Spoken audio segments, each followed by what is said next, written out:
Welcome to session number 61 of Tears of the Kingdom. We're currently sitting at 128 shrines. 5 Sages' Wills, actually. We should cash in the first 4 of those before we forget, and 377 Koroks. We spent much of the previous session, a little bonus session, just filling out a couple of shrines in the sky, as well as completing the 3rd of the labyrinths for the Evil Spirit set. And we're just briefly down here in the depths after having arrived here by way of the labyrinth. And the intention was just to, grab a few treasures that we might have missed, check a few spots that we might have missed. Initially, like some Yiga bases, perhaps. I have no idea whether I cleared this one. And then we'll get out from there, but of course, the longer we spend down here, the longer we tend to get diverted. So, I think at this point we'll make our decisions based on what we want to do next in the overworld when it comes to shrines or whatever else. And yeah, we come out through the bridge at Lake Hylia. That will be reasonably close to this shrine over here. We can fill in a couple of slots like that. So I think we should go back to the central structure. Unless we have a particularly compelling reason not to, like perhaps seeing one of the bargainer statues that I might have overlooked. But yeah, we'll just scan around here quickly. I don't know if this is a fight that we've already done. But the idea will be to loop back to the central mine if we can. So, let's go. And let's play. Yeah, we'll check this area first just to see if it is one that I had previously seen. We'll determine that based on whether we see the keymaster for the Yiga base. Or not. I think we have cleared this one. Or haven't we? Actually, no, there is a Yiga key there, so let's clear it. Good thing I checked. Amazing what I tend to miss in this game sometimes. Wonder if we can just strafe them from above. I think, though, that we might have a few accuracy issues with that, so let's just do the eyeball snipe the way we usually do. I think that's probably the best option. Actually, no, it seems like we had already unlocked this, and how come he's holding the key? I wonder. That is strange. How come he's holding the key?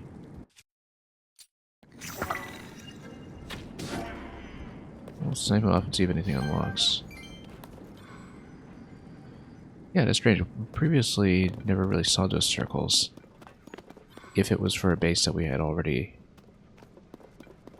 cleaned out, so I don't know why that would be, since this was already unlocked. It's the first time we've seen that particular circumstance. Huh, okay. Waste a bit arrow. That's okay. We can maybe clear out some of this.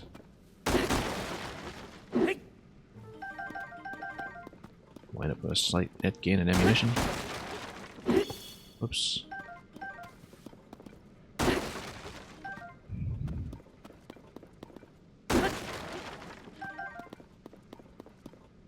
Take out our disappointment on some of these crates.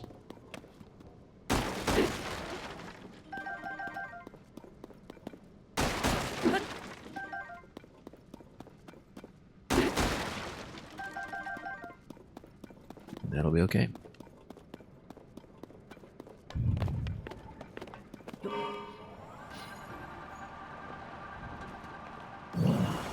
Alright, we'll check out the mini-boss spot in case... Not mini-boss, but boss rematch spot in case it is one that I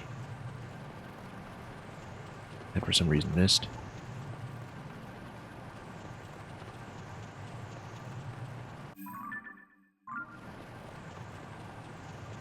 Better switch back to some other clothes for that.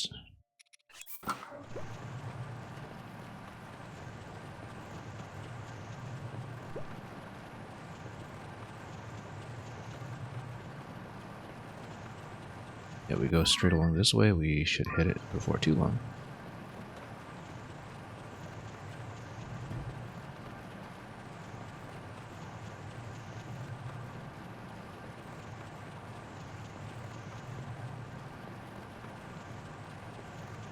So we just head over to that arena and see what we uncover. Looks like it's actually that platform over there.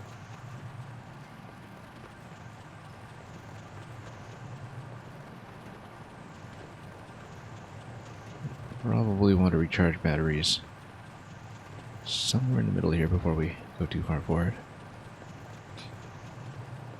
Yeah, I don't know if it's one that's still open to me. But we'll find out, because I honestly don't remember who resided there.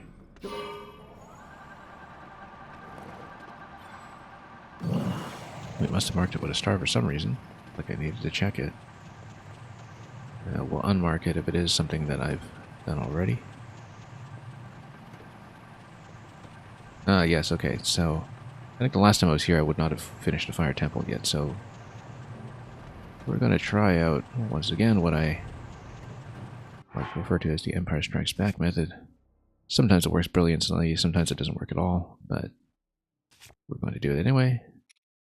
And switch weapons while we're at it. Looks good to me. We've got a couple of hard hitters here, so we'll just go with that. Try to strafe around and take out his legs. Yeah, haven't finished this one. That would be nice if we didn't just miss. This is the problem with flying Rogue Unobo, is that accuracy is a bit of an issue. Try to tip it down this way. Fortunately, we're probably going to run out of battery before we get a second accurate shot in. It just cannot aim. This guy. Maybe we'll just need to drop and use him the standard way until phase 2. Because we're just coming in too high right now. That was fine for the first shot, but won't really be fine beyond that.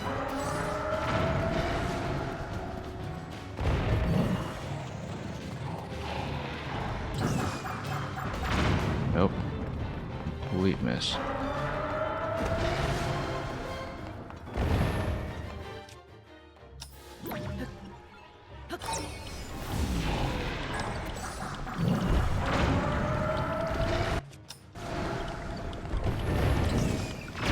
Here we go. Alright.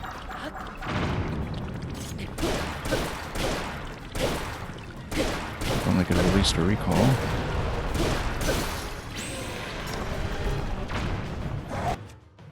Then we're going to switch to another weapon. We're going to switch to the Master Sword as well, but before we do that, we'll probably go pulverizer just for a moment. Now, I don't know if he's destroyed my vehicle already or what, but if he hasn't, we're going to fly.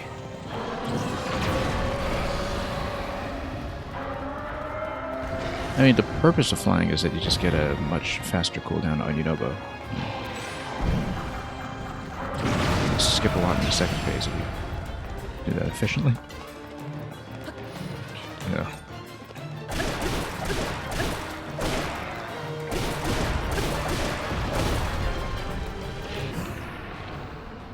Nope, this didn't get much of a jump there.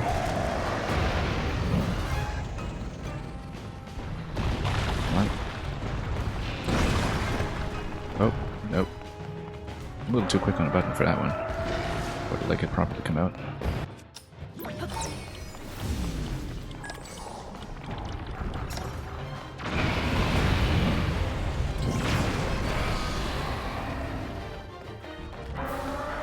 Then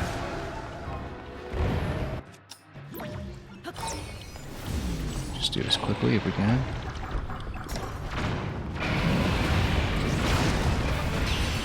Okay, here we go again.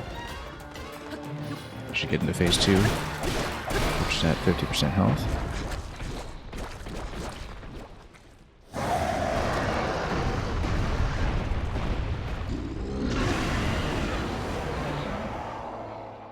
So yeah, this is the phase where he tries to get us around.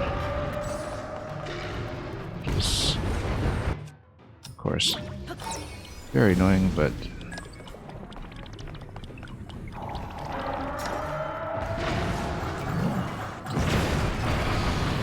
idea is that you try to get this in as quickly as possible.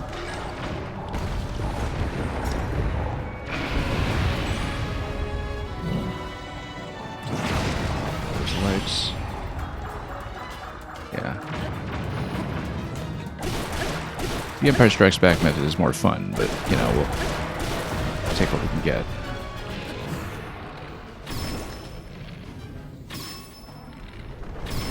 And just pelt him a bit.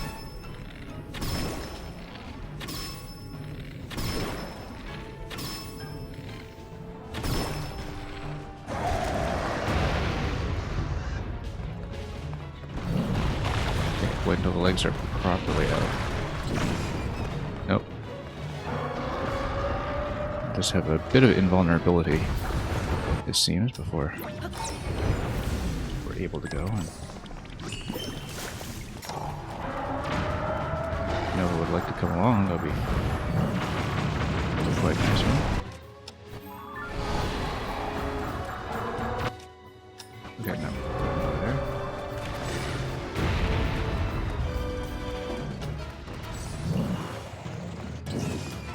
Oh, total miss.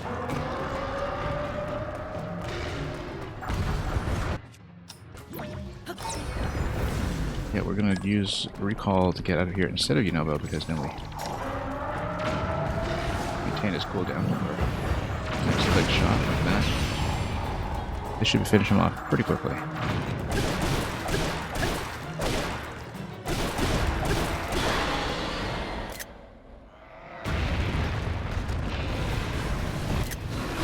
Okay, there we go.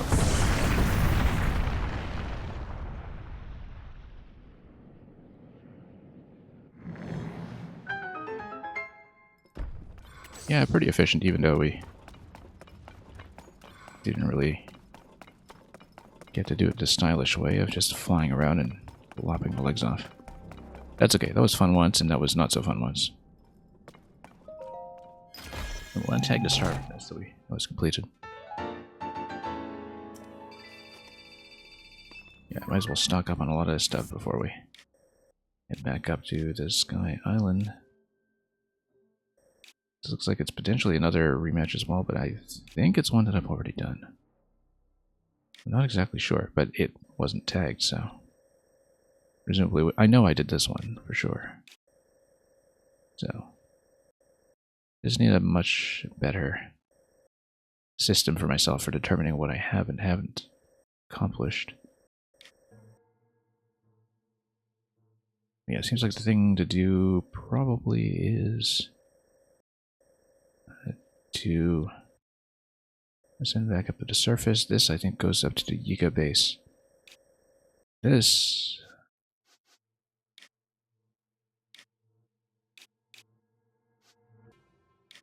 yeah, it goes up to this point here. Close to Debenta. That might actually be what we want anyway, since we're going out west. But then I'll also want to get back to the Great Ferry. So yeah, no, I think we need to stick to the original plan. Get back that way. Also, we've got another leg here.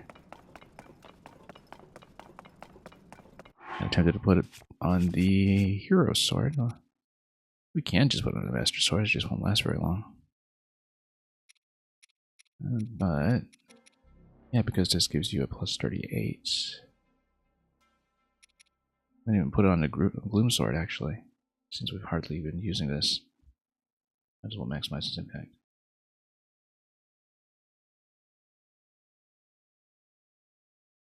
Yeah, we've got so many weapons to work with here.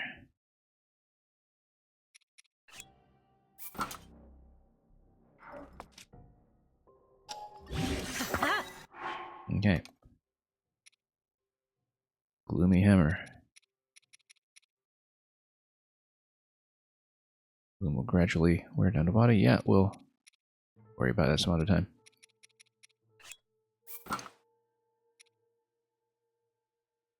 Now, we'll stay with what we have.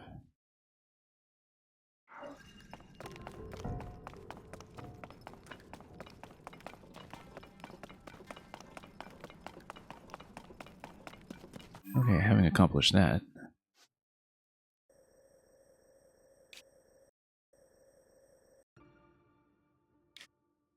well, we can wrap around and check this just to see. I'm certain it is one that I've done already, but we have a lot of named locations like this, so we never got to this mine, in fact.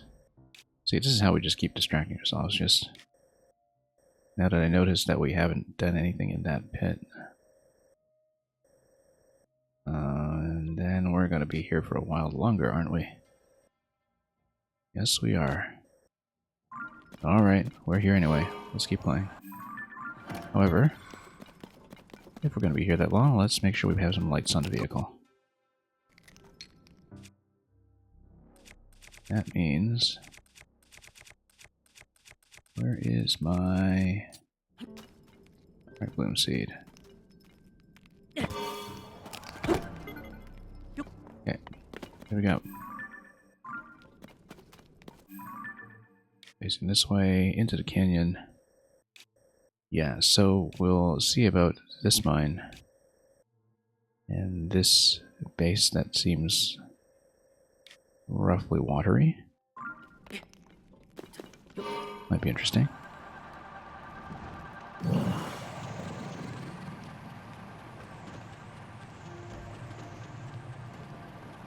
Because we might as well stack some of these crystallized charges before we head back up. Now, this is going to be a pretty long descent. It's okay as long as we know what to expect. Yeah, so there's a circular arena there that is likely to be some kind of boss, but I just don't remember whether it's one we fought.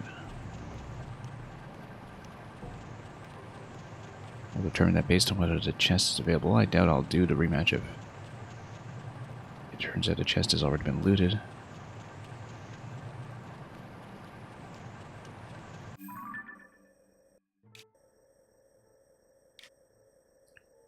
But we'll need to go down anyway, so let's just figure out our position here. I do see a chest there. That looks like Queen Gibdo.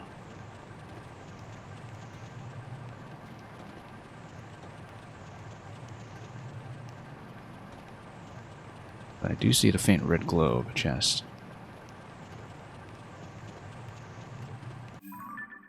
Which means that if we circle over to this location, maybe we should do the fight. We see a lot of pose down there too. I thought I'd done this, but red chest says otherwise, so... And, you know, if it has been defeated, I'm sure the indicator will tell me. Yeah, we might have just come down here at all, so let's sail down.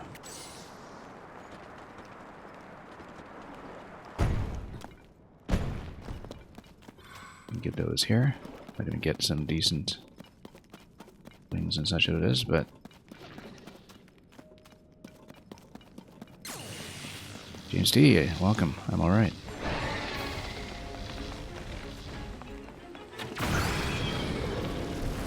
Then it's gonna be here. Let's switch to Lizzle Spear. Then concerned about any of this.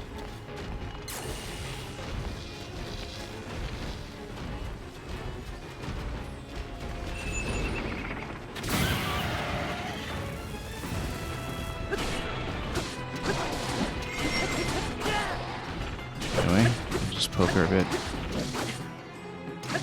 Absolutely no problem. I'm getting into phase 2 soon enough, I hope. Oops.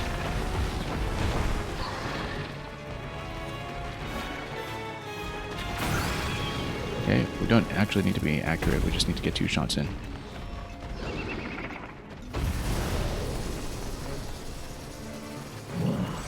I wonder if Unova will get her as well. He totally will.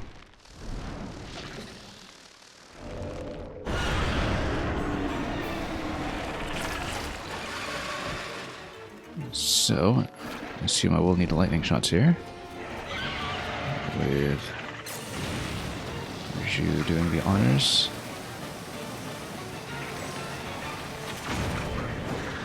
Whoops, not close enough apparently. Alright, let's run around a bit. I'll pry some of these guys out of the way just a moment.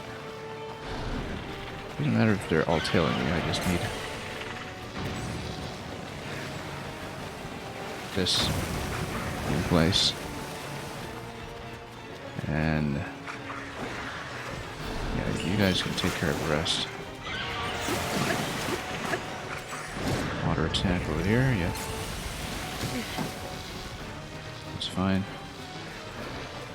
Need to get over here and within range if we can. I'll get all 4. I think we can really loot parts off of these guys anyway.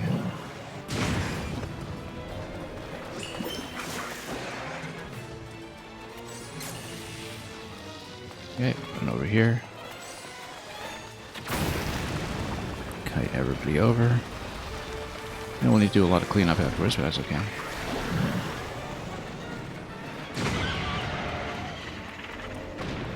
And then we can just get Richu over in this position. No, not there.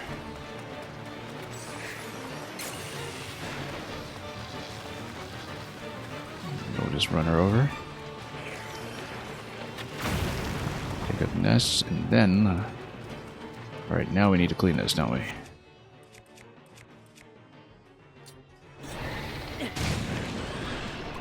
Okay.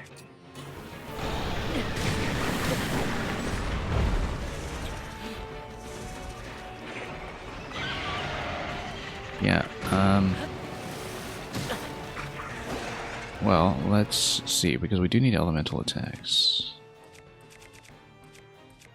Which I don't currently have on any of my weapons. We can actually use something like the Frost Hammer.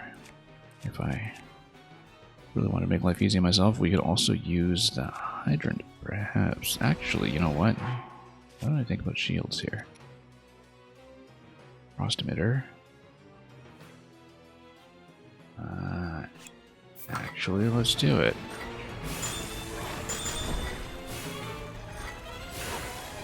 Okay. There we go. And then... yeah, we can break some of this stuff. It's not a big deal.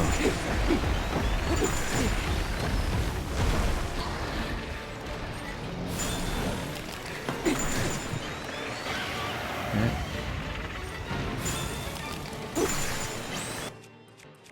We'll switch off to some of this stuff.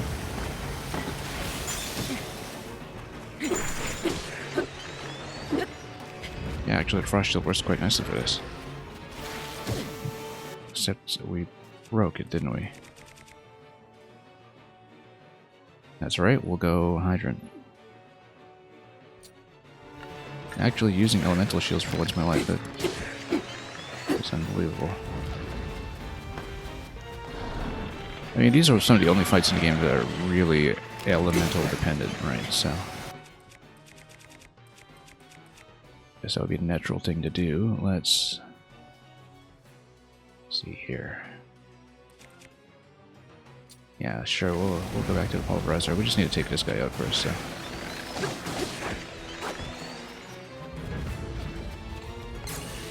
Then now we can get back to the actual fight.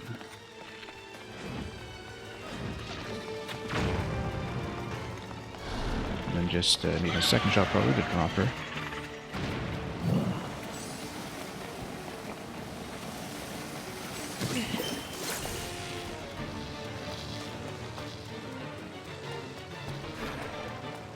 Then up we go. Drop her. Oh, all the way over there, okay.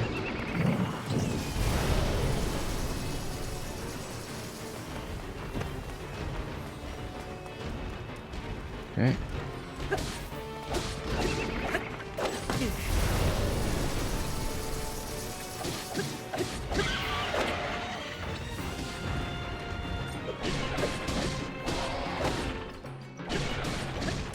Really shouldn't be a problem.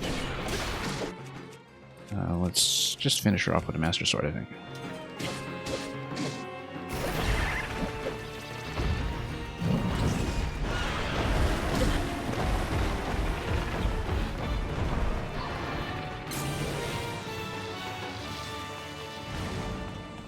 Riju should be able to get something done for me here. There we go.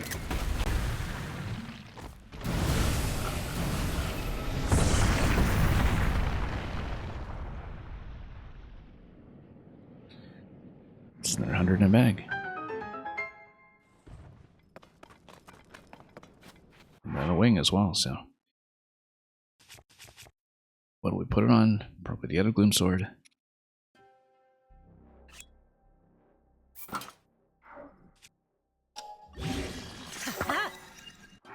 Yeah, we'll switch off of it for now. I mean, we'll use these at some later point, I'm sure, but now back to something a lot more modest. Yeah, I guess we hadn't really traversed this canyon at all if it's giving me rematches galore. Assuming that you don't just get to farm these over and over. I don't think so. It would have shown me it was defeated, if so. Yeah, I just didn't really do this area at all, apart from perhaps to mine here, so. But back then we weren't really checking the map exhaustively, so we should check the Yiga base for sure, and we should also check this mine. Bottom corner.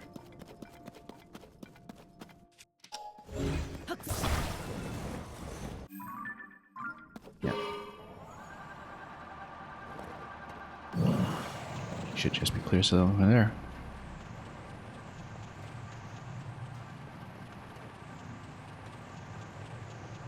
There is in fact a construct fight. Oh, I guess this would be the construct arena. Oh, we can see it, why not? I'm honestly out of weapons to put constructs on.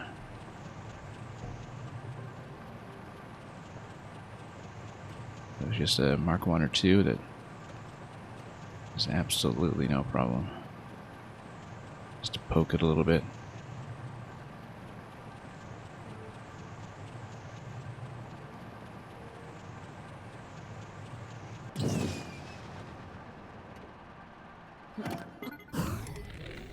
You know what? Let's switch bows so we don't break this in midair. Mighty Construct. Yeah, let's go with this one.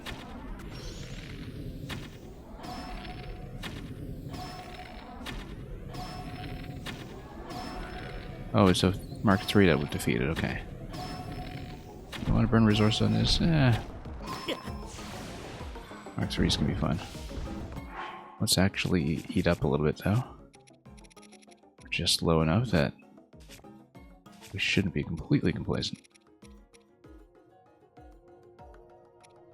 Yeah, maybe just probably take 13 here.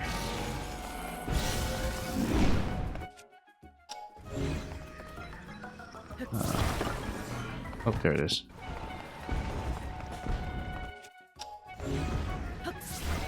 Nope.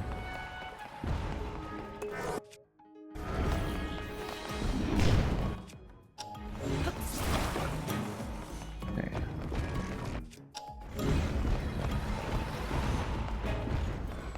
Usually don't miss quite so much, but we're killing a little bit at a time. Just not in a very advantageous position right now, that's all. There we go.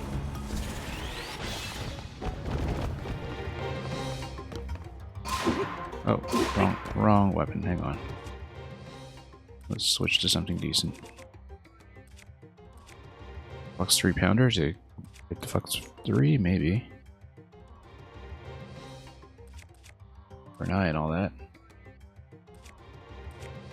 And then afterwards, what do we even put the Fox 3 part onto? Probably on the sword of a hero. That would just be fun. Yeah, sure. Let's just poke it with his own kind. There we go.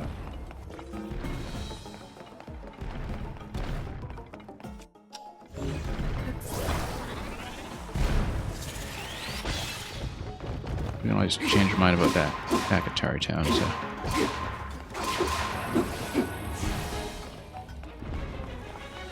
And regardless, we'll get to loot some charges off of him, which is nice. Okay. I hope this is not one of the ones I got flipped. Let's make sure.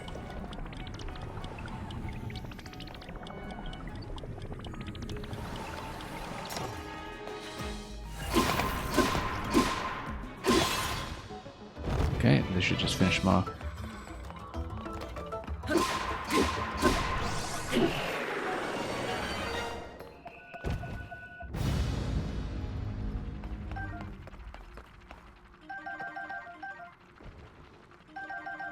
A whole bunch of emitters off of this.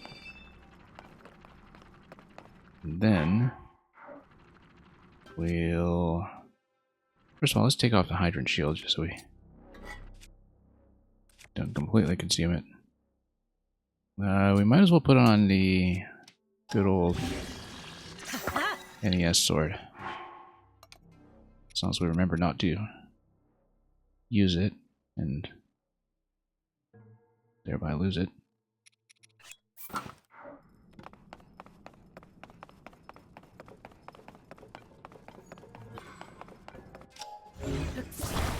Yeah, so we've been here. Yeah, I wonder if maybe this was just a respawn to Gibdo then. Except I thought I'd fought Queen Gibdo elsewhere. I don't remember, but anyway, we got the extra 100 off of her, so I'm not complaining. We'll go to Yiga Base. And Yiga Base will be heading west. I think. Yeah.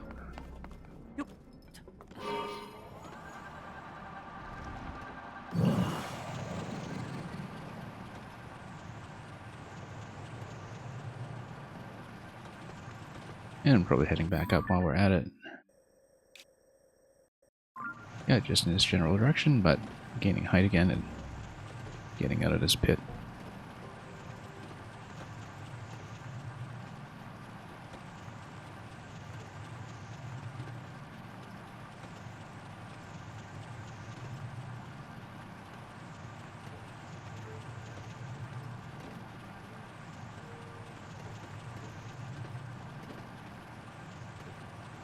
And then at some point we should get the next round of battery upgrades at the Great Sky Island, since that's all coming in quite a bit more generously than I anticipated.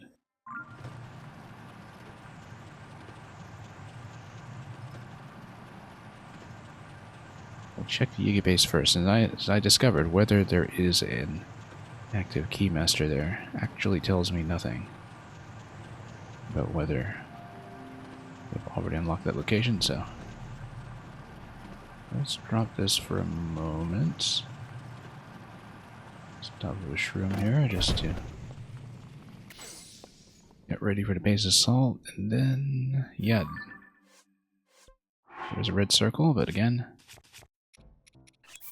who knows if that equals an unlock. Yeah, we'll stay on this bow for the time being. Or, yeah, we'll go with Zonite bow because one shot will do it.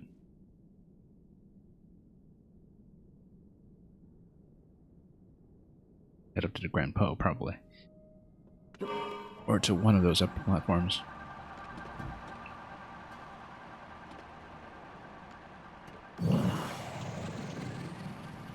Drop back down below. Easier if we just... the top platform here, actually. Just snipe it from here. Whoa. Hang on.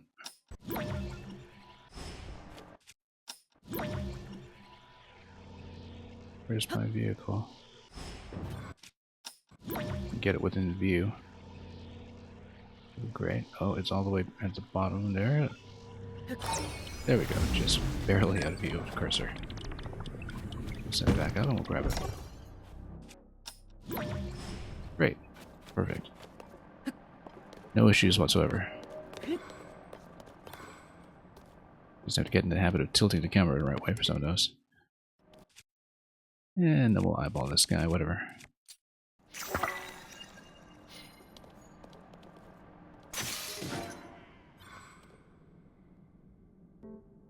Oh, no unlock? Okay, I guess we already had this. We should have checked this and confirmed that, in fact.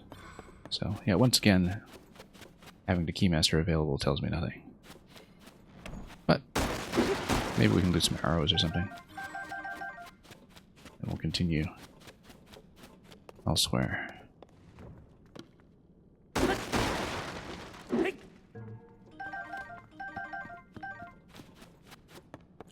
The mine on the left side of the map, all the way to the west, is still unnamed, so that tells me that we almost certainly haven't been there.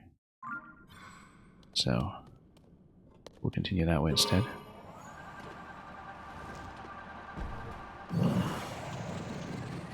Looks like it's going to be pretty far down in terms of elevation, so we'll check it and then start thinking about getting back outside.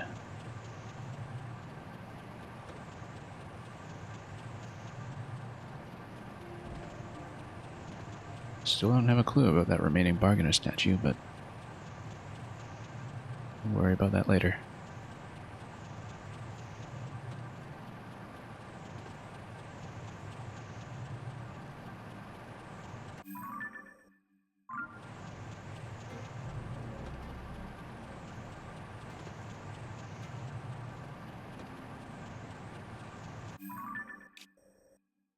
Okay, so we were close to the right location, but not quite there. I see it. I see the mine down below. We'll circle down towards it. So we have a bit of a smoother drop. Interesting, that seems to be ice or something down there. Oh, that's a frost talus, yeah. Definitely a frost talus. So, like I said, this was an unnamed location. It must be a mine, though, just judging by the map. So we should check it.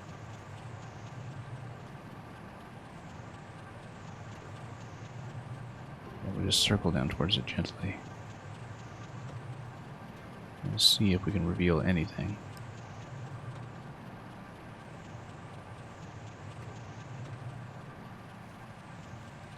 We'll just run the battery out from circling, and then that'll be the easiest way to get a descent while hanging on for dear life on the control stick. So,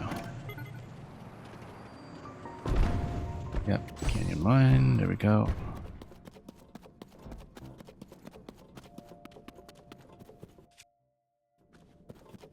Might as well stack up a little bit of zonite while we're here. And for ease of traversal, back on gloom set.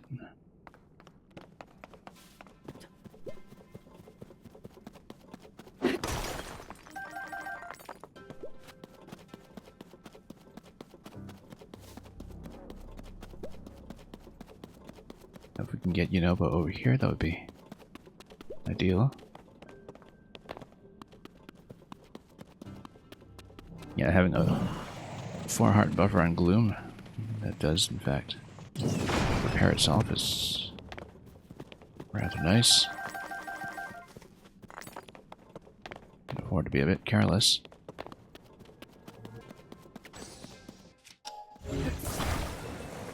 Swap it over.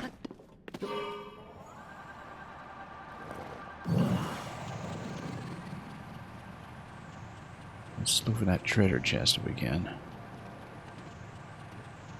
Should be right about here. I don't know if we've done that Frost Talus either, but given that I haven't been to this area, I'm guessing it is still available.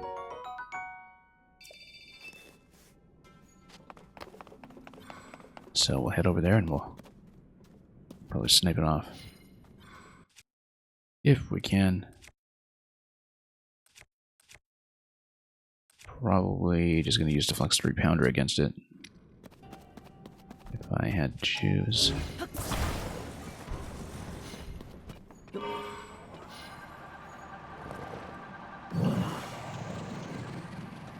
Again, I don't know if it has been defeated or not. But we'll check it. We're really out of weapons to put it on afterwards, though, so.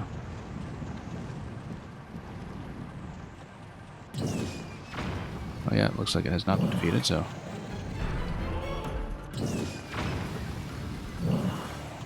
We won't ship it down all the way this way, obviously, but whoa.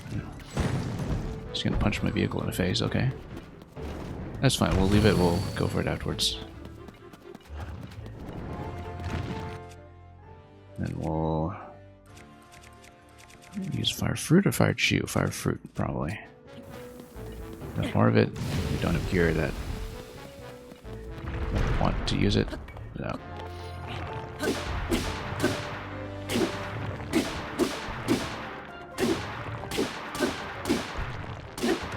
You know what? We can just get in one cycle.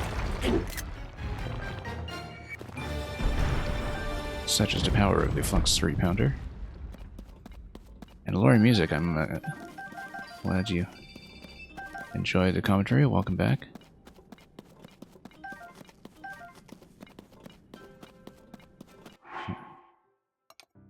And let's see which weapon we'll put it on this time. We're just completely out of useful weapon bases. For this, we might just put it on the Master Sword. Zora Spear might be okay as well. I don't know if it'll get the wet effect, though, like it does with the Hydrant. Probably not. Zora Longsword? Maybe. Might as well, actually. Let's try it out. I don't think ice makes it wet, though. Not by default, so that's okay. We'll have a bit of a clubbing weapon. You're doing a speed run right now, and adrenaline is rushing. Yeah. If I can sort of correct for that and help you focus, I guess that's helpful. Good luck with whichever game you're speedrunning. Anyway, let's see. Yeah, so I'm sure we've been there previously. We've been everywhere here previously. Yeah, because this was just right by the light route. So we need to get out. And the question is, do we take this ascension point, which is going to send me up to Debantha? Or do we want to circle around and spend some more Zonite first, so we can just kind of max out on some of the charges that I want to take with me on the way back outside. We also never figured out what this was all about. There was no chest in here when I checked. I still don't know what that location is doing, other than just matching whatever is above it. And it's a bit of a way back. Let me check my crystallized charges here. 695. That's slightly annoying, actually, that we just needed 5 additional charges to, you know, have that even out and give me a full battery. But then if that's the case, maybe we could even just buy a few more at the Great Sky Island. So what we should do is... Let's see here. It's kind of a long, long ways back.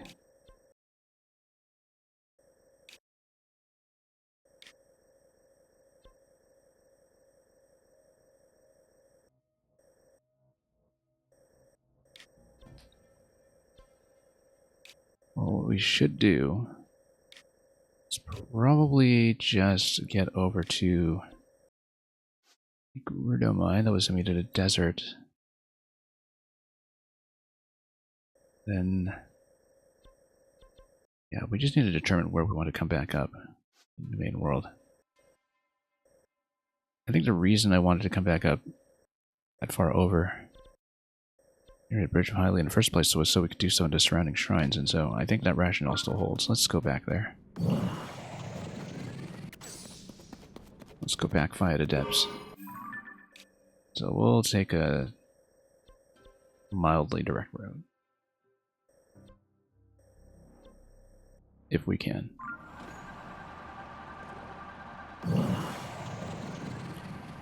And if we run into more trouble along the way, all the better.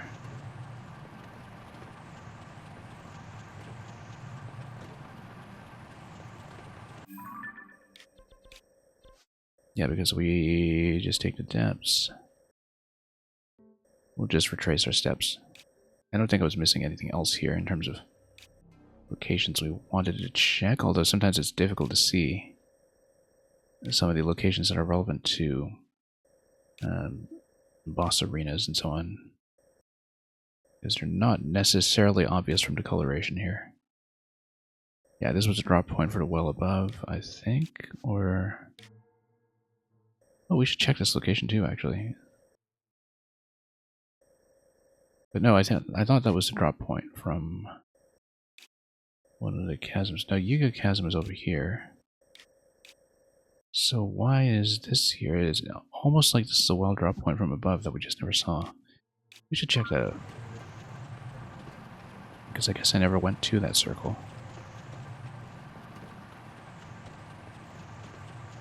It looks very much like a wild drop point.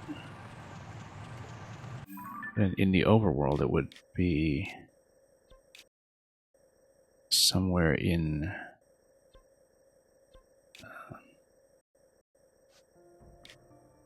okay, somewhere up top, close to the Yiga clan, but not quite there, so... Don't know about that. But we will aim its general direction. The contraptions I'm making blow your mind. I mean, it's a pretty simple thing here, so how's my experience being with the game so far? Yeah, so the no glider thing was kind of accidental. I just didn't pick it up early in the game, and I thought, okay, we'll play for a bit, and eventually if we want to go down to the depths, obviously we need a parachute, and we'll take it. And then we got down to the depths safely without the parachute, and I realized, wow, this game is actually a lot more open and flexible than I thought. So far we have had to skip a few shrines where I couldn't find a good solution without the glider. But I've also found some alternate solutions to shrines that apparently seem to require a glider. So, you know, there are ways to circumvent it if you understand how to use things like shields and recall and so on.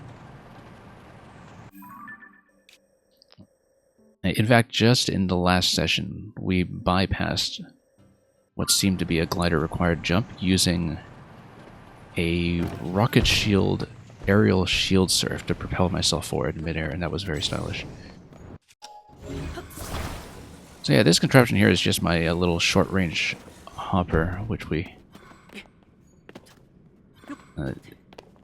well, eventually settled on after iterating on a number of different aircraft that were meant to give me some easy exploration.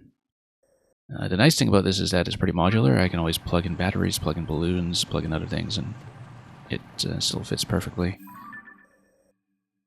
And the issue I was having with a lot of aircraft until I designed this one was that it was very difficult to go down once I'd gone up. And so other aircraft were not very good for soft landings, which, if you don't have a glider, is a problem. We eventually devised this one, and I've been sticking with it quite a bit over the last week or two. Because it actually solves so many problems at once.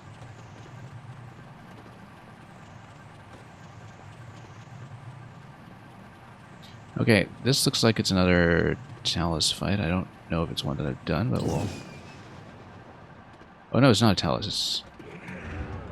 Hinox or Hinox. Hello, Nox. Is this guy going to tell me whether I've killed him? He is not. So let's probably just kill him. Now that he's awake. Just try to aim. Probably, or we can just fight him, it's not a big deal. These guys are really easy. It's more fun if we do a bit of an aerial strafe row. No, whatever. Well, we'll just kill him. Straight for the legs or something. Yeah, looks like he has not been previously defeated, so... We'll set both his legs on fire. And then switch to... heavier weapon. Like the Frost Talus Hammer I just picked up, in fact. Yeah, we might as well just use it.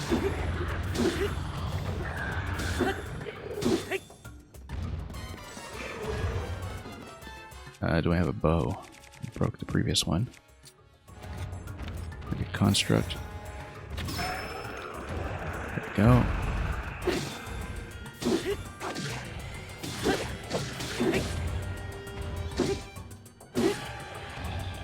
And again. He should go down pretty quickly. We'll be able to grab some of these weapons off of him. Oops, standing a bit close.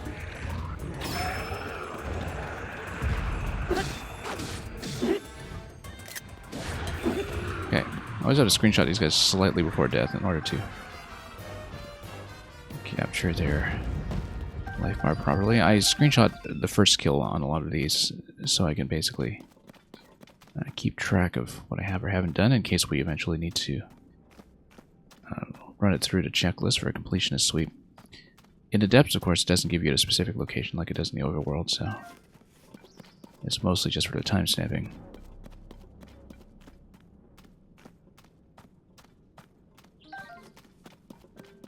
Okay, we're pretty good on fireflies anyway for one gear set I know we needed them for, so. And the nice thing is we filled out some weapons again after far too long. I got a 38 row bow in that, that's nice. Alright, let's head over to that pool though and see what that's all about. Because maybe that's a location that is under a chasm that we just haven't discovered. Or maybe it's just a pool. No particular reason. It really looks like a landing point for a well though. Suspiciously like that.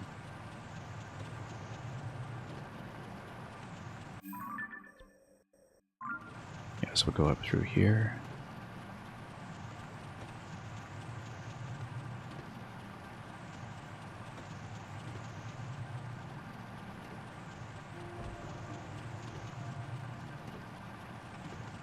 And just go above the roots.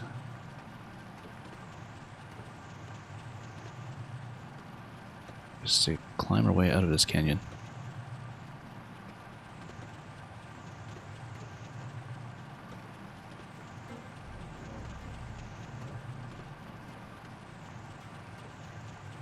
And we should have enough battery life to get at least most of the way up.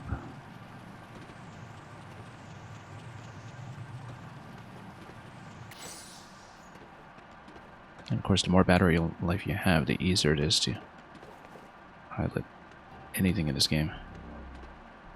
We're stuck for the longest time with just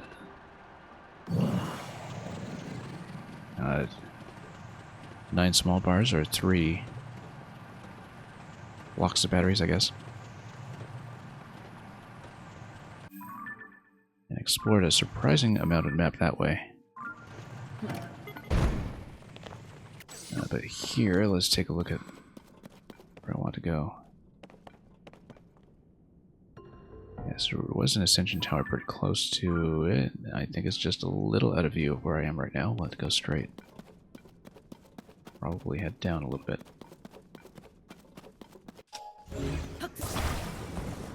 And again, having the potential for a water landing to break my fall does give me a bit of additional flexibility. On top of that,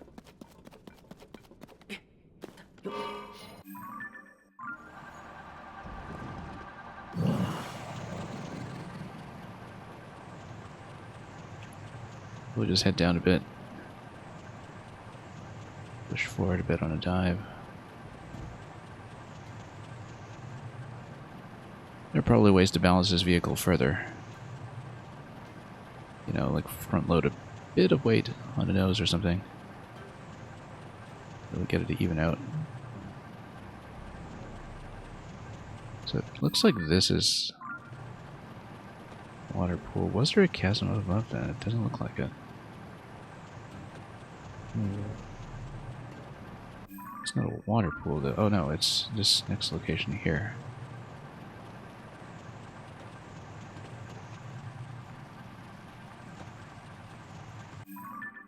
Okay, we're a little off. It's going to be up and to the side.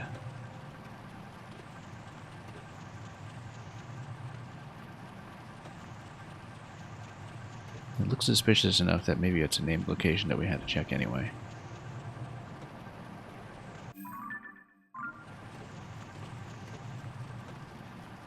Strange that we're just kind of circling around it without actually hitting it. Let's go down for just a moment. So I get my bearings. Yeah, so I guess I go up this cliffside and it should be somewhere on top. We'll see what that is.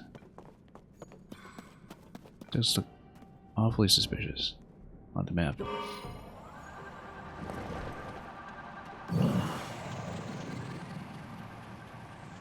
And it's a location that you wouldn't necessarily even think to check unless you paid attention to the map, because, you know, it looks very much like this goes all the way up.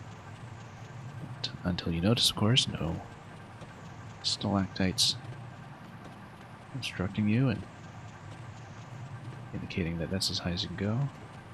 It does look like it's below a chasm, in fact. Probably going up to the Yiga base.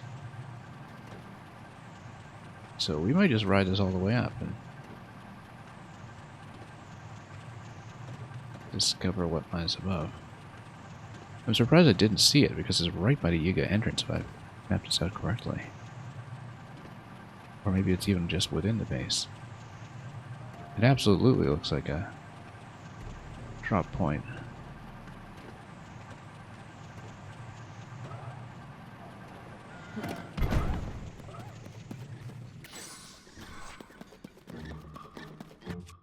Which is on the rock hammer? Sure, let's blow some of this up.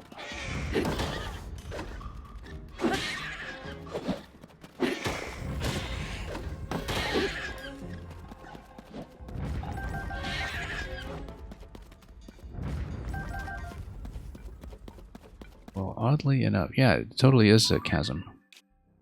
And a chasm we didn't discover. So the Yiga hideout chasm is here, then what is this? This has got to be right around the entrance. I think out of curiosity, we should just try to ascend through it. Cost me some battery, though.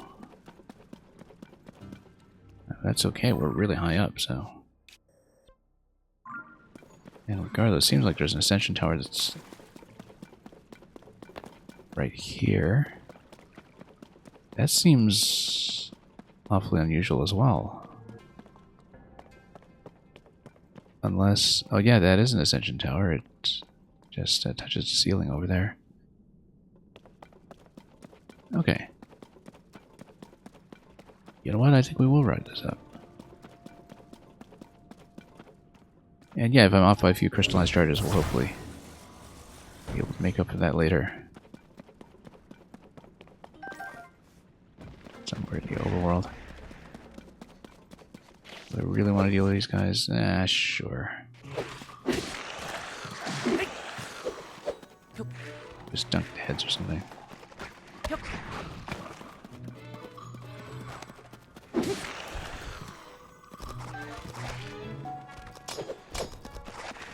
Oh, can I grab you? Alright.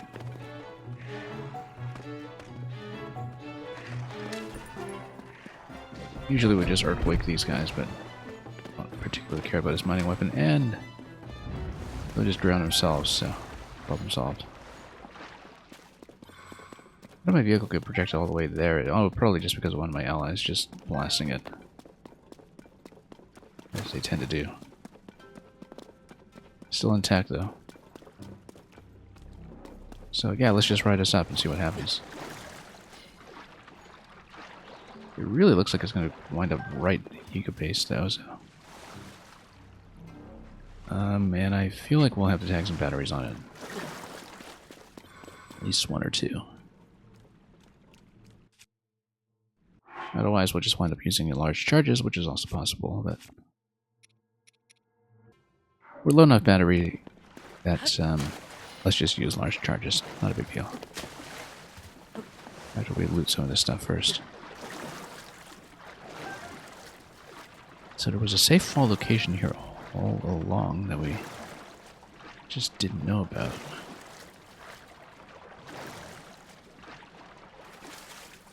Yeah, and if we're not keen on continuing from that point, we can always just...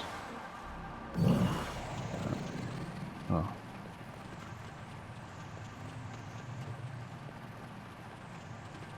We'll see. We can always just drop back down to the water afterwards.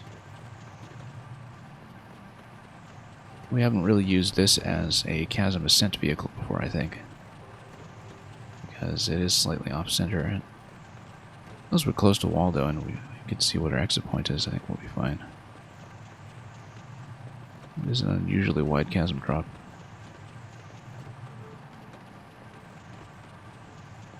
We just need to not get thrown off by the slight freeze that can occur sometimes when you are on your way out to the surface. When the whole zone is loading in. Discovery, look at that. Burrito Lookout Chasm. Oh, I know what this is. This is the giant bottomless tower in the previous game. Yes, that's what it is. It's the part where the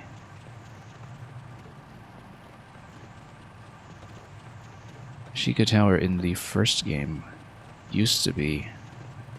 That would drop into a bottomless pit, and we passed by it in this game and saw that, oh, it's probably a chasm, and we just completely forgot about it because at that stage I was not engaging with any of the depths content anyhow. So let's try to get on the ledge here so we can recharge battery. Be able to get out safely, I'm sure.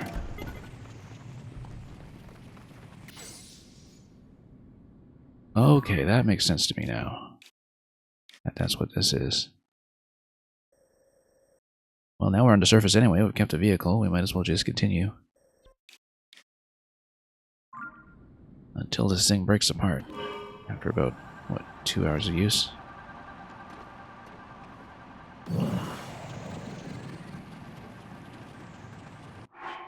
Let's check the weather. Cold day here today. Let's put on a couple of the usual things. Korok mask, snow quill, and I might as well just go froggy pants.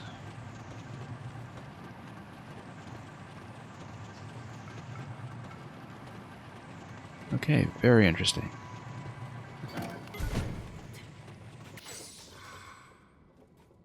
And just a very interesting rethinking of what this space was like in the first game, too.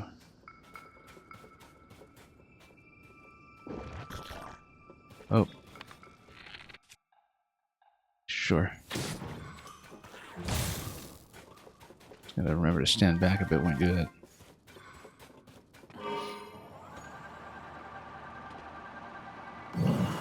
So, in terms of where we'll go, get out of here. I don't remember why I marked this. Oh yeah, that's because it's an observation tower. Why do we mark this? Probably because... Oh yes, 8th heroine. We know that we just need sunlight on it now. Or whatever's in that chest, so maybe we should go for that. Since we're close.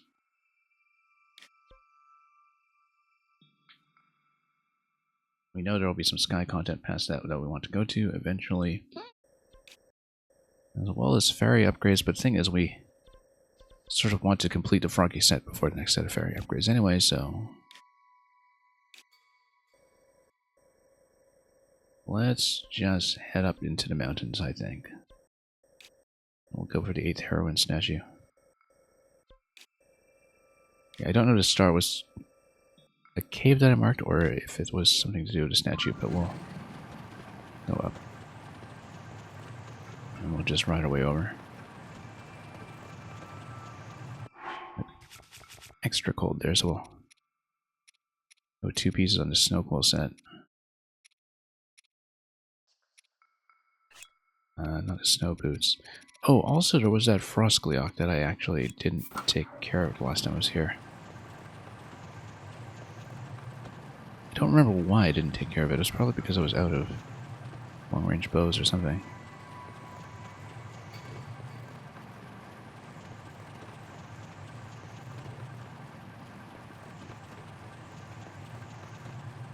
Yeah, there was some reason I skipped it.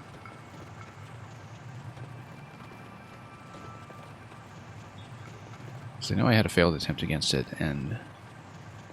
Oh, I think it was because I was completely out of arrows at the time.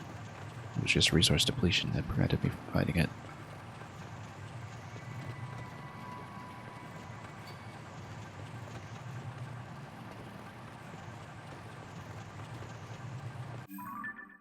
And yeah, we'll get up to the heroine statue. And we've otherwise cleared a lot of this zone. Apart from Koroks that may or may not be present. Want to check for it? Yeah, let's check for it. No idea where it could be, actually. It's buzzing at me. Over here? Over here? I might have passed it already.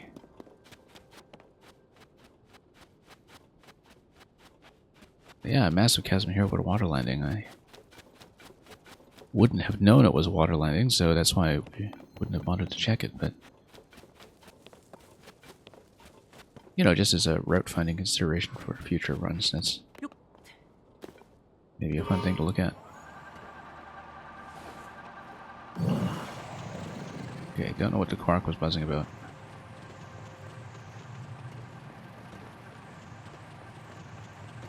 Let's head on up and... We might as well fight some constructs in case we fill in those last few charges.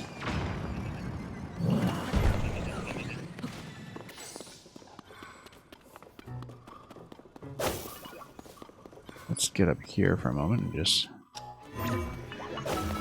get a jump shot on them if we can.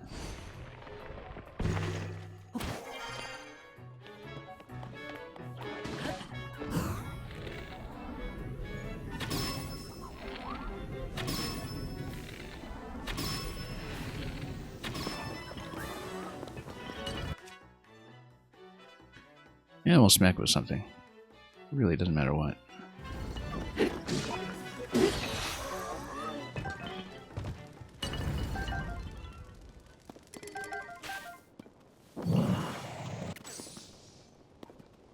Shock Meta Spear. We might actually just trade something for it. Yeah, we don't need to keep the goblin stuff. Not really. Even this knight's broadsword is not particularly consequential, so I like to go sturdy with it, because future mining weapons and like that's actually going to be much more useful. Alright, let's keep things as is. Keep a couple of weapons unattached for later purposes. And we've still got our bright bloom flashlight and everything. Also, there's a rock here.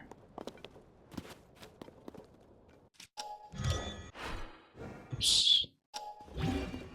No, that's just terrain. Can't fish it out.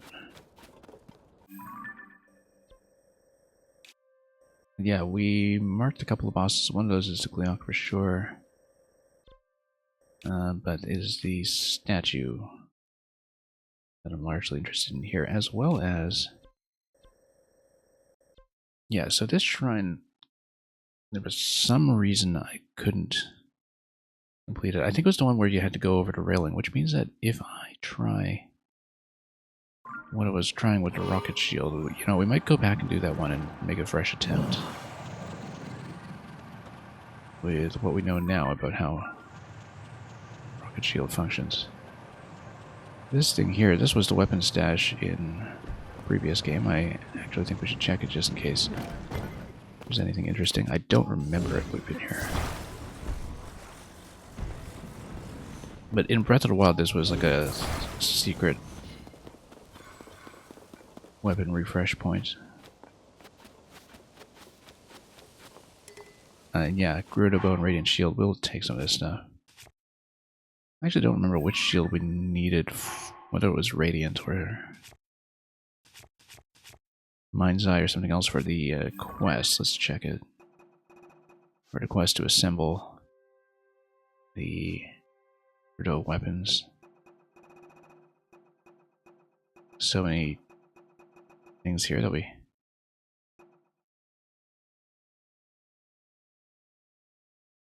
haven't looked at. And a Gerudo shield. I mean, this surely counts as a Gerudo shield, right? Unless you need one called Gerudo shield.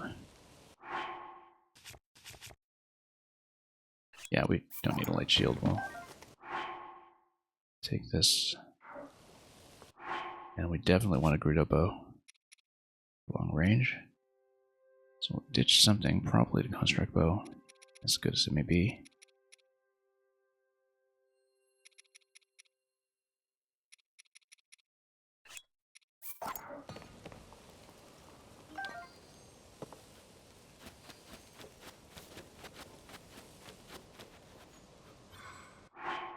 In fact, we can get a couple of mining weapons going.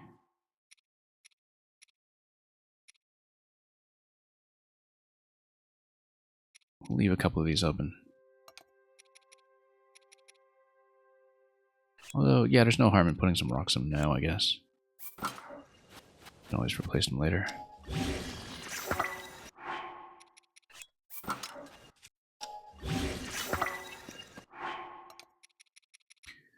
Place and remove as necessary.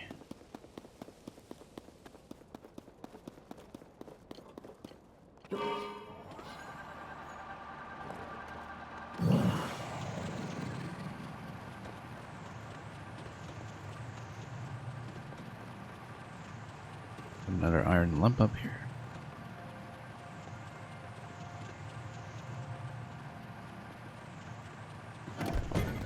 Oh yes, this was the Yiga clan.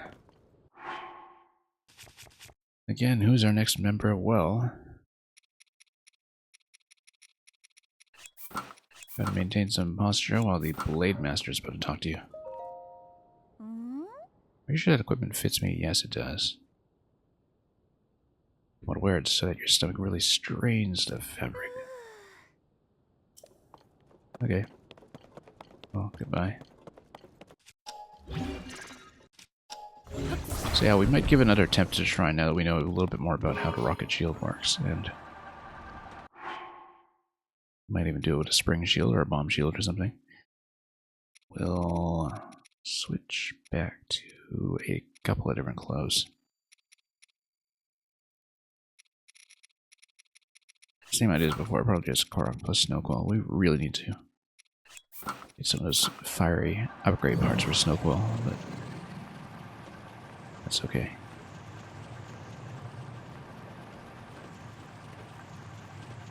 Increasingly, I think I should just go back to making cold resist food so we can wear decent gear. Yeah, statue is there, shrine is to the west. I just don't remember the shrine is like way off the cliff or something. It was right along the tip. Yeah, we see it in fact. Off in a distance. Along that overlook. So we might try it again. This was, if I recall, the one with the railing up front that you're supposed to take the updraft to go over.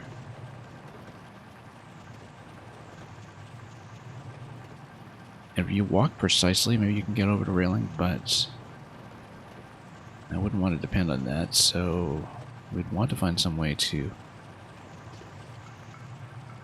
get across. And if I'm able to do a sort of double shield surf, where I launch myself into the air with one shield and then rocket across with another one, then we can do it. If I can't do it that way, that just means I'll waste some parts. Now, the only issue here is that if I go into the shrine, I lose my vehicle. But that's okay, we can rebuild it. We can even build some sleds or something at this point. Maybe, however, that's a reason to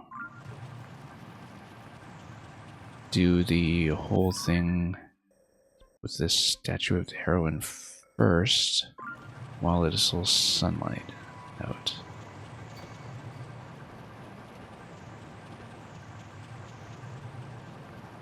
Yeah, I agree with that. In fact, let's... Because we want sunlight for that anyway, and we'd have to rebuild... Oh, either way, we'd have to rebuild the craft, right? So it's just a matter of whether we rebuild it then or now.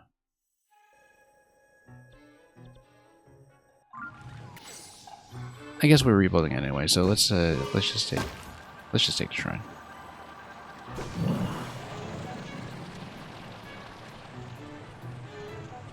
I don't know if my idea will work anyway, but if it doesn't, then worst cases, we lose some zonite from our bank, which is still pretty considerable, I think. Yeah, we've got 609 zonite, so we can afford to spend a little bit. Maybe just create a really cheap sled to go over to snow anyway, so. Alright, so long, fan. Is there anything I can use this with? Not really. Alright, so first of all, let's see what I have. Springs would be great, but we only have 10 of them. I think we'll use bomb for the first interaction instead. Probably want some rocket shields then. Mighty Zonite shield plus Lionel shield. I think we'll take off the Lionel shield and put a rocket on it.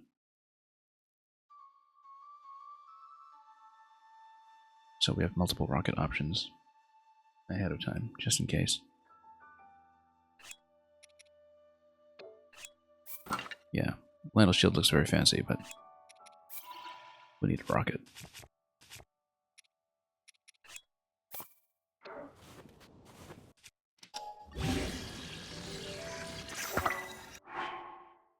And we'll use another shield for a bomb going up.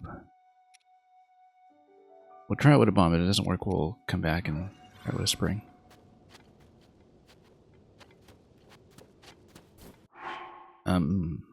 Yeah. Let's do it right now, before we go inside. In case we decide to take some deaths or something and reload it.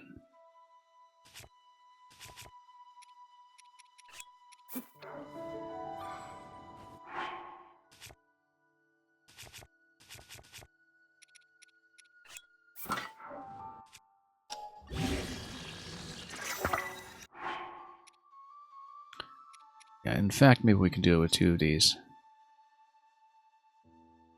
But that's okay. No, we can reload the bomb as much as we like.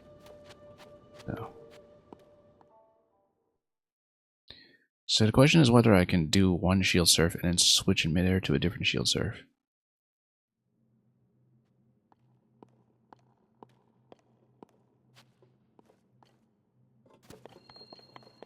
But we would need to do that in order to get over this thing. Because we need to gain some height. And then rocket to the other side.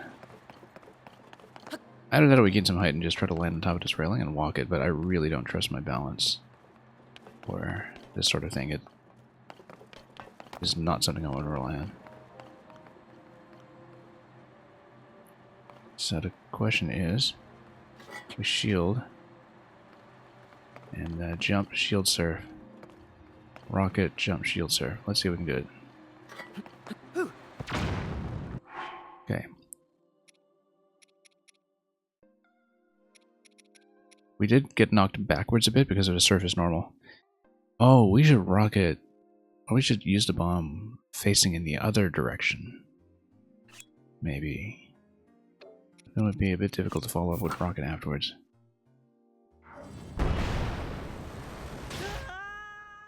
Okay, that's unfortunate. That doesn't get over nearly fast enough. But first of all, it didn't spin the rocket.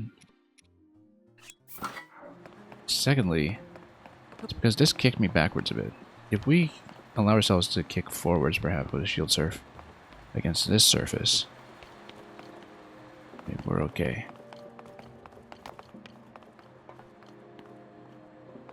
Or we can shield surf against this surface here. Let's and walk our way up.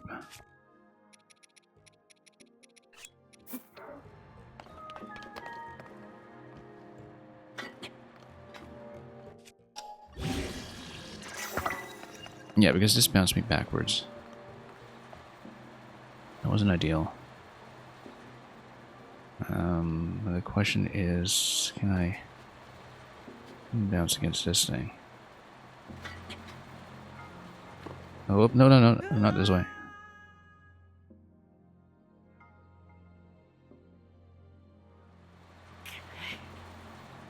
Okay. Yeah, but we need to spin around. I don't think we can quite do that.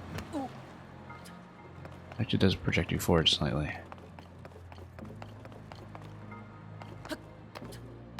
If we can project forward onto one of these railings, then maybe we can do it.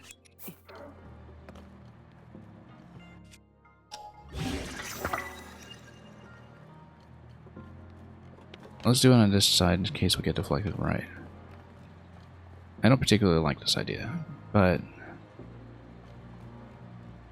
maybe it'll work.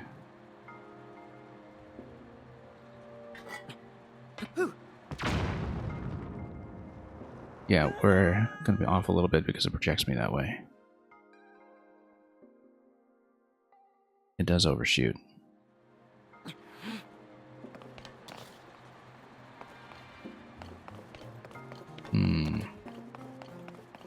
What if we decided to use rocket over here instead, and then maybe ride the slant?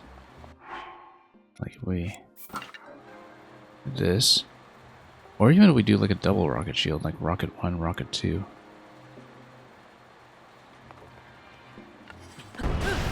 Nope, oh. That looks like I almost would have done it, actually, if we just rode it up the ramp.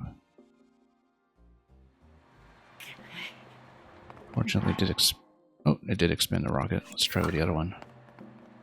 If it doesn't work, we'll go out and we'll add more rockets. No, not nearly far enough. Okay.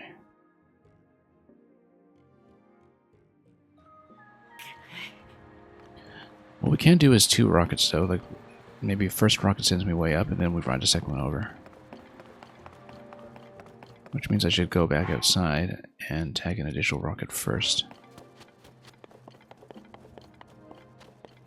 the expense of the bombs that was spent so far, and the shield durability, obviously.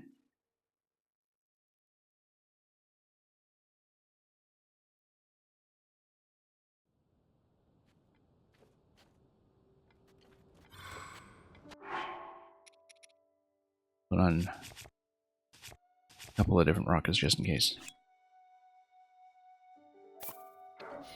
Or, well, we'll do it too, and then we'll see if it works. There are some other shrines where the glider needs to cover much longer distances, and this method might not be very useful anyway. But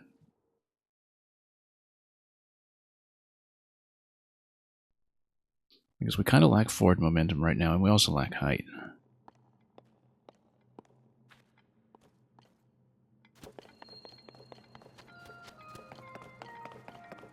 Basically, if we go as far forward as we can... Yeah, it's actually being forward that is a concern, so let's... Okay, well, now we're a little off the peak. Nope. Nope, doesn't protect me for it, okay.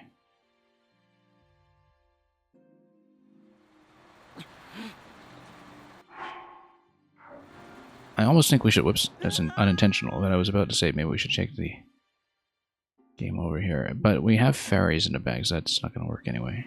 I think we just need to eat the loss of those rockets and call it on this one for now, but...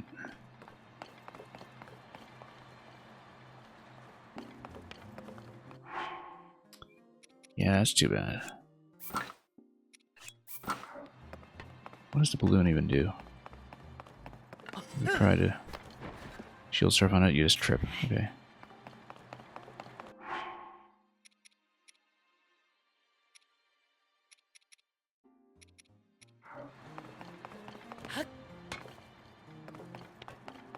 I feel like you are able to ride on the railings, it's just that it's an absolute pain to set up.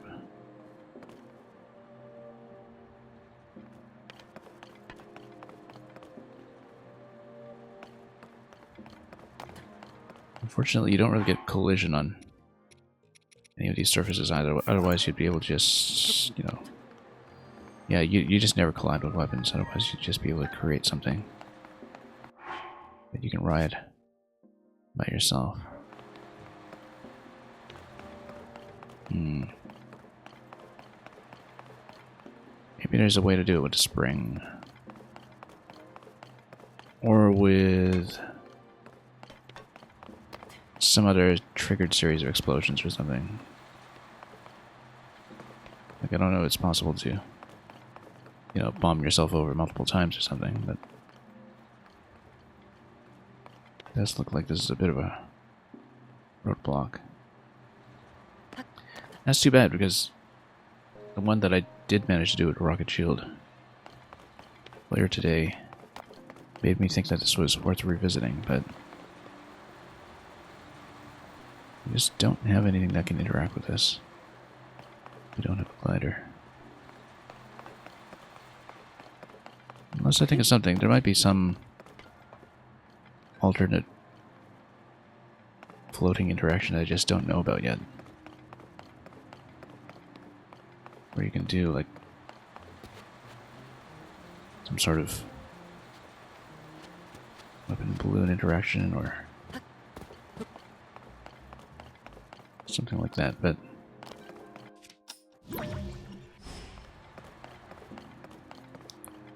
this is one that actually doesn't look possible right now, which is very unfortunate.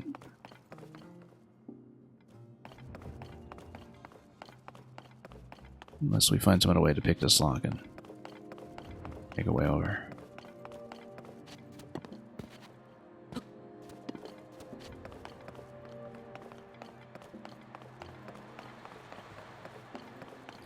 Like, we had some forward momentum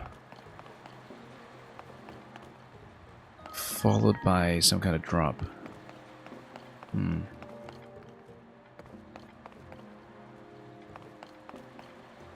I was really hoping that we could, you know, send ourselves forward some way. But something like the homing cart requires you to be on a surface, even if you do shield surf with it, and so that wouldn't work. Yeah, it might just be that this one's not doable. We'll see. Some solution might occur to me at a later point, but I'm glad we checked.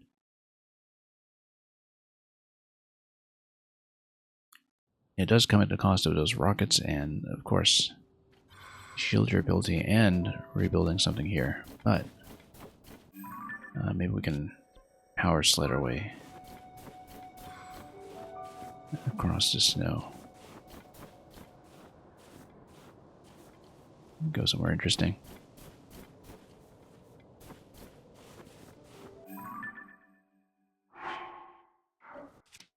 We should actually heal up, since I did get to do so at the shrine itself.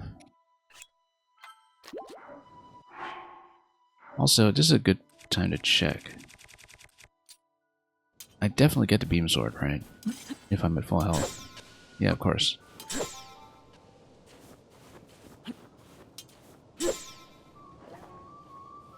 And that's not going to kill the moose, though.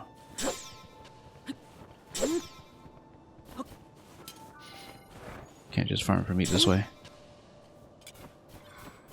Oh well.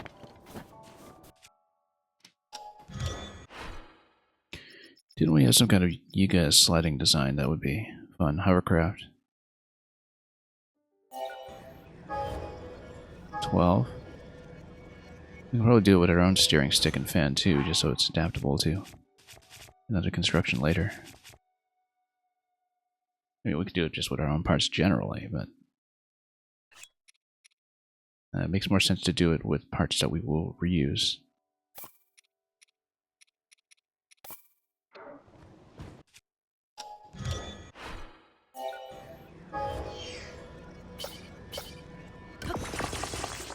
Okay. And then this will just go across the snow. Very low power device as well, so.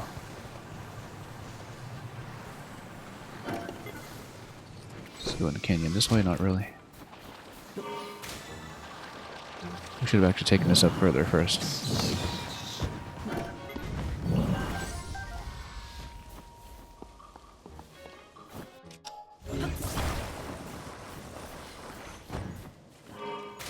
Oh, wild berries? Sure, we'll take some.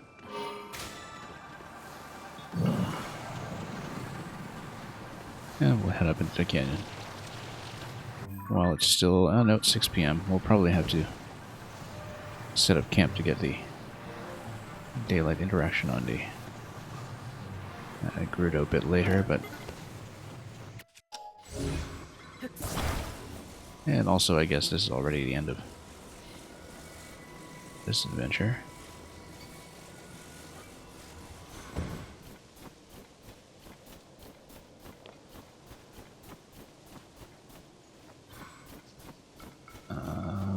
No, we can just send it over here and continue with it. I do want to keep it on the sled for the time being. Oh.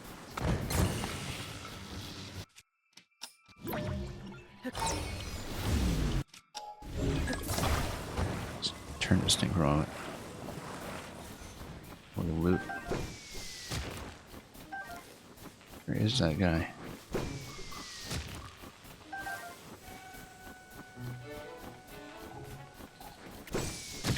Off the rock.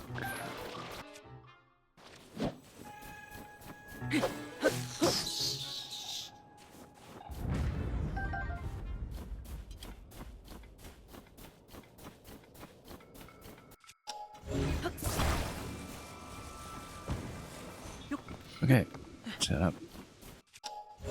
Step by step.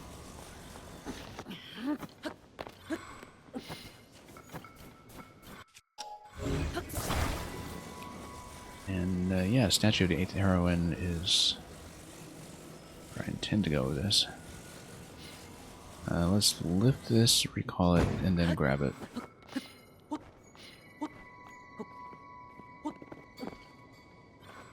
do it a few times here, actually, just to get it to come up.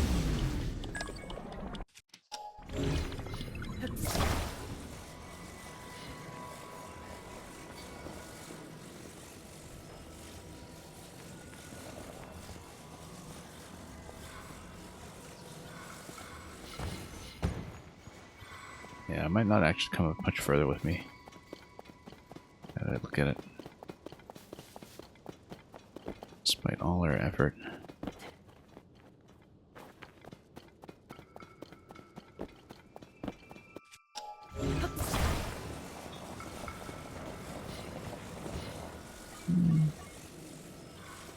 Maybe it can. Just need to find an appropriate vantage point for it.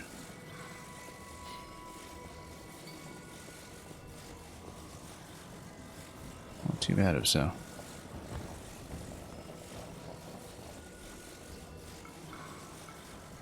Just needed somewhere along here.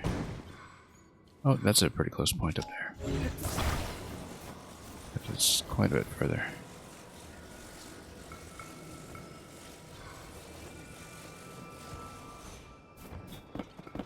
And then we'll call it back up.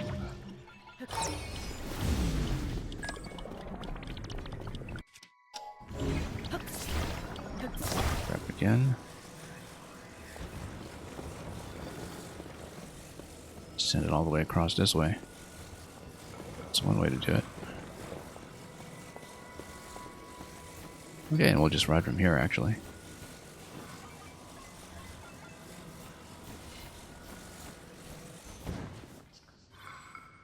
Oh, got an ice lake over there. Let's take that out first.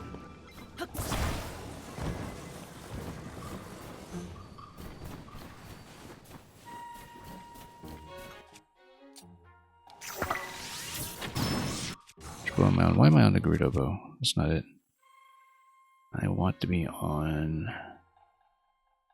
Oh, probably because it broke something previously. Yeah, we'll get back on the Zonite bow. Then...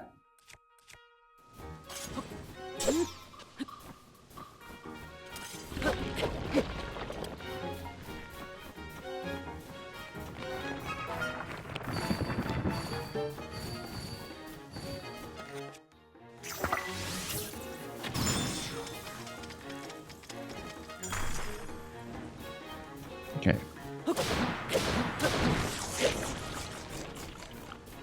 Let's loot something here.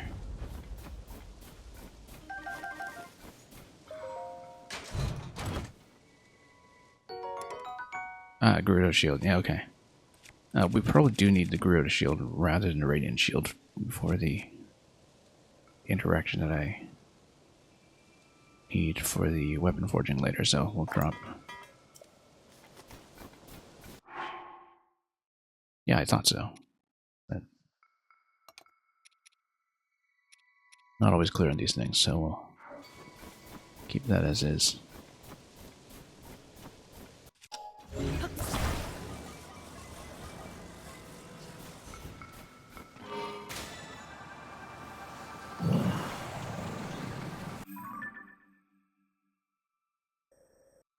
Lost location that I'd marked for some reason.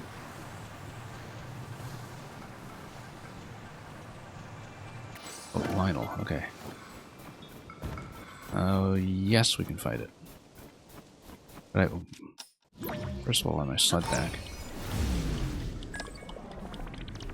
And second, yeah, this is again one instance where I really want cold buff food. We even might take a portable pot to it here.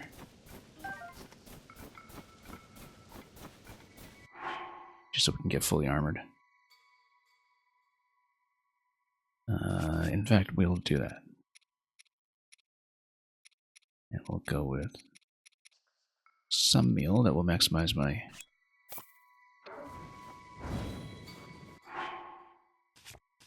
heat resistance for a little bit. It does mean that if we're doing cold resistance,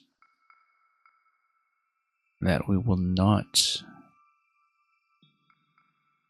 be be using something like strength food. That's okay.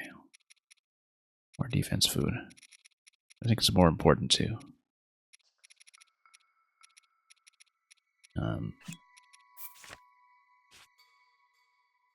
Yeah, we'll do something like this. 12:30. That'll be more than enough time for the Lionel fight, I hope.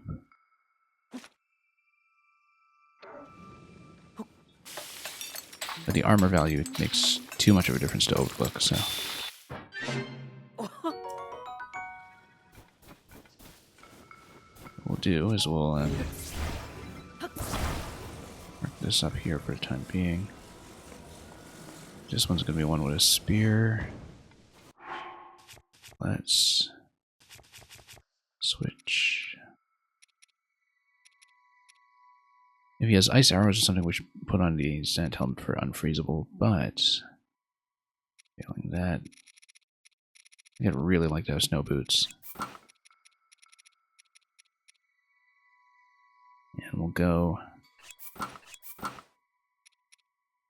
freeze, freeze, freeze. Unless we have something better to work with here.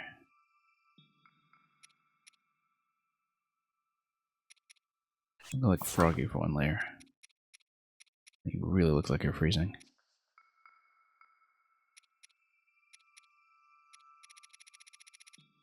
And yeah, we'll do 2 points into cold food. And then 52 armor should be fine. Let's switch to a better bow. I think we'll go with this. I mean, we're going to be hopefully looting a Lionel bow off of him anyway.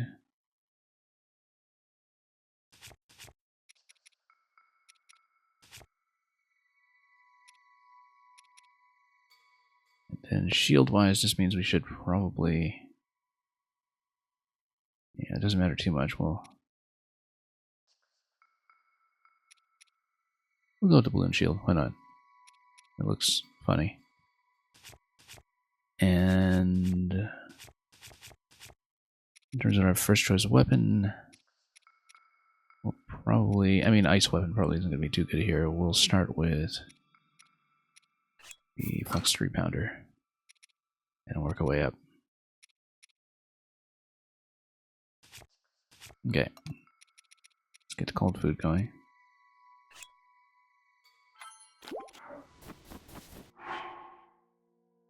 Wow, even with 2 points cold resistance. Oh, it gives me the timing, but not enough. Okay, okay, we actually do need one set cold protection, which is not great. My armor value went down to 40. Yeah, we needed 2 points of cold resistance off the food, and I realized that that recipe is not what we need for that. Okay.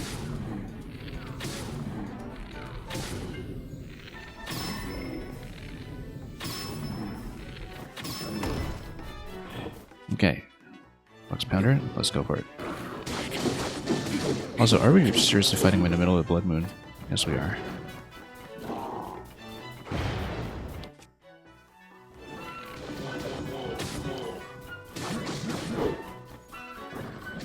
That's okay. Blood Moon won't interrupt this fight. Unless we don't kill him right before it, which we won't. Oh, and that's interrupting my shot. When the glow of the blood... Well, let me take the shot.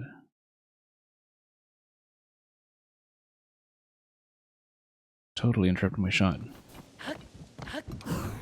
Okay, that's fine. We'll ultimate point blank.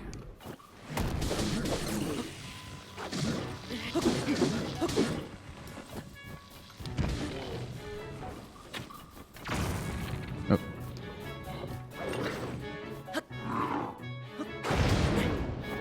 Okay. Yeah, stomp attack. Something we need to be aware of.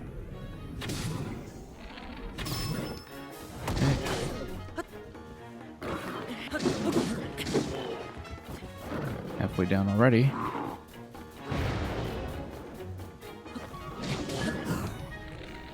Spin around and then... Oh, can't quite get his face here. Let's put up some protection. just in case.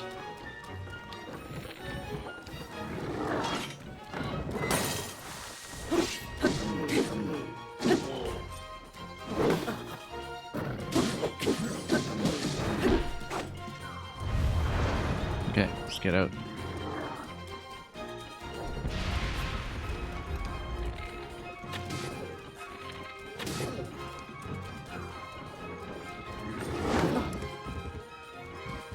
Damage.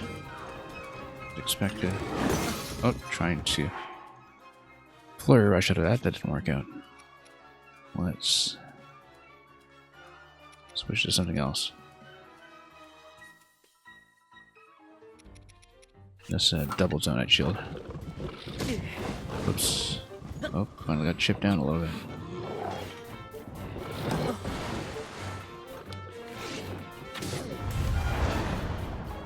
It's okay, let him do his thing.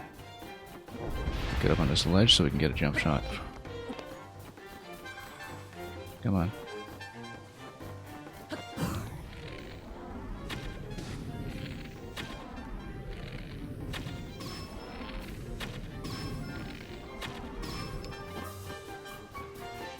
Oh.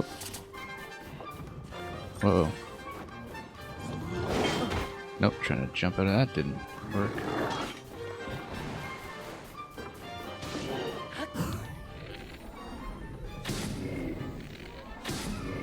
Come on. In the face.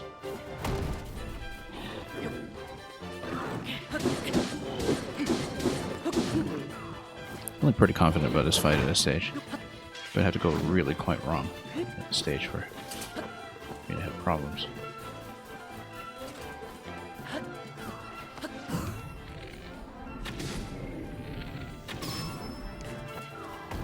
Okay. Let's get on.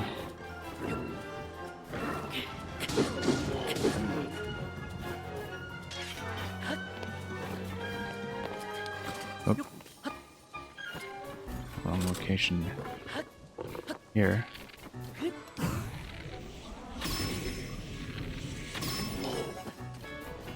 Oh.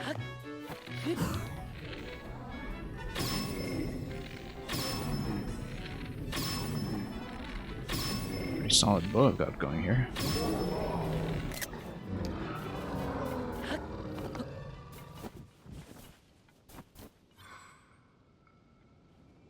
Well, that really was not very bad at all. For a white mane. Okay. Let's merge a couple of things. We'll obviously drop that. Then, for bows, a lot of these are pretty droppable at this stage. Might actually drop the Forest Dweller, although it's one of the best bows we have that would not be lightning susceptible, so.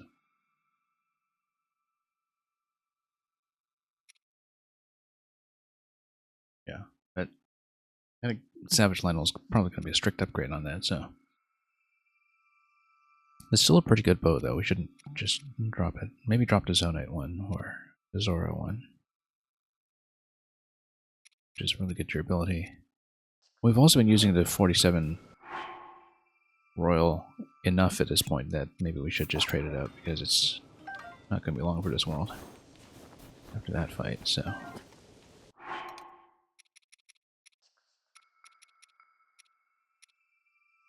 Okay, we'll switch back.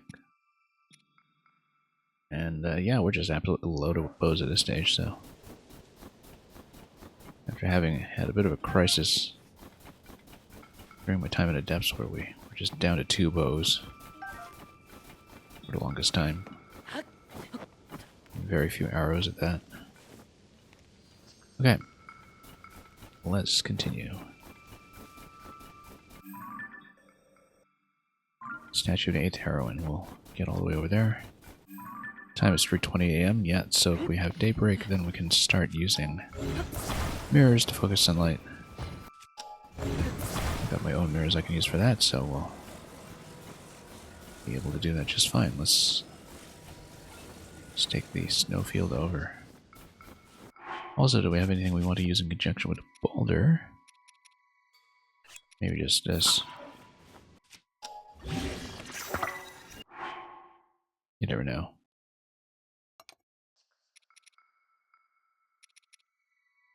Could have just put Royal on it too. That's okay. Let's head on up. Also, let's put the Korok mask back on. So yeah, good thing we hardly got hit at all in that fight because armor value was not actually ideal. But if we have cold resistance food, then we can maintain snow boots for one part of our gear set. That in itself is helpful. Yeah, enemy base over there, we're not going to bother. Shrine over here, we've done it.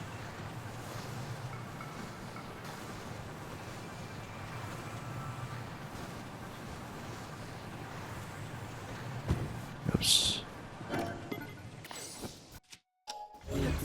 Yeah, speed-wise, of course, this is much more efficient than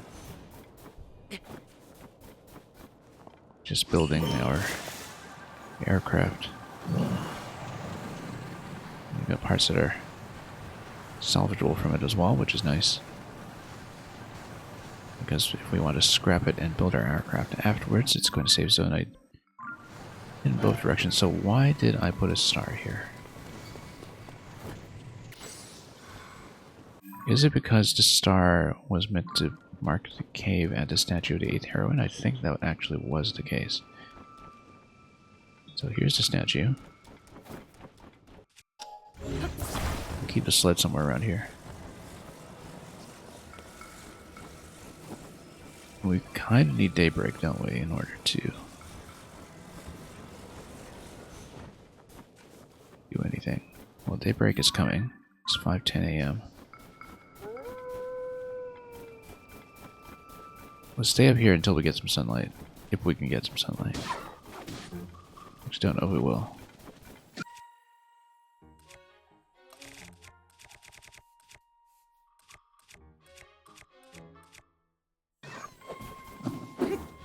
Oh. Gotta pick up the meat before it freezes.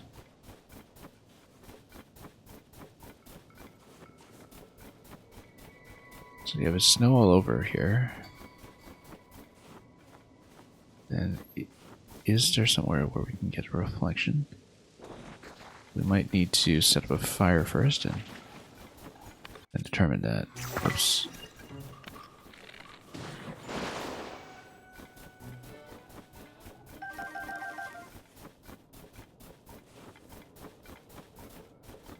Yeah, like switch it over to noon or something. What is this? It's a wind gust. No, we should just wait for the sun to come up and we're here. We're definitely in the sun. We see shadows. Hopefully we can just turn a mirror at this point. If we can find one. We got 9. It's not very many.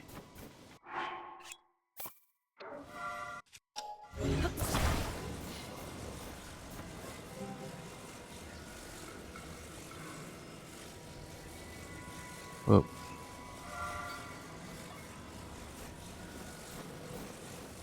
Hang on.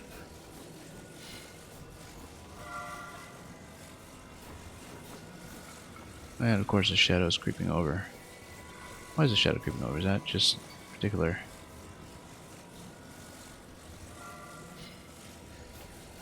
effect of this time of day, or?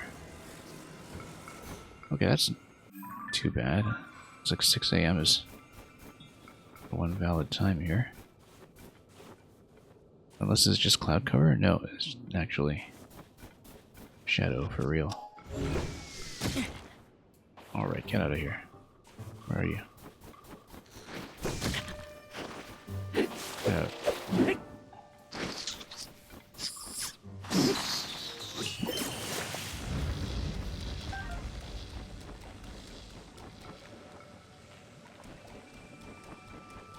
Well, that's unfortunate that we had this really brief window of opportunity. And we missed it. We do still see some light over here, but it is totally creeping over.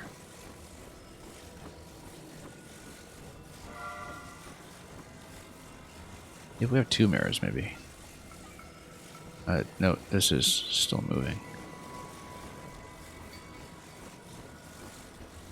We might just need to set up a campfire for daybreak and put this on a shield and use it as a mirror shield.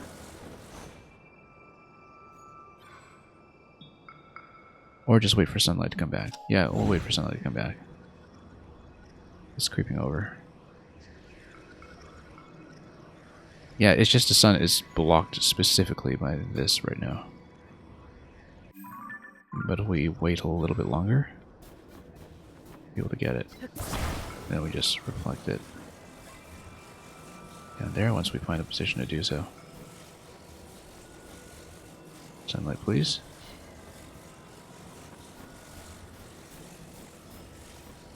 Come on.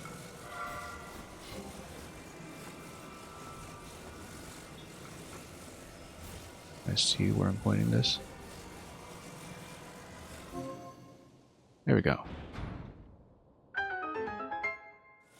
Very nice.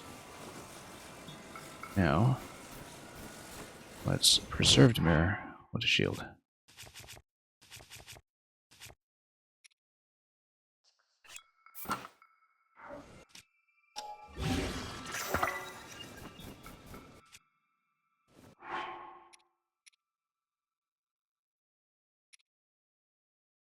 Okay, we'll switch off the mirror shield for the moment, and yeah, we can just leave the sled here. I can also drop it if we want to convert it to the flying machine afterwards, which we might want to do. If that's the case, we'll just drop it. Or even just write it down with recall. Nope, it's gonna slide like crazy.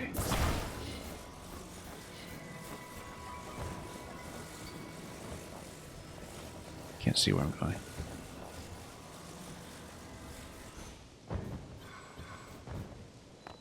Okay, that's fine. We can get it from here.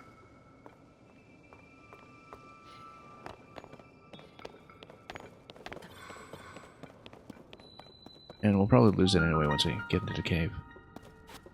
And despawn it, so. Yudo. Fancy meeting you here. We have a shock stick for it. In fact.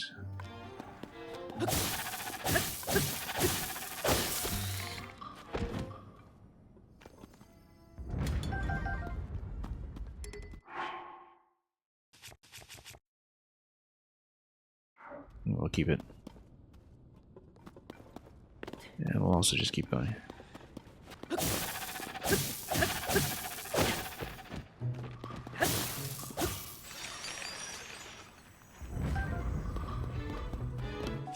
And also just use some kind of lightning cluster over here, probably. This is surprisingly low in shock fruit. I say surprisingly, but of course then I've been tossing so much shock fruit around all game.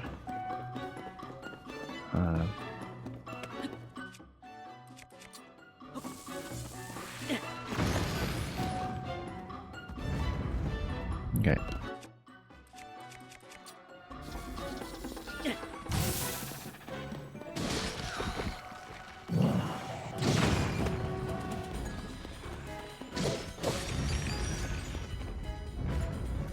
This is a Misco treasure. Probably... was it a flame attack set or a frost attack set in this area? Can't say I remember. Well, the soldier grade weapons, we don't particularly care about those. I mean, we could replace that little magic rod that we're using. Just tap little devices, but... if we had a broadsword here, yeah. Oh, we also have some additional fans in that. Probably because we can use it to blow away some of these things here. Let's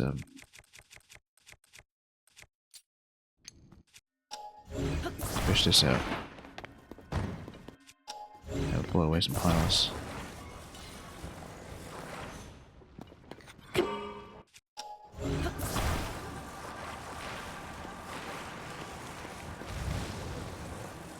in case anything interesting presents itself. We'd need it anyway to unbury the chest. By the looks of it.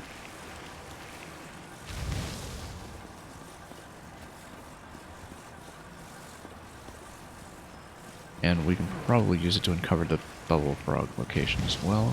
That looks like that's definitely it.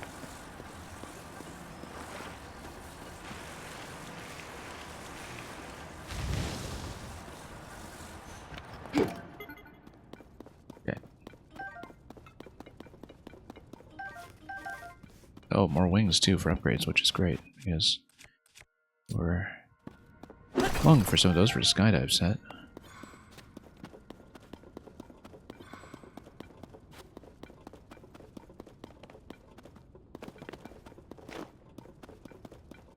We can switch. Interestingly enough, the wand is totally pristine because from activating devices, it doesn't use durability. Durability rules are a bit different in this game. You should actually remember that. Do we want to trade it for broadsword then? Actually, there's no benefit to that. We'll just keep it broad. There's really no particular benefit to it. We have plenty of swords. Let's maintain some variety.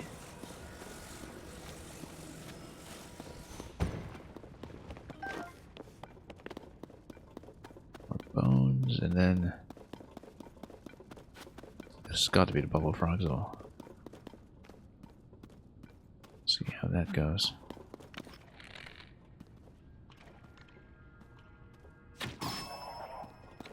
Okay. We'll grab that in a moment.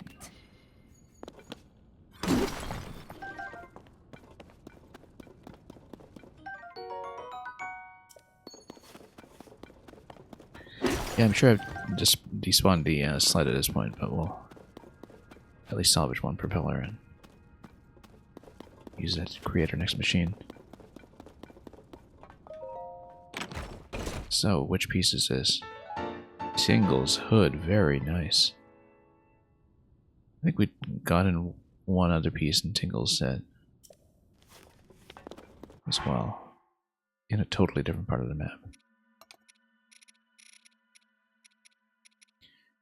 I guess Tingle's set is the one that represents Majora's basketball games. Because, yeah, we have Tingle's shirt. We just need the last part of that set.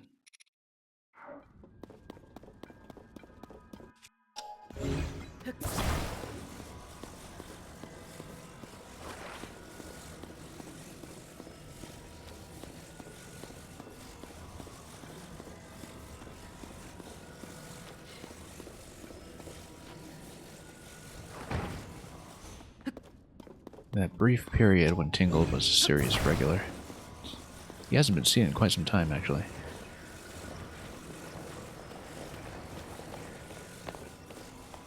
I'm trying to remember if he was in the DS games. And Hourglass and Spirit Tracks. But in terms of the console games, I think he actually hasn't been seen since Waker.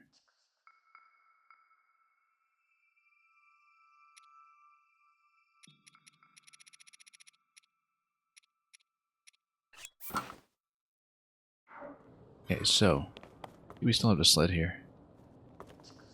I'm gonna send here and find out as well. I didn't think so. That's okay, we have one part we can use for the next construction. And we'll get the flying machine, we'll get out of here. Might even consider going up to the sky, in fact. But let's build our short-range vehicle again and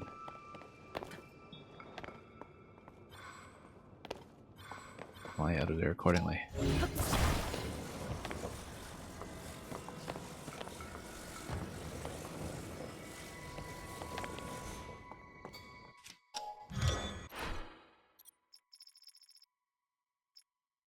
The old favorite.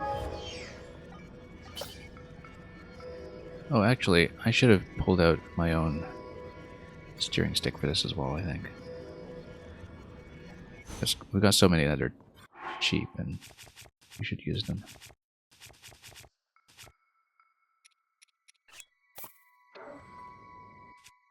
Okay. Now we're good. Do we want to pull out our own fans? No, we just use own fans for the time being.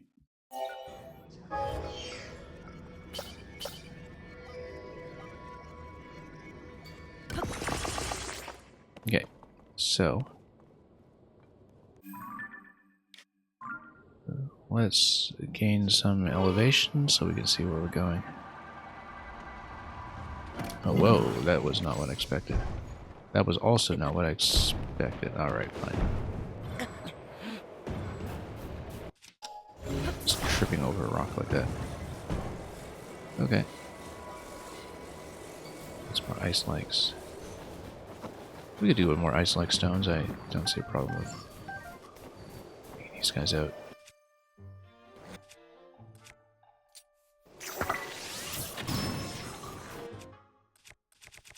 And we'll just go Master Sword against them. Oh, whoops.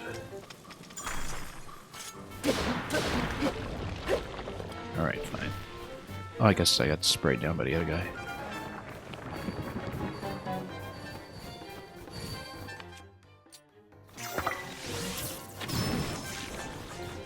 Alright, let's toast him.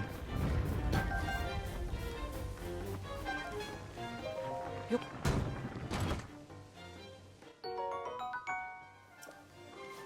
Surprisingly, we had room.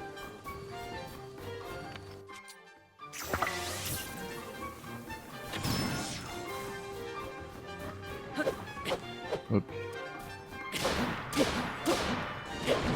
There we go.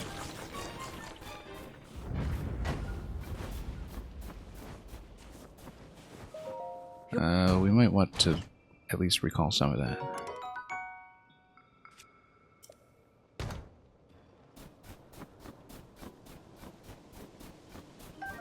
The ice-like stone is the part that matters most here, but we don't want to get out of vehicle range. Given that we just constructed it. Obviously arrows would be nice as well, but let's pull this back and follow it down.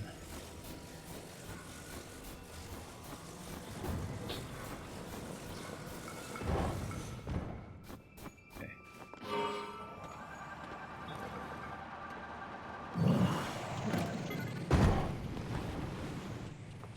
I don't know if we...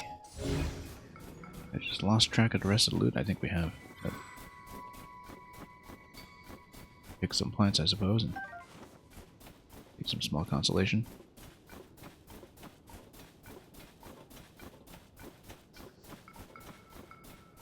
Also, at this point, yeah, I'm pretty sure this star was just marking the cave and marking it inaccurately. Fairly certain.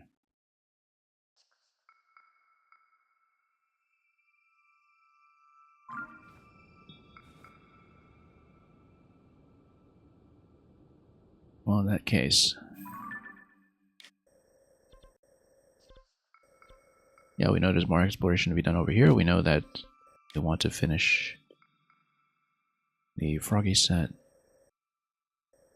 We should just keep going then. Maybe finally do the Wind Temple too. Who knows?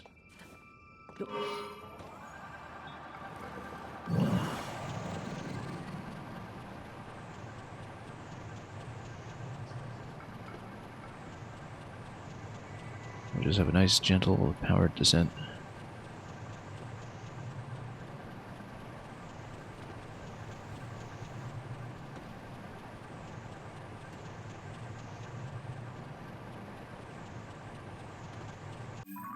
And I think all the shrines in this area have been accounted for, including the one that we just couldn't complete, but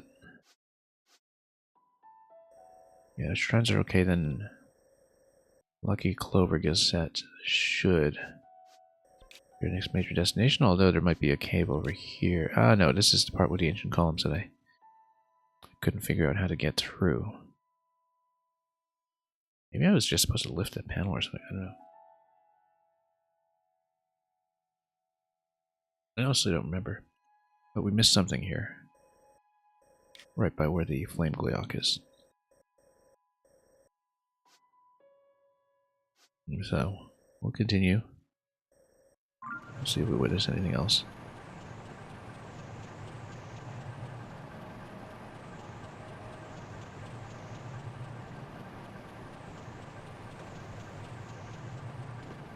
Right along the edge of the map here.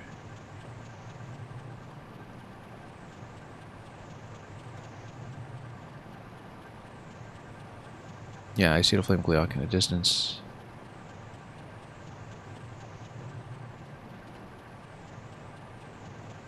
Possibly there are cave systems on this side too. That we haven't already explored. We've been here though, I think that's what I see up ahead.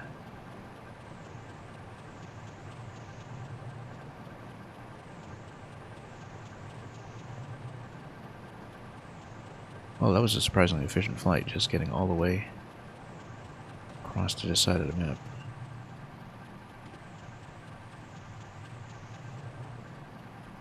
Well, yeah, I guess at some point we should go back to the Great Sky Island to plug in some of our zonite. So how much do we have now? We do have over 700 now, thanks to some of the construct fights on the field, so...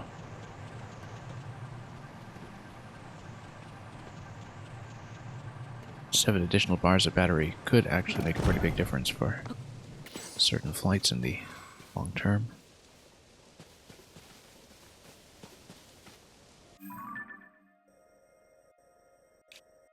So yeah, Lucky Clover will be where to go. And then after that we should hit a ferry to get some upgrades done. And after that we'll be well within range of the Wind Temple and everything with it, especially if we take that all the way up. If we so choose. Then yeah, there's this whole series of interactions here. It looks like a rail in the sky or something. Maybe some way to drop down into the cyclone. Who knows? Find out.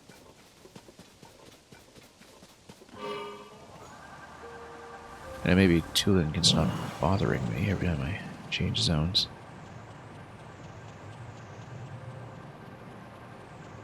Probably the greatest benefit here.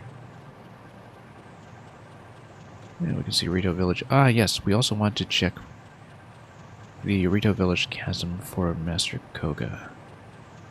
If we can uncover it. I don't know if it is something that can be uncovered until we've gotten rid of the blizzard. Because it may be that the surface towards it is iced over. I assumed that maybe it was from the top to pillar, but I don't think it can be. How did I look at it properly? Well, maybe it is. Well, we'll see. But if we do that, then we'll get a chance to finish the light routes.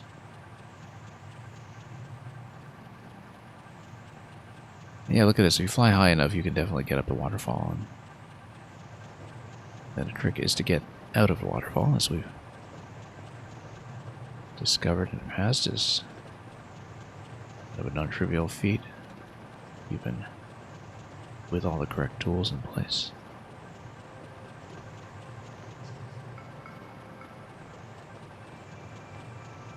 I really did think a chasm entrance here would be maybe at the top of the spire.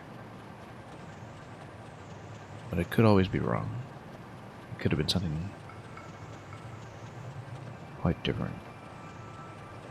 If you look at that campfire down below, for instance. Also, we're about to expend the battery here, and that's okay, we're in a pretty safe location.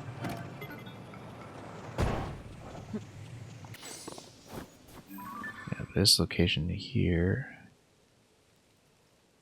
Just the bottom to climb. Yeah, I kind of assumed that you'd have to drop in from top. But I never looked at that properly, and the assumption could be quite wrong. I mean, it makes a lot of sense, so it'd just be on top of the light route, that's all. Maybe that isn't quite right. You'd be dropping in somehow. And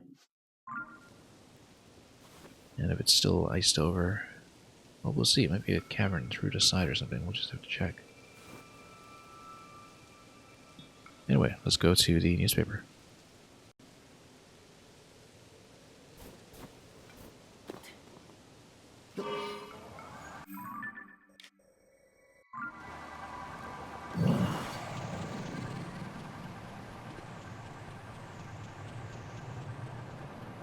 All the news that's fit to print.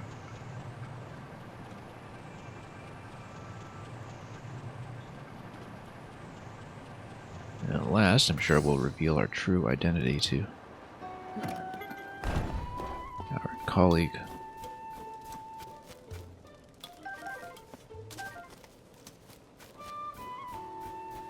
It was a real whirlwind, yes it was. Oh, this guy's just gonna fill me in on history again.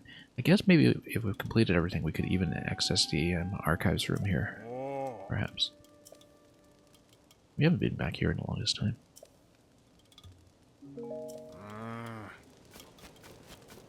And we should probably do some cooking too, but maybe we can relax a little. Yes, we can. Can I enter?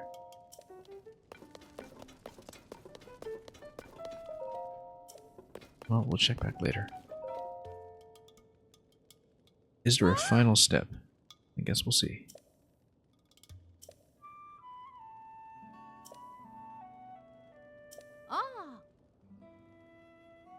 Okay. Rocky hood. And we'll upgrade it. Hopefully with sufficient materials. We didn't actually cover where Princess Zelda is, nope.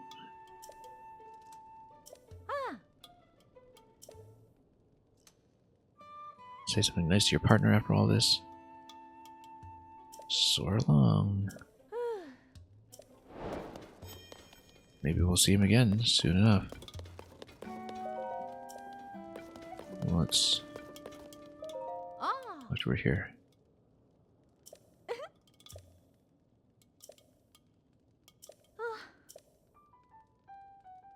I got to get to training and improve myself. Yeah, maybe he's at the archery range or something. Watchers Bluff. Iroh Ridge. A famous bard. Interesting. Maybe we'll see Cass. In Impulse Buy. Yeah, well, that's why I get to climb and you don't. Okay. Watchers Bluff at Hyrule Ridge.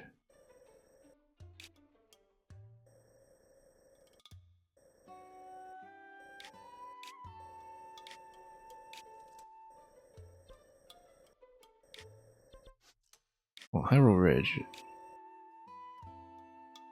is the... I mean, this is a canyon. We need to find the equivalent of...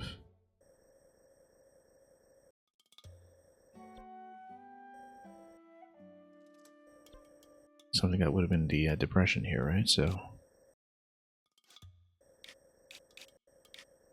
I actually don't remember where it is.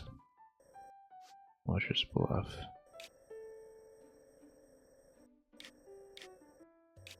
Or what qualifies as Hyrule Ridge, huh? Was it this whole thing? Anyway, he's looking at a bard. I feel like we want to follow up on that. Hang on.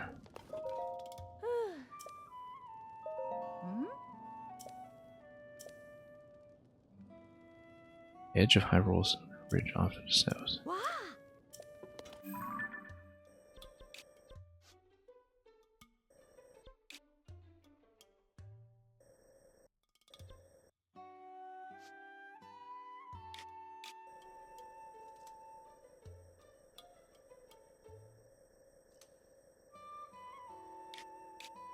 Yeah, despite my knowledge of this game's geography and Breath of the Wild's geography, I actually don't remember precisely what part qualifies as Hyrule Ridge.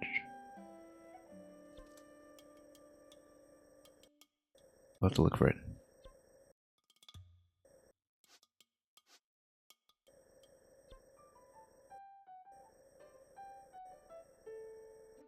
Watcher's Bluff. Oh, you know what? It might actually be... No, it's not Burrito Lookout.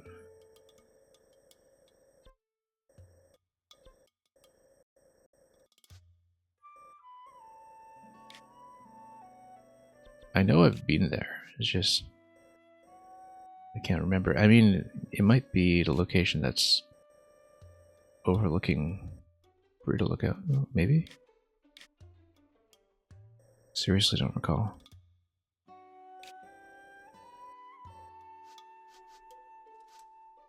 We'll have to look for him. Not at the moment. But perhaps if that's a way to find Cass in this game, that would be incredible. Also, because we know that Cass actually was stationed at the Overlook in a previous game, right? I don't quite remember. Where's Hyrule Ridge depart? We're looking at the plateau. Let's see. It would be somewhere going down in the depths.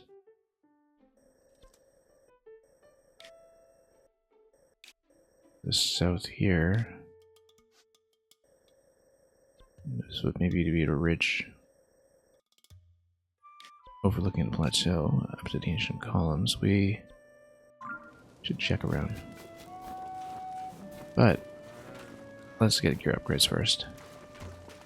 Possibly even do the Wind Temple first. Actually, you know what? If we, instead of going up to the snowfield... you know what? No, we should check this shrine first.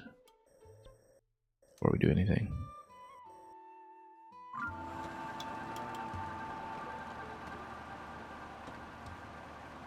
Yeah, that should be the priority. It's one of the ones that we did overlook. James D looking for a pin? Well, I mean, we just finished a Froggy suit, so we'll look for him at some point. And we'll find him.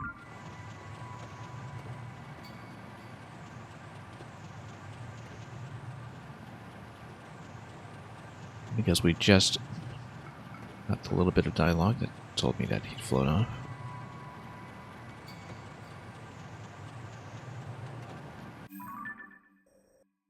So yeah, we're going to go over here. See what I missed.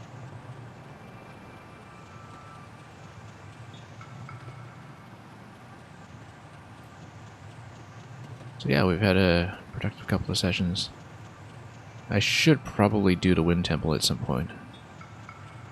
Although everybody's been telling me that, you know, oh, Wind Temple's on the tutorial path. It's what a lot of people do first, and we are 300 hours into the game. We have not done the Wind Temple. At Hills Cave, we checked this already. That's not where destroying this. It's further.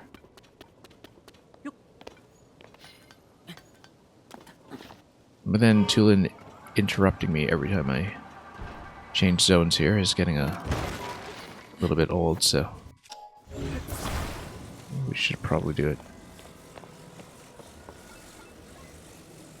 When you heard where I was looking for, you thought of pen, exactly. You remember specific things about the game, yeah. I mean, it hasn't been out for that long, all things considered. Right? I certainly hope you remember things about this game.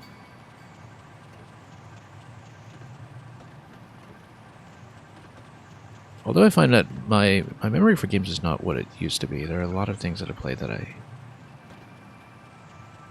especially if I play a lot of games together around the same time, then sometimes they can be a bit of a blur to me.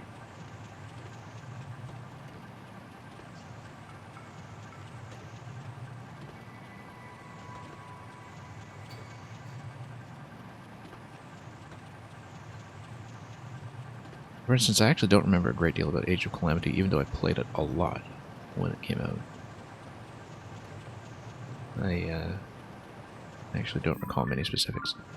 Also, this area here, I know I have to look for the secret mushroom cave at some point again too, and then it was one of the points that was like flowing underneath a particular outcropping. I don't think it was here, or maybe it was. Maybe it was here. Yeah, actually, because the river comes in, and then we found a cave, right? And then Hebra Head Spring Cave.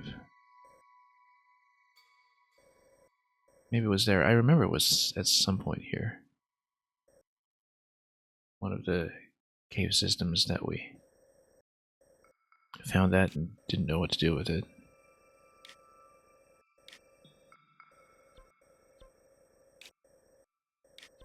Must have been around this area.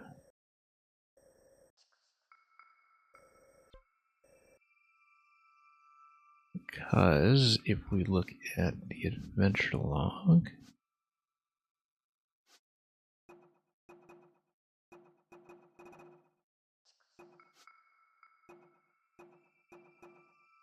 we find Stay Haven. Vapors drift over stern of a basin near a pond in Hebra.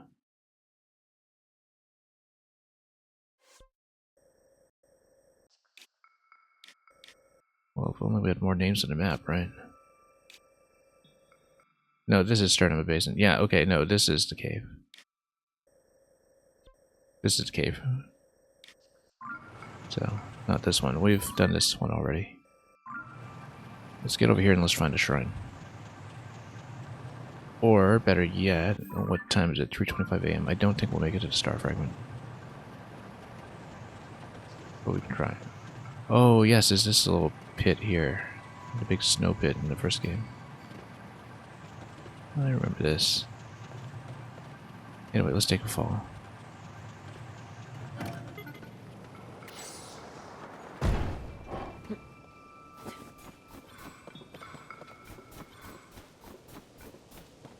Maybe we can race over to it. Star fragments aren't easy. Yeah, maybe we can do it. Before it disappears on us.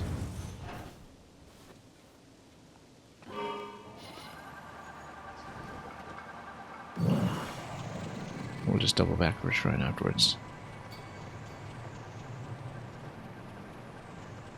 Yeah, I remember this spot very well in Breath of the Wild.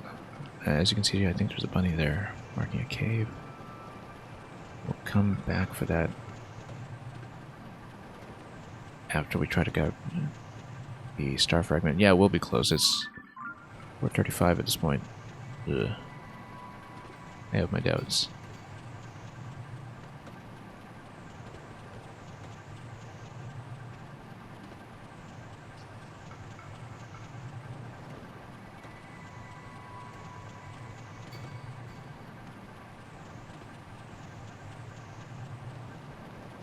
It's pretty far, actually. And I think it's gone. Yeah, it's gone. Oh. No, it's this to deal with. Okay, let's go back for a shrine. And deal with him again.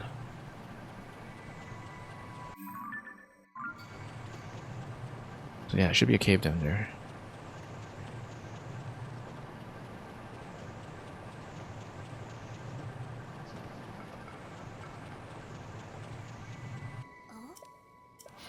And we'll have the second interruption in just a moment. This game really didn't account for the possibility that you'd do his quest part way and then leave for a couple weeks.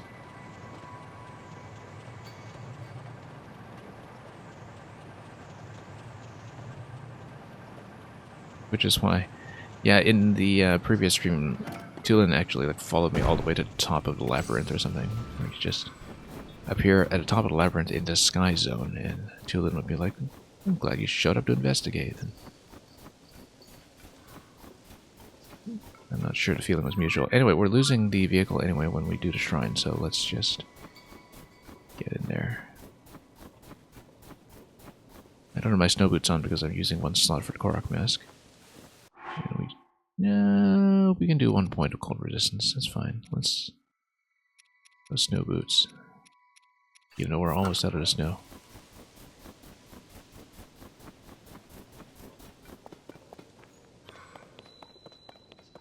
Discovery.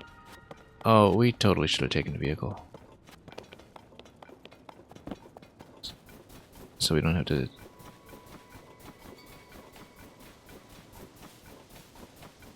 build something new to get across the ice, or...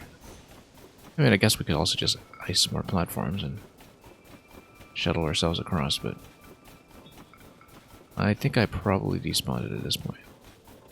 Didn't I? Oh no. There it is.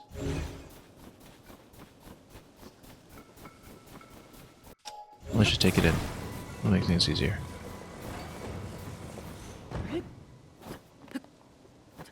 This is a beautiful all-purpose machine.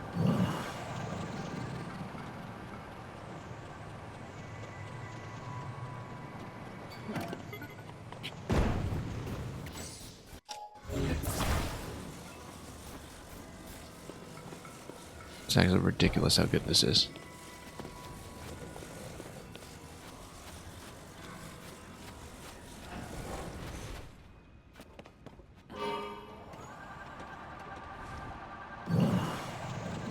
And we'll just fly across.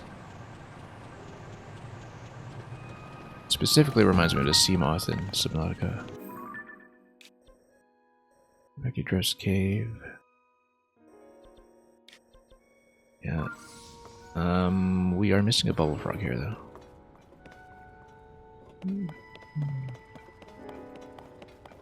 So I better look around. I don't think anything obvious presents itself as what a location would be unless you ascend. I feel like I want to scan around a little bit more before I enter the shrine so we don't lose the vehicle. Because bubble frog's got to be here somewhere. Probably off to the side.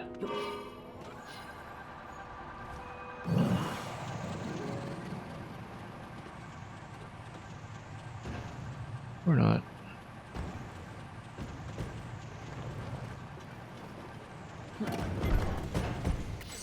Maybe it was. Didn't quite see. Yeah, no, there's the bubble frog cave. We'll take it.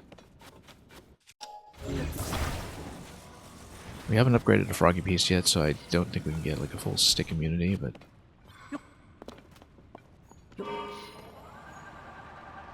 we'll see if I can actually fit this through the hole. This hole. If we can't, that's fine. We'll... oh. Get out, get out. Hang on. Yeah, we'll just climb out and recall it. Or climb out and lift it. There we go.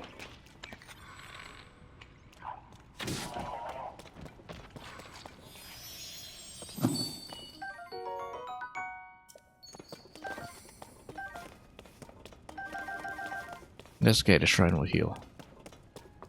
So. If we can lift this, that'd be ideal.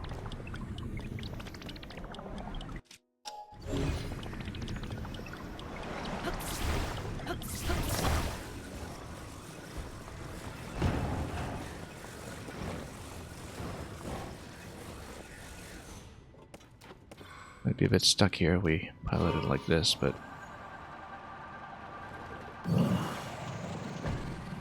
oh, that's okay, we'll get out.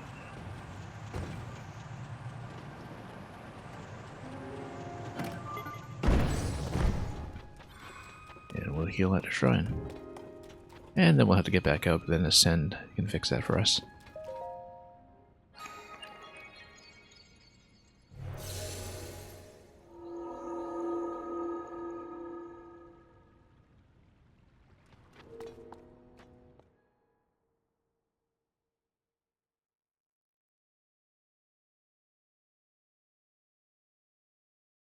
This will be number 129.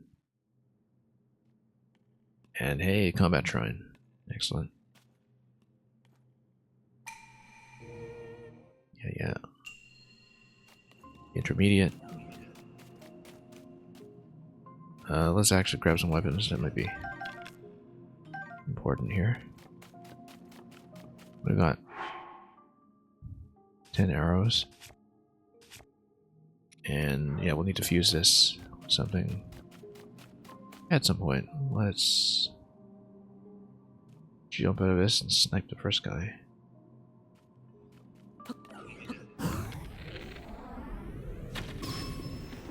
Okay.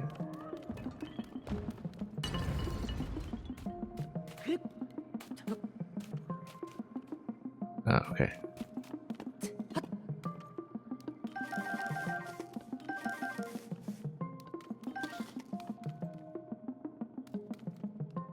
That eases things up considerably. Let's get down here for a moment.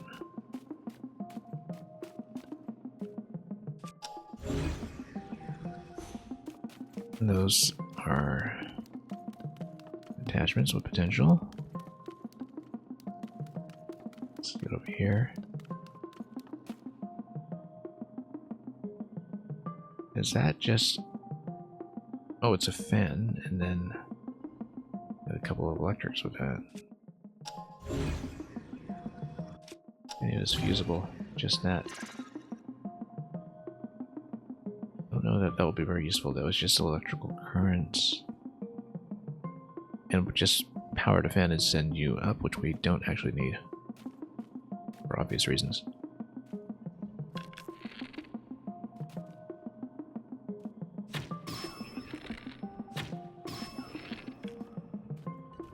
Okay. And range-wise, we should just get over here.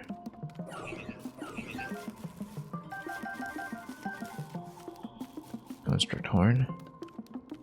We should probably use the construct horn on both. It's only +3, it's not that good.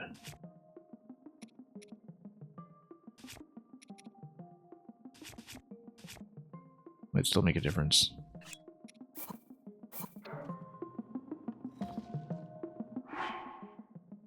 Yeah, we'll fuse one of them and we'll fuse the thick stick with something better. Like this. Sometimes we have a battery club. Battery bat. That's fine.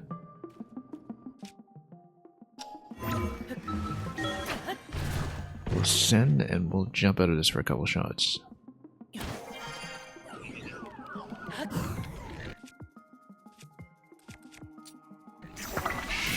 Fruit.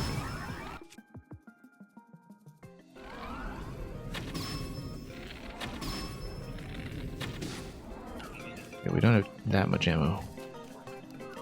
Let's conserve this a bit.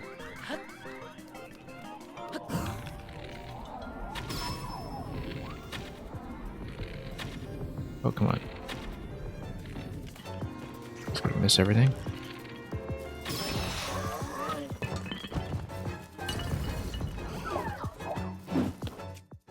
Shock him and take this weapon.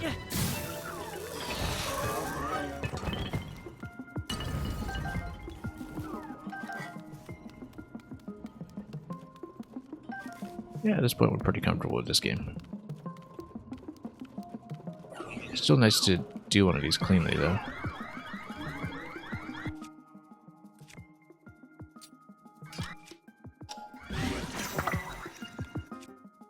And might as well just bat this.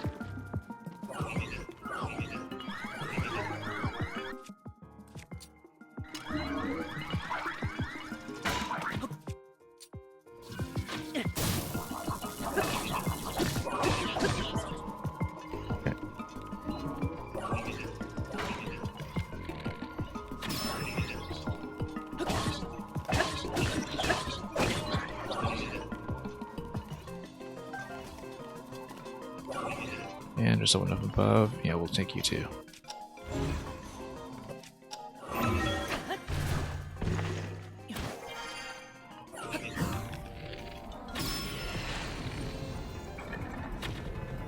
just off the side. You get over here? Eh. A little bit out.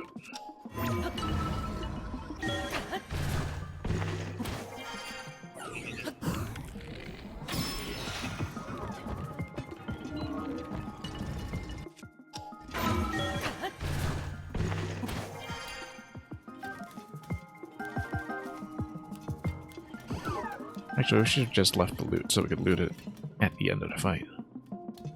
Instead of having everything reset. Oops. There we go.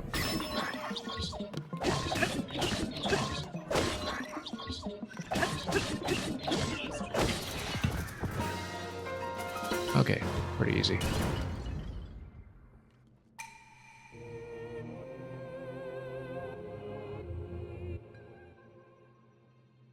It's still a lot of fun though, every one of these. Tons of tactical variety to them. We were obviously never going to use the fan, because that seems like it was designed to give you updrafts, and we had no use for that. But other than that... Oh, interesting, we... Setting iron on this. Iron barrel. Not particularly great, but that's okay.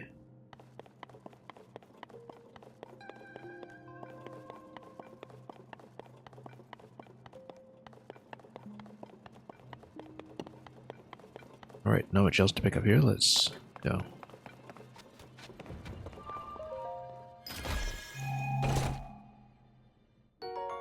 Very nice. Very useful. Let's heal up.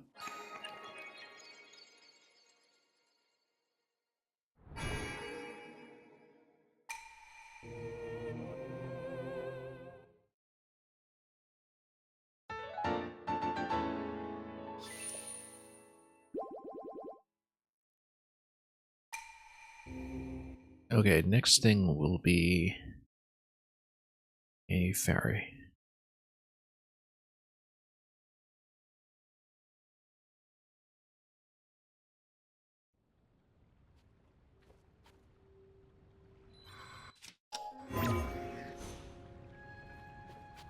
Let's climb out of here first.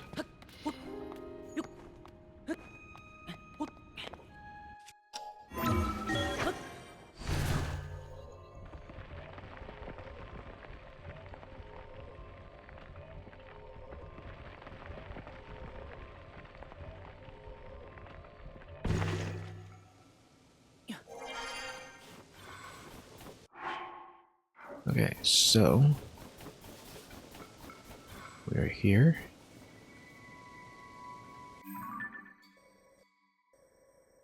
I'm amazed there's nothing at the summit. We should check that anyway, just in case. There's a Korok in the vicinity. Oh, there is a Korok in the vicinity. We got it already. Just didn't see the marker on my map. Yeah, fairly obvious location for that. The thing about this high peak as well is that it's high enough that we should see about our options for flight. No immediate points of interest here, so what we should do then is actually probably sled over to where we want to go. I mean, flying is easier to navigate, but sledding is going to be a lot faster, so we'll head down and we'll build something.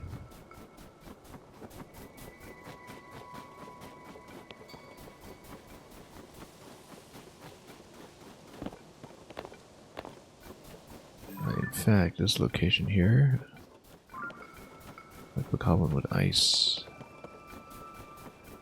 Silver Bokoblin with ice, I should say. This looks like it's a Korok that we've already uncovered, but this is on the main road.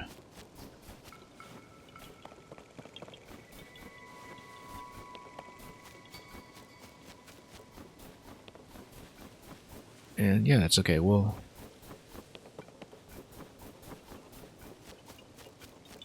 So the thing is, I'm on a road rather than on a snow on a side. Does the sled still work? We're about to find out.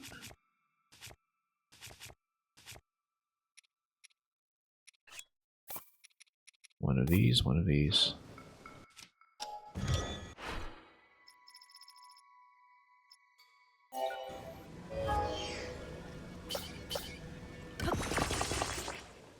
Yeah, we're using these parts specifically so I can retool them to a flying machine later if necessary. Let's just follow the road and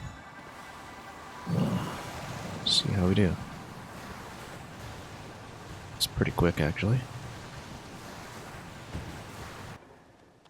And now we have to deal with two of them.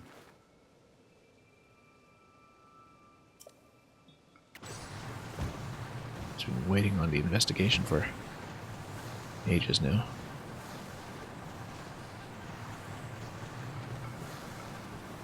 But yeah, the snowmobile's really nice, in fact.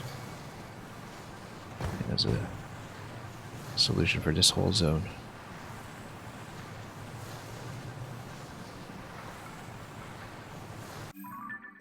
The light up front is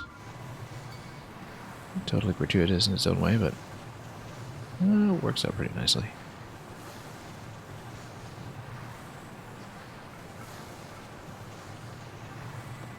Works for someone who's snowblind. How much cash do we have? 181. We should probably visit Beetle first and sell some things off, otherwise we just won't have the cash for very upgrades we need, so...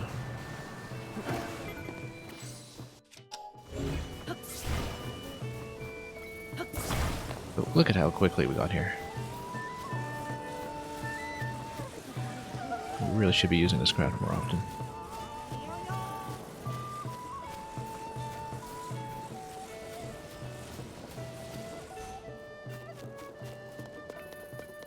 Anyway.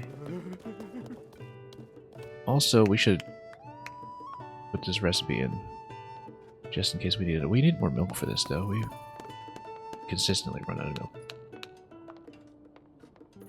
Yeah. It's like some kind of stew. I thought I had made this. Let's actually check my recipe book with milk or wheat or whatever.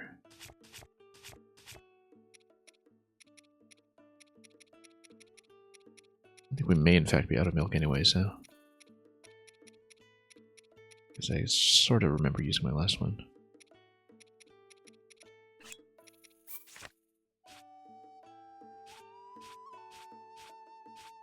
Yeah, we're definitely out of milk. But it's some kind of stew. Kind of hot stew.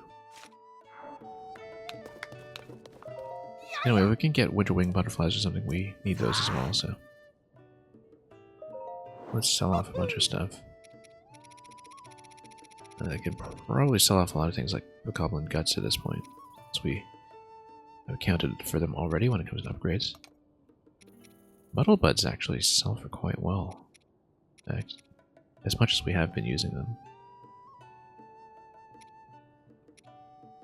Surprisingly valuable.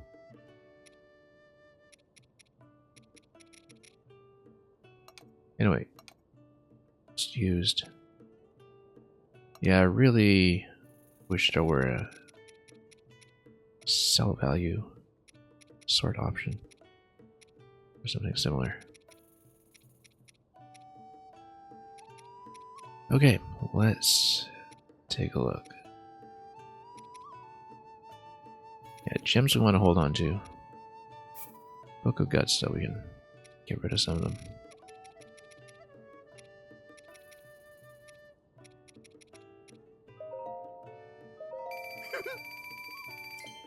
Moblin Guts I might still need.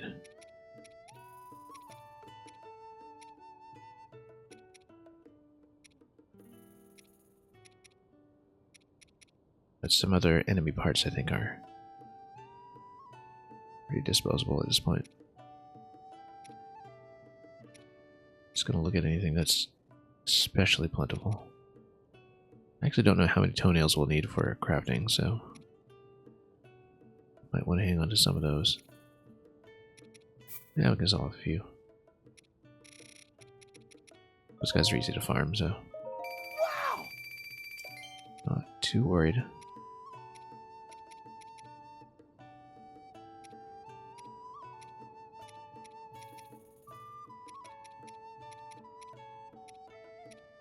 And yeah, a lot of these can go.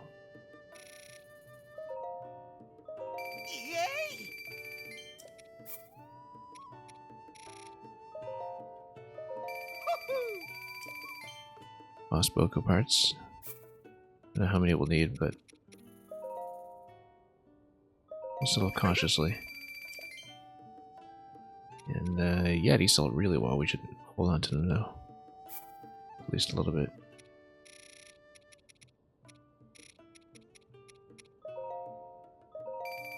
Selling down to 90 in case we have some gear upgrades that need like 30 each or something. Zalphos Talons. Yeah. Anyway. This is good for now.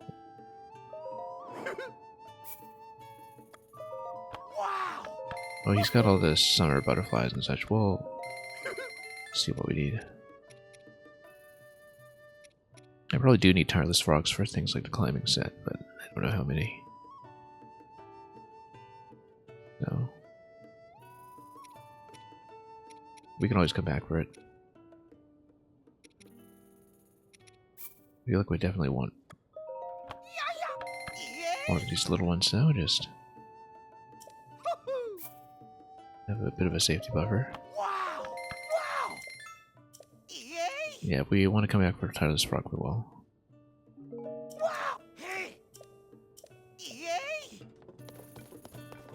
We'll check the climbing set, in fact, because I suspect once we get through other requirements like all the Swift Violet and such, that tireless frogs will in fact be a big part of that.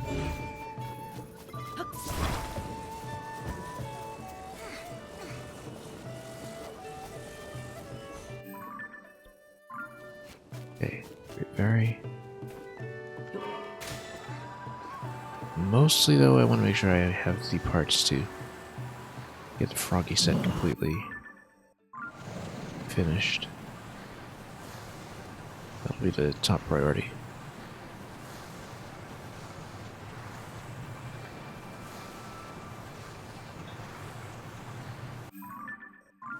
Yeah. Our fountain is just up slope. And look at how power efficient this thing is too. It's really, really speedy.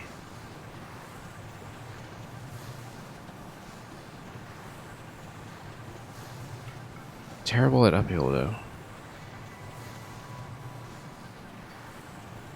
They're designed like a horse that can just make it. Yeah, it's not exactly an uphill vehicle, and then we need to bring it back and flip it.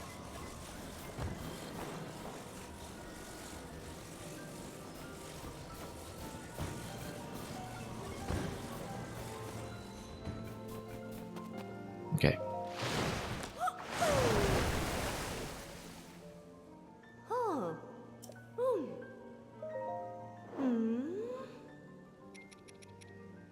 Okay, so first of all, yeah, we're not upgrading these yet.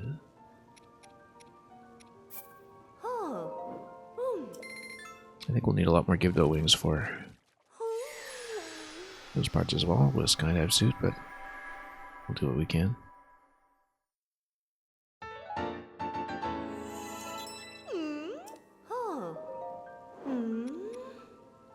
Barracuda eyeballs.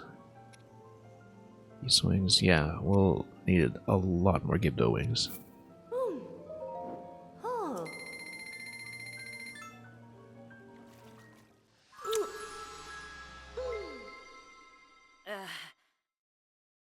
So the question is, which part would we rather take?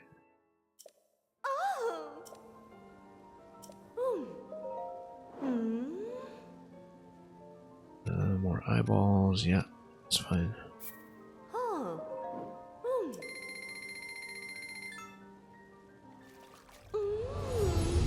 love the look of the glide suit, though. But you can just spread your wings when you're diving with it.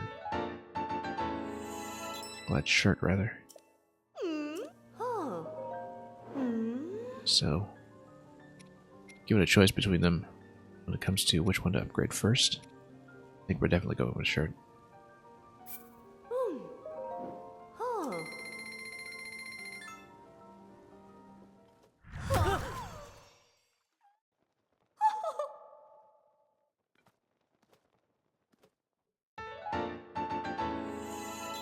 Very nice. Slightly lower in the armor value, but that's okay. Oh, Froggy. Are we missing parts for the Froggy? Or have I just not sorted this? Let's... There we go. Sticky lizard. I feel like we might be short in a few parts here. Once we get up to the upper tiers. With the sticky lizards and frogs. Let's try it again. Yeah, if it just switches over to frogs, then we're fine, but if we need more lizards, we're stuck.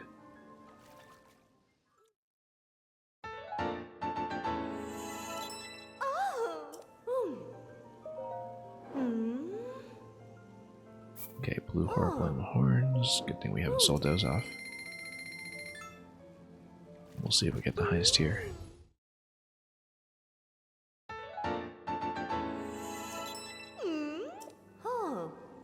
Because we get a full 60 armor froggy set. Look at that, that's amazing. Glad we stocked up enough opal for it as well.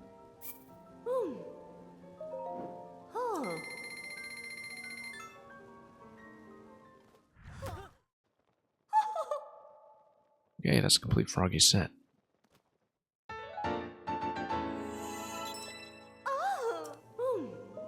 For all of our climbing needs.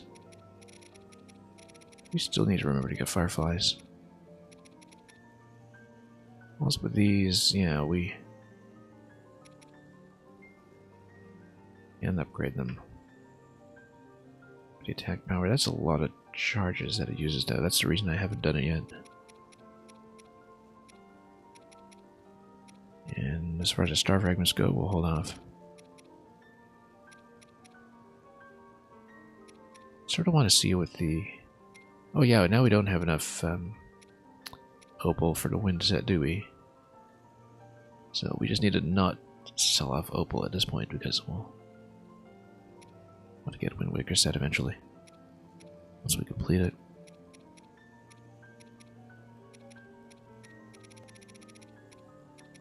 So I think that's good for now. Unless there was something else. Yeah, we need more obsidian frogs for this one. And blue-white frogs after that. Gliok guts. What's this missing? Boss Boko horns. I'm surprisingly low on those. Oh, probably because you need the standard quality ones, which are actually hard to come by. Given that everybody is leveled up.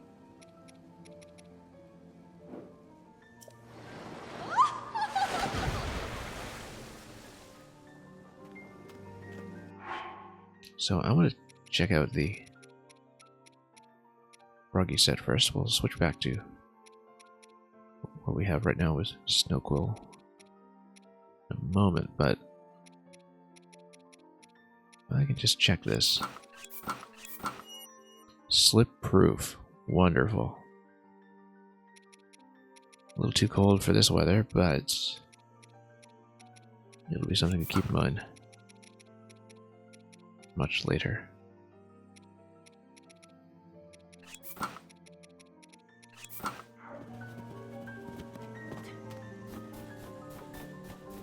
Okay, so now that's done. Where to next? There is this shrine over there. We'll have to switch vehicles at some point to do it, but that does look like a natural thing to do. Also, yeah, it would be on the other side of this labyrinth area, wouldn't it? So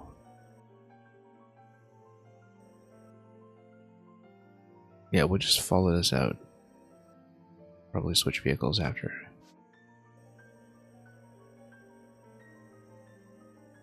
I think that makes sense because we want to clear out as many of the surface shrines as we can.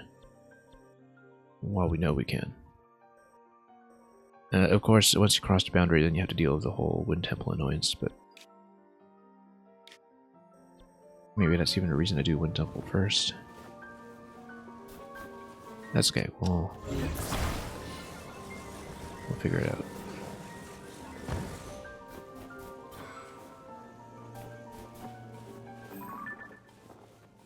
Yeah, because all the Wind Temple business is over here.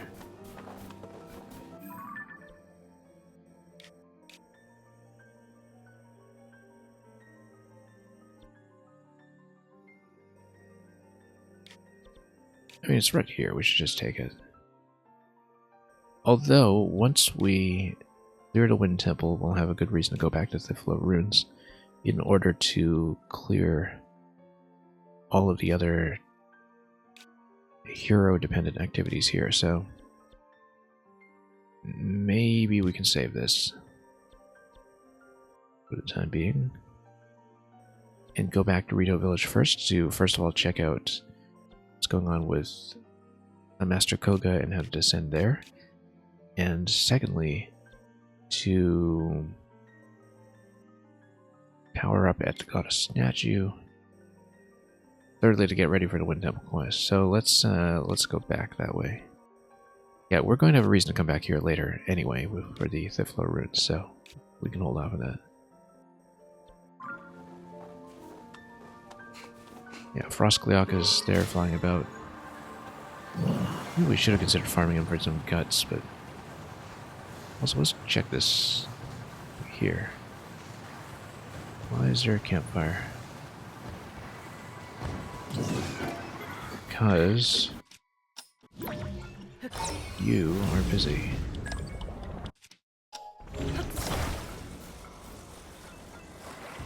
You're saved again. And Benny always getting into trouble. Hi. Mystery of the Dragons. Scavenge pieces of dragon's body. I guess that's what they've interpreted the star fragments to be. Or, oh no, that's the scales that you pop out of the dragons, so we know all about that. Scales, claws, fangs, and horns. He also got spikes, I don't know. It's just a different name for the horn. It's a kind of shiny rock. That's interesting. That's new.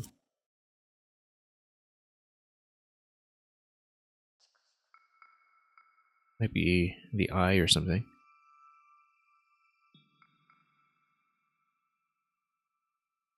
Unless, of course, that is the star fragment.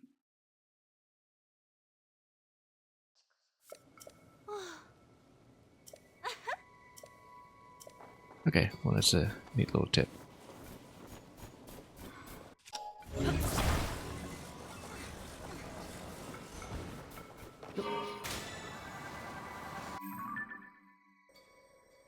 Alright. Let's go. Not too keen on farming the Gleok right now. Also, there's another shrine that we've missed up here. Maybe we should cross over. This is going to be pretty high up the mountain though, because it's Salmi's spot that's go way up.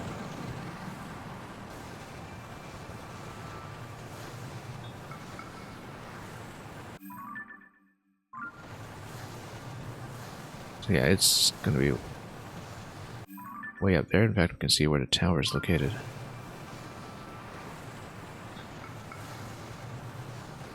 So we would definitely have to change vehicles to do anything like that.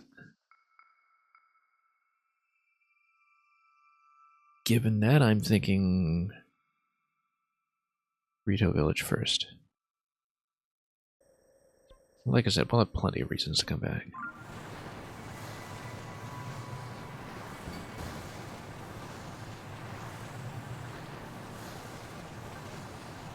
So let's just take this snowmobile over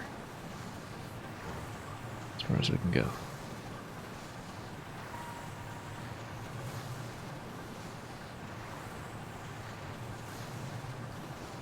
And we'll take the road. Easier to navigate.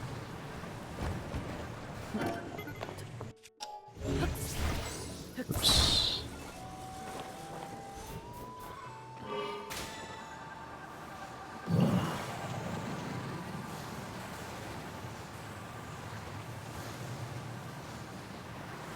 Oops. Let's not bump into every rock along the way.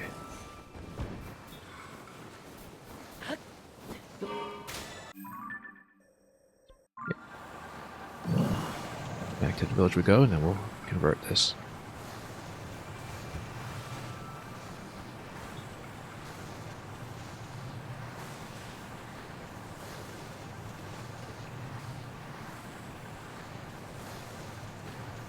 Follow the road. Yeah. Will mean I have to deal with the slope, but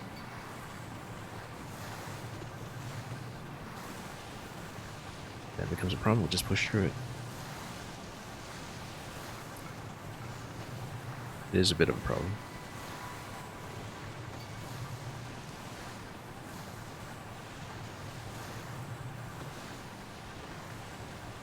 Yeah, the horse actually outperforms this easily. Yes, we're going somewhere.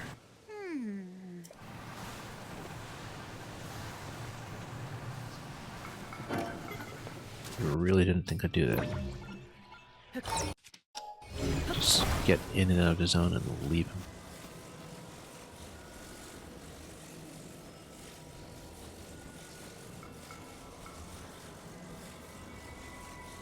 Anyway. Start this up here and then we'll be able to continue. Maybe we should have put this on a cart or something for some wheels, but that's okay. The sled works nicely for snow, so long as you're not going uphill. You know, we'll be going down at this point towards Rico Village.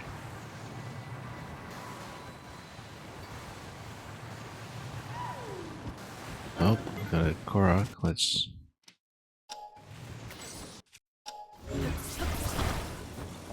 stop for a moment and check.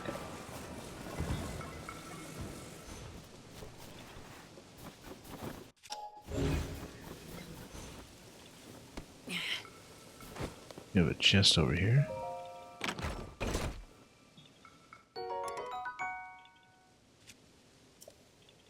We had a lovely shield, but I don't think we have anything to trade out. Yeah, we can always trade out the Gerudo shield, I suppose.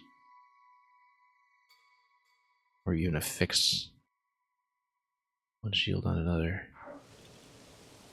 You know what?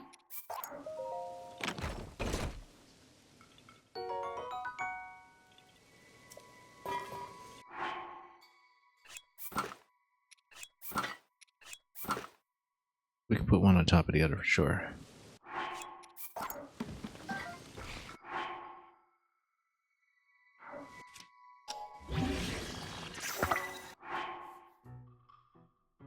Totally off center. Oh well.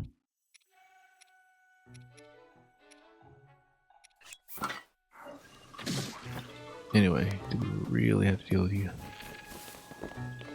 Alright.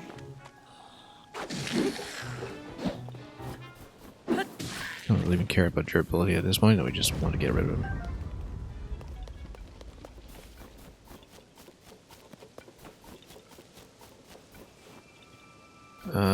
Probably up this tree. It looks so prominent.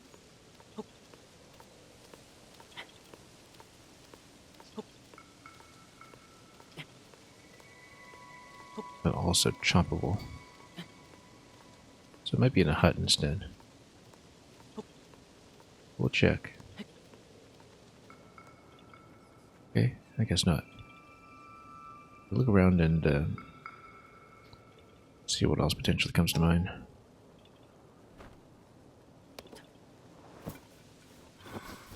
Maybe something here.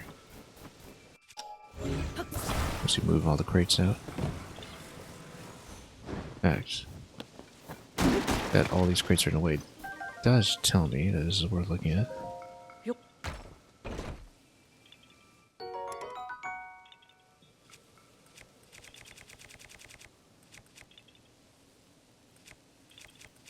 Yeah, we'll ditch this.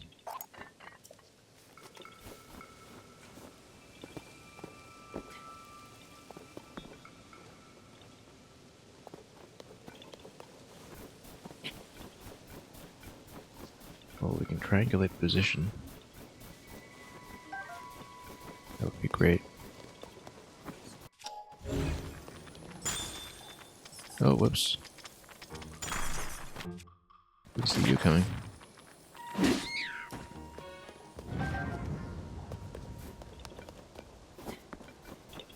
Maybe this little point over here?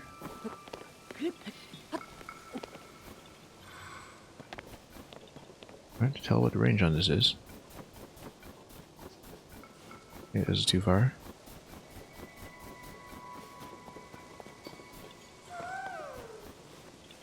In the previous game, there were a lot of Korax that were just based on the highest point you could reach locally.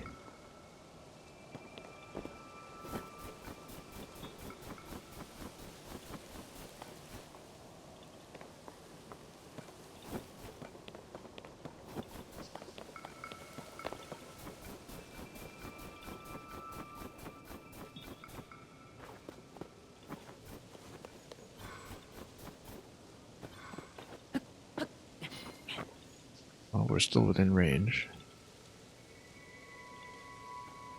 But I really don't see it. Might be over there. It's a little far out. Yeah, indicator stopped at this point, so it's gonna be somewhere in the middle here.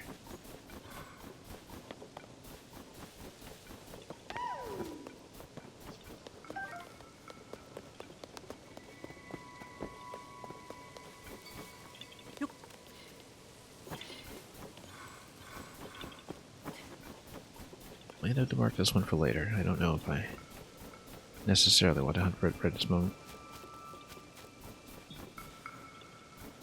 But, oh no, we found it. Okay.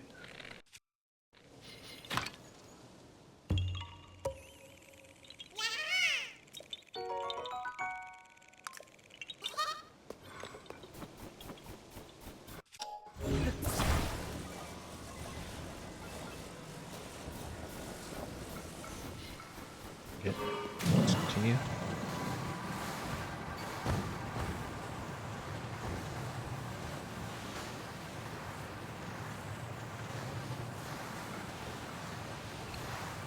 And all the way back to town if we can.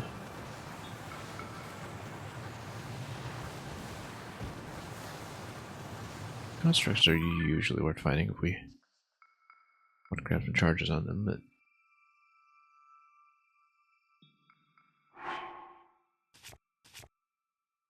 yeah, we've got 715 personalized charges. Now let's just skip. We'll have opportunities. Especially if we go up to the Wind Temple, I mean, it's up in the sky. There's a possibility we'll be finding quite a few more. If the Water Temple route was any indication.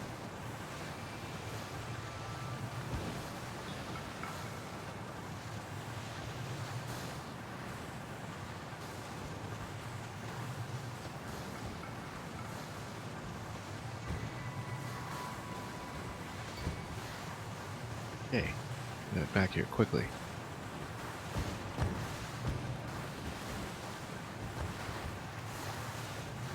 We will at this point swap to a flying machine. Just incredible battery efficiency.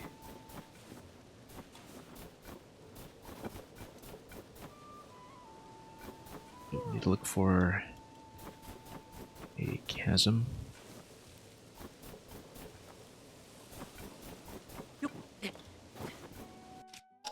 Switch vehicles. Last time we were here, we were pretty much broken Zonate, which is why we didn't really continue beyond that.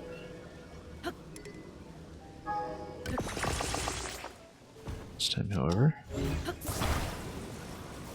We are pulling the power.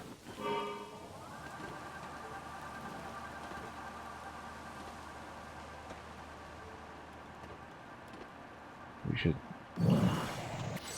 scan for lower entrances wherever possible. So again, one of the things that does come to mind is that potentially whatever chasm takes you down to the depths might just be iced over.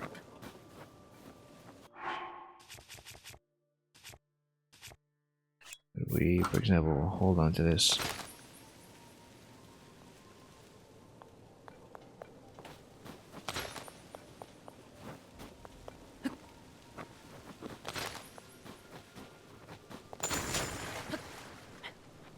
Yeah, we can crack some ice.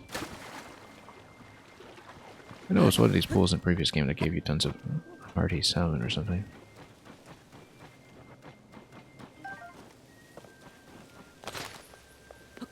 But a salmon miniere, of which the children are so fond.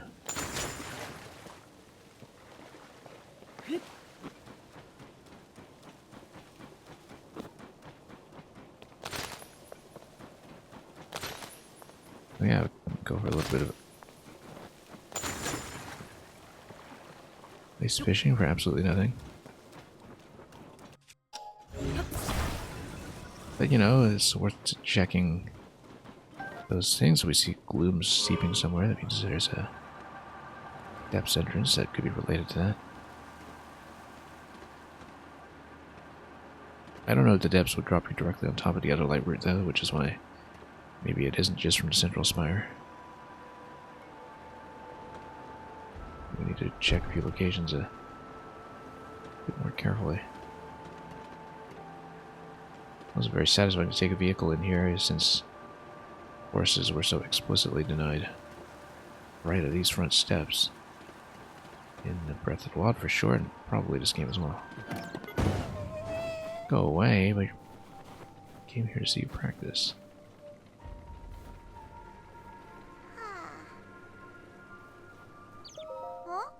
So the Stormwind Arc. Yeah, why not? We haven't been here in weeks.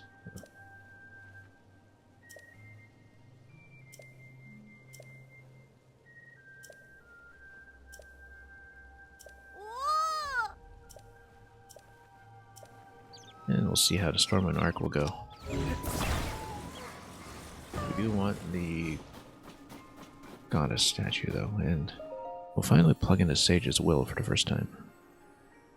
We haven't done that.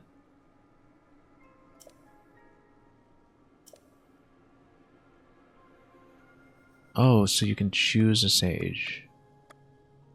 Make a bond stronger. I wonder if it's for the cooldown time or something, in which case you may actually want definitely Atarijo or Yunobo. I mean, ooh. Oh, and I guess that would mean that in total you'd be looking at 16 Sage's Wills in the sky. If you can upgrade all 4. And potentially there's the 5th stage as well, I'm not really sure. I mean, not as somebody controllable, perhaps. I feel like earlier in the game we were waiting on Riju's cooldown all the time, but nowadays we mostly try to catch up to her. Whereas Yunobo we actually need to reload quickly. Unless this isn't the cooldown time and it's just attack power, which is also a possibility. Let's go with... I'm just thinking about like positioning wise, who am I usually waiting on? We're waiting on Yunobo much of the time.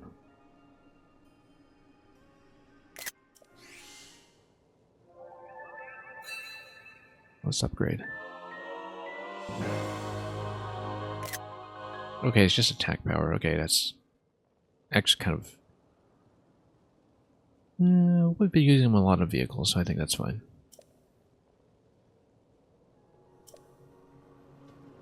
We just need a lot more Sage's Wills.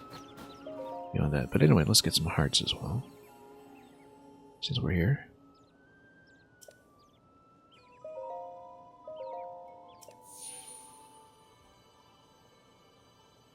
More upgrade. Away.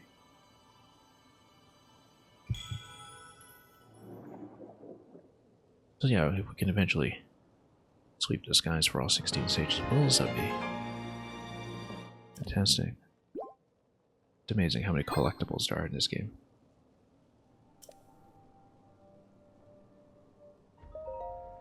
Long ways from the days when it was really mostly just hard containers. And games only a fraction of the length.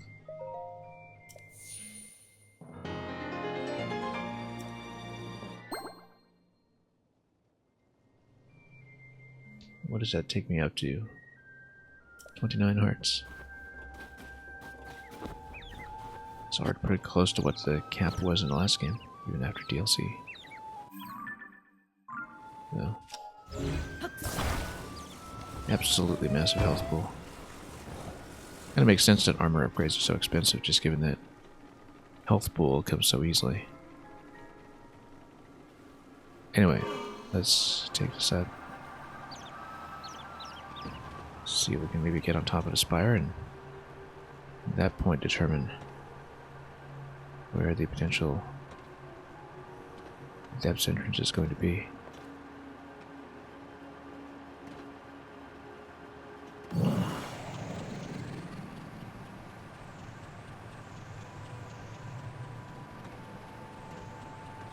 Because that is as yet unknown, but we also haven't seen how it looks from up top. Now that we no longer just have a divine beast perched there. I kind of feel like it's not going to be this, though. The depths entrance will be something further down, tucked away.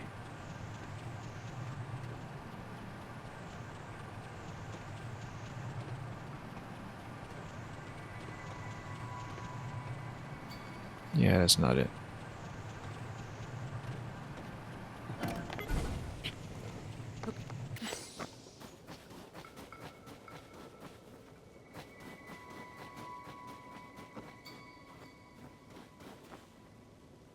And is it any other location that we can see?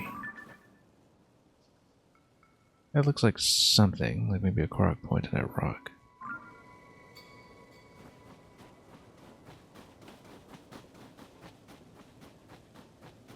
I'll take the opportunity to scout. I feel like maybe you need to enter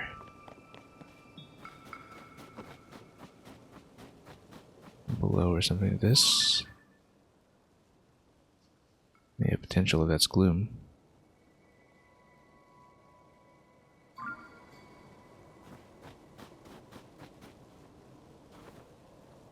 No, that's just the entry point. That's how you get in.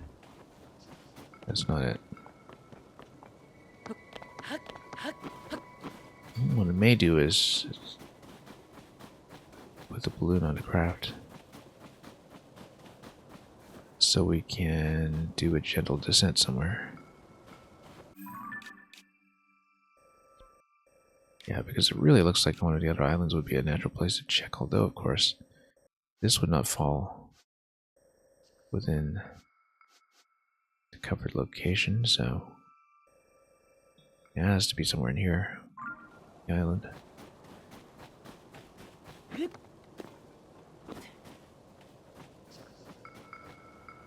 we'll probably put the balloon on it so we can descend gently. I mean, there's also a water landing here, but I don't know if it's icy water. So we could just drop into the water. It's hopefully not a problem.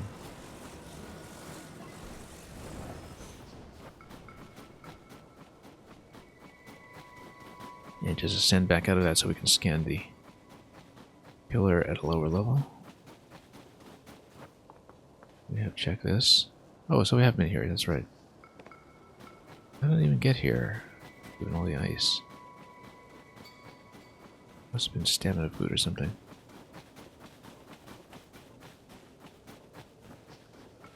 Anyway, let's get in. And take a dive. Probably. Yeah, we can also swirl around a little bit just to scout properly. In case any other ideas present themselves. Particularly along here. Maybe the lower level of the pillar as well.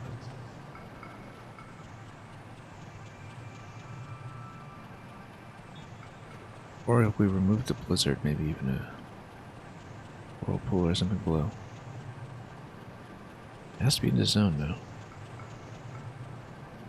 Because it's otherwise isolated.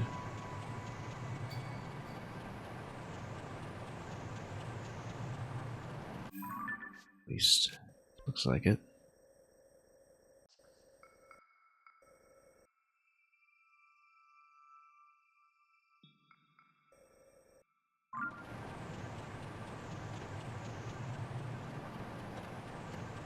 Yeah, we'll just scan this as carefully as we can. This central location might have potential, but I feel like it must have been there on a previous occasion, and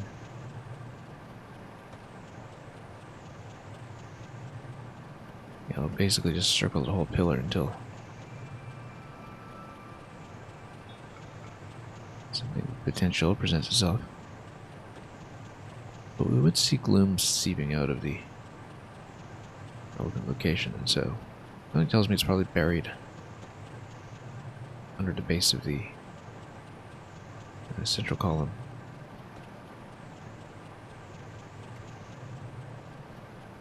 Now we need to find a lower entry point, like maybe by that campfire. Oh, also I'm about to lose charge. Didn't even pay attention to this. It's okay. Not icy water. The vehicle will just come back up. So, perfectly acceptable landing. We will, however, need to circle around and see if there's an enterable location that is by any of the valid pillars. It would not be on this side.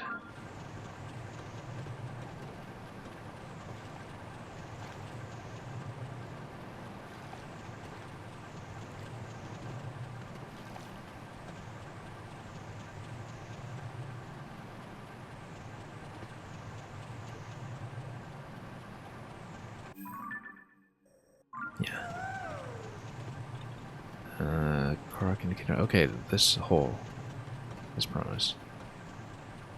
That's a hole, right? That looks like a hole. That's gotta be it. That's gotta be it. It's too obvious.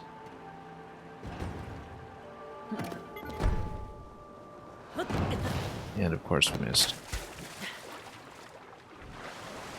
That's okay. We know how to get there. We just need to get a better jump. Land on top of the cliff and climb down.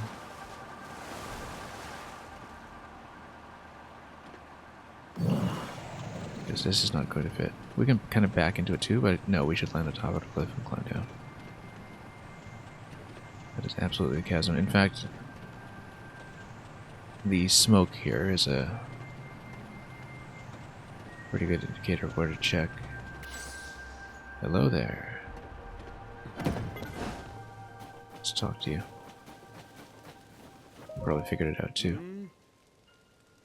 Zonai survey team, yeah. Ah. Look at that, you'll just give it away to me. Oh.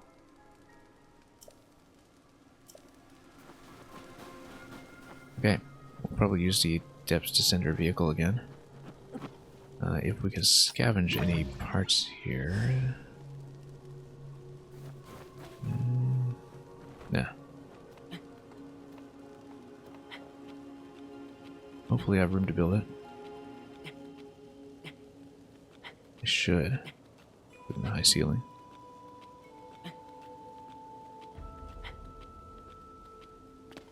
Oh, no, no, no, no, no, no, no. Alright, you know what? It's within Rito Village. It's not that cold here. Let's go full slip immunity. Try out our new gear.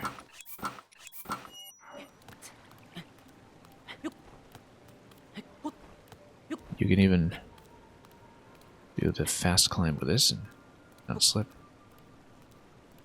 That is okay in the interest of retaining enough stamina, though. We'll do it slowly.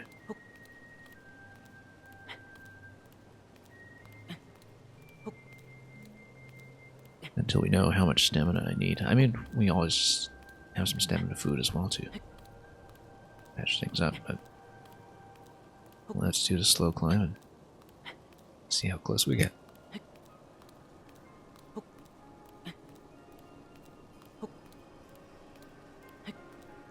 I should have actually flown up with the platform, dropped it, and then recalled it.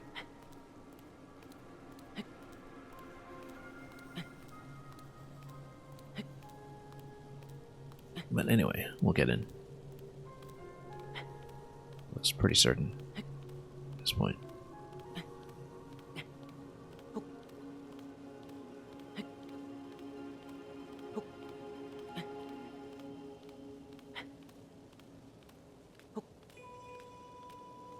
Okay. Plenty of room. This is a pretty sizable chasm. The drop point is going to be right near the center here. It's going to be a hard landing, so let's pop some nodes first and then make sure we get the descender vehicle.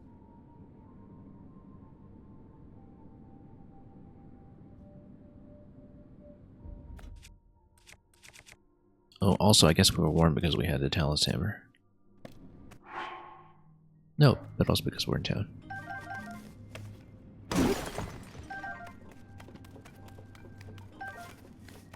Okay, let's build. Carefully.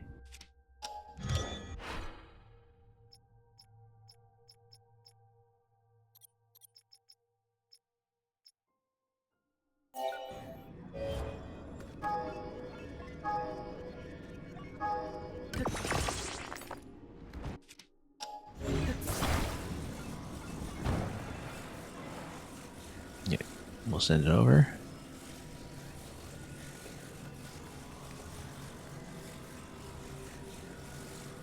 We'll pull it back.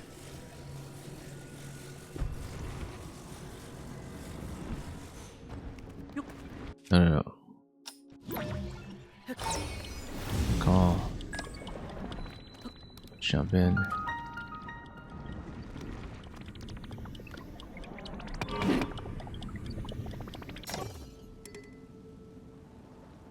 Write it down.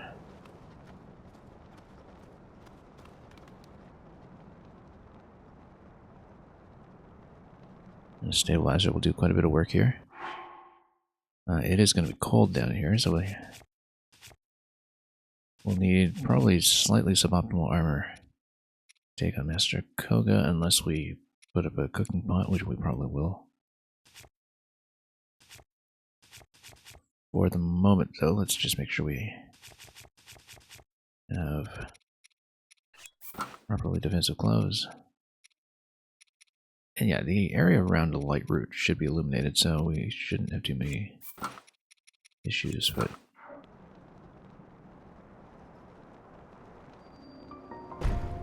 And a Hebrew mine, great. And we're out of range, it'll get powered. Also, it's warm here again, so let's put on the Yuga's suit just to get Master Koga to interact with it one more time.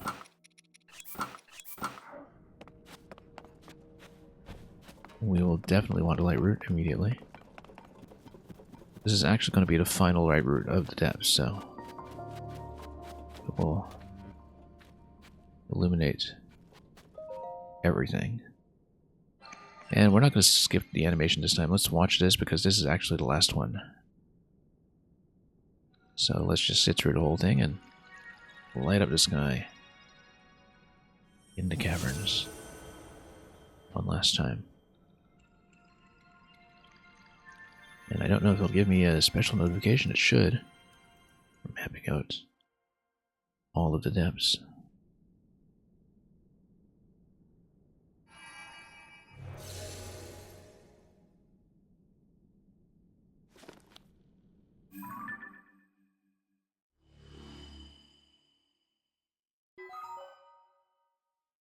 And yeah, that's the last one.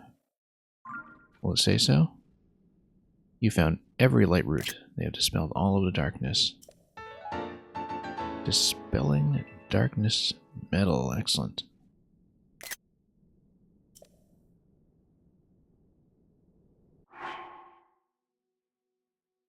And it's really just an item that sits in your inventory for doing that. As a collectible. That's okay. That's fine. I wasn't expecting anything useful. No. Anyway. That's all done. Rather satisfying to know that, actually. Just have a complete map. I don't want to just... a quick shot of this as well, though. Yeah. Let's remove this stamp. And down a bit. Oh. Unfortunately, this is as far out as it zooms. We get a more central location here that we can...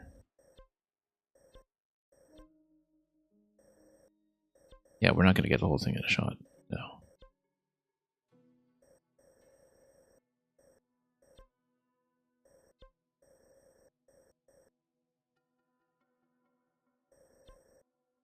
Anyway, that's the whole thing.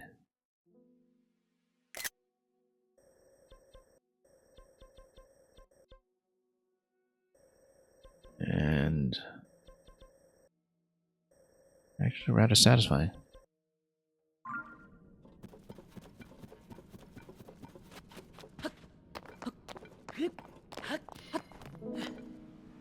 Because that's a major game-long accomplishment.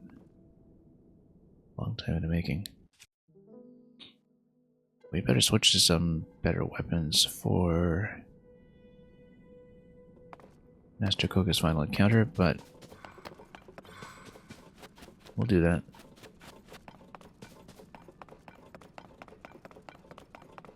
Probably ascend out of here with a balloon too, at the very end. But it might despawn at this point. Actually, yeah, let's move the balloon closer because I feel like we'll reuse it at the end of the Koga fight. As a center vehicle, unless there's a tower.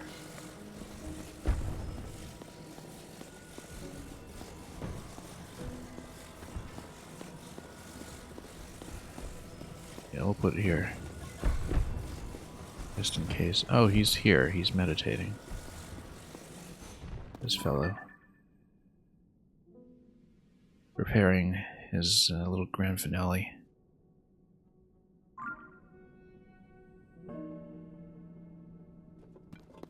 Let's look around here first. Maybe even raid his base a little bit.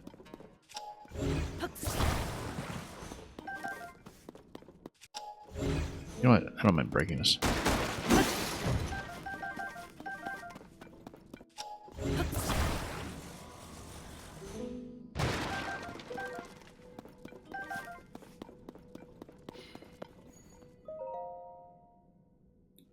Sing our anthem at least 3 times a day. We never heard your anthem. That's not fair. End of the depths. We clumps of earth.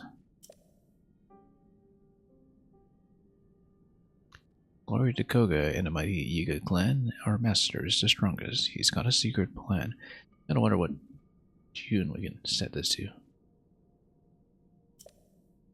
His fall from sand to darkness did bring him to the depths. But did he waver? Never he into action leapt.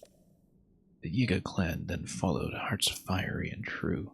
We'll soon raise up our weapon, revived by stone of blue.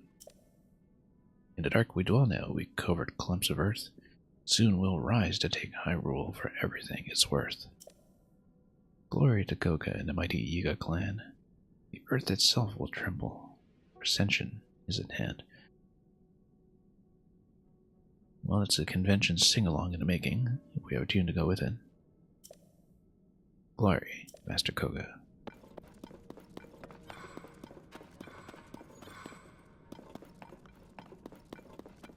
Anyway, we'll fight him in a moment.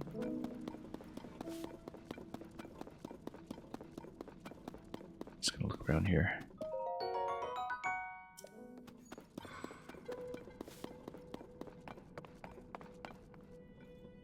Yeah, because I'm sure this fight will potentially cover quite a bit of territory. If he's zipping around up top. What we'll do is we'll actually place this a little closer. Actually, no, we kind of place this around the center here. We are probably okay. We should probably stay within range, even if the fight is in the central area. The things we do to save a tiny bit of zonite.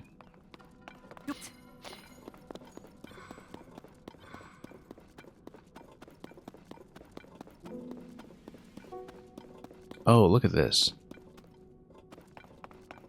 You can ascend through here, and then there are a series of hover platforms.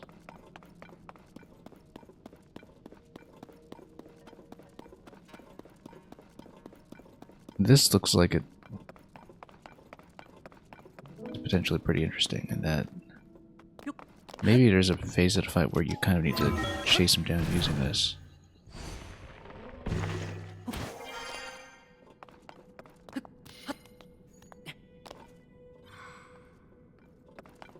Now, if that's the case,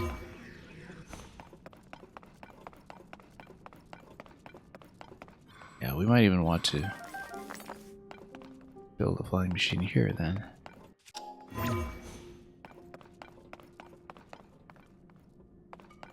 Yeah, because it looks like the idea would be, you know, you would get up to the hover platforms and probably jump back down, and then in our case we would take considerable fall damage.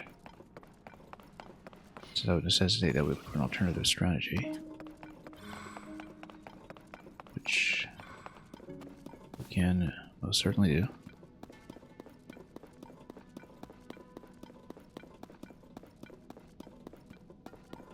Anyway, let's select a weapon. Might even start with a Master Sword.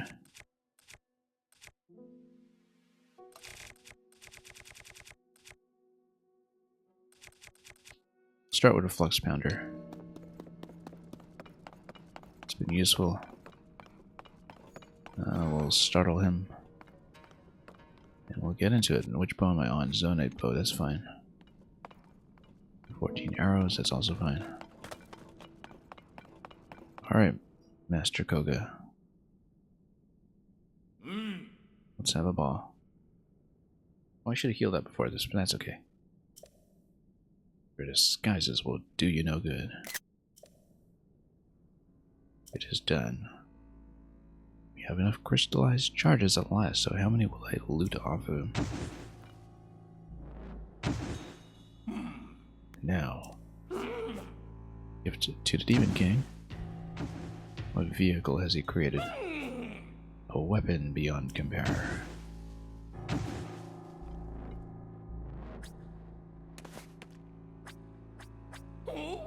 Will be reborn.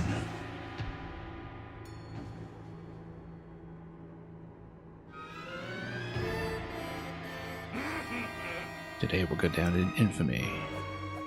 It's a day of our ultimate weapon's resurrection. I don't want to be disappointed. He's been a very creative engineer so far. And the day the world faced its end, behold this feat of engineering. What have you got for me? Oh ho! Unstoppable Zonite construct. Okay. So it's like a construct Mark IV or something. In the darkness below the castle where the Demon King now dwells. Well, this, for the first time, actually confirms for me the location of the Demon King, even though we kind of knew that already from having gone down there. In the deepest reaches of depths far beneath Hyrule Castle, so yeah. For the first time we've been given this information, explicitly.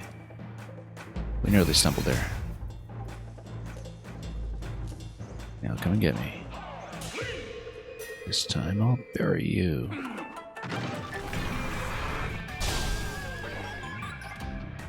Okay. So it's like a little boxing match here. This reminds me, oddly enough, of the game Arms. Alright, so here's what we're going to do. We're going to first of all switch to a better suit, so we don't get clobbered.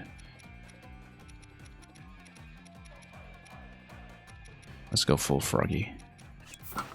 Full Fathom Froggy. And then we'll snipe him.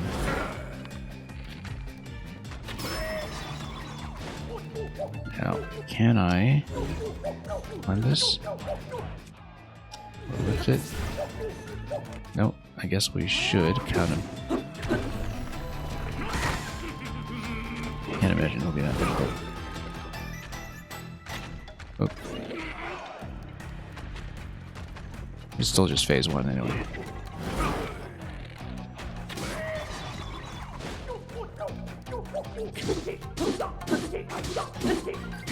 Build her ultimate ego power.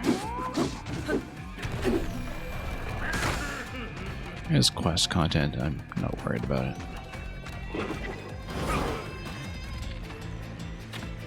Whoops.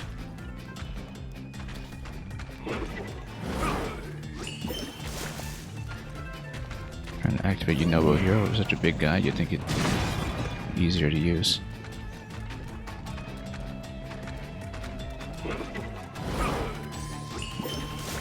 Nope, trying to get Rishu, and that didn't work either.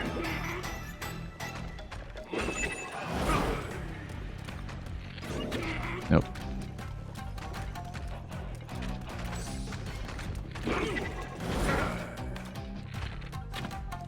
Come on.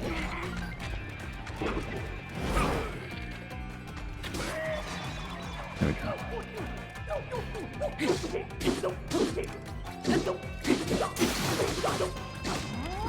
Okay.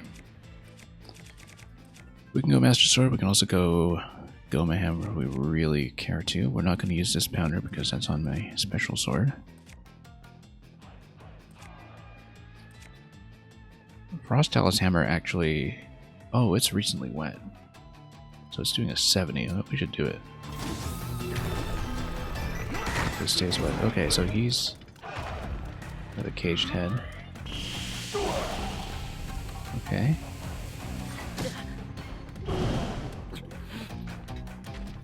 Okay, we actually needed some way to maybe shield through that or get out of it. Let's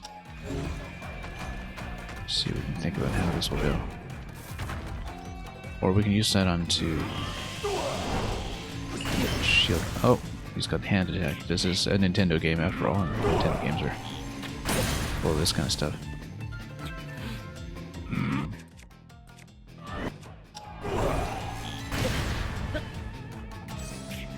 This is very much a Nintendo style interaction.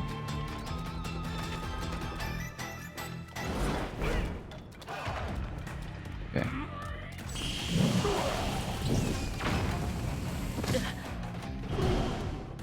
I wonder if I need to hit those targets. There's something that I'm not doing here that I'll figure out. I might even just need to build something into this so we can snipe him from up top. Send? No. I feel like the hover platforms are going to be relevant to this at some point, so. Maybe we can do a curve shot from up above. Like just go. What? Eyeballs, where are you? The last east eyeball. Nope. Tried to curve down and that didn't work. Maybe we just need to slam this thing on the outside. Knock her down. Yeah, that actually is it. Just doing the simple thing. Imagine that.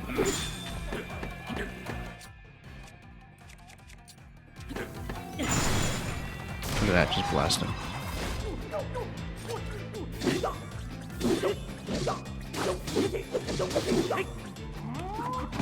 Beat him up with this.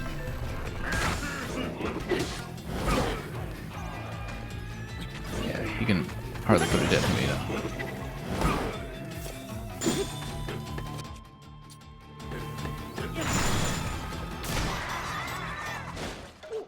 Yeah, the ice fire combo works out pretty well.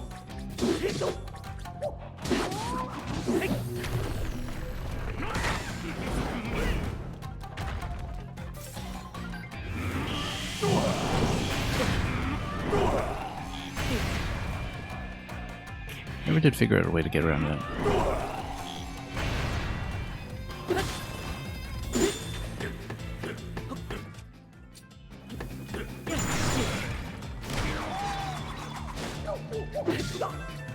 Okay. That's it for this phase. I don't know if that's it for the fight. Probably not.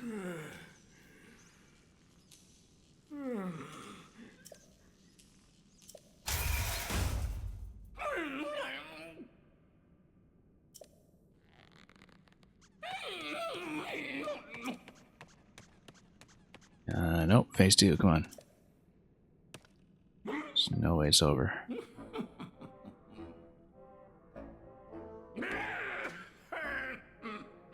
Absolutely no way.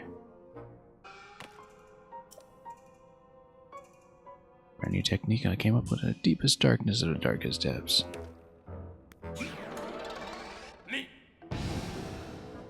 Rockets galore. Unstoppable Cocoa Rocket. I feel like this is going to backfire. Oh, look at that. It's totally going to backfire. Yeah.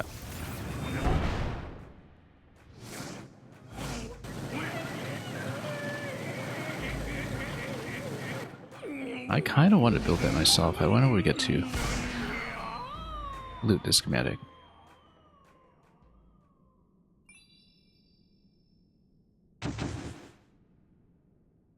Tell me how to get to loot the schematic. Master Koga of the Yu clan, all complete. Anyway, like I said, he explicitly specified Ganondorf's location, which I already surmised, but now we know for sure.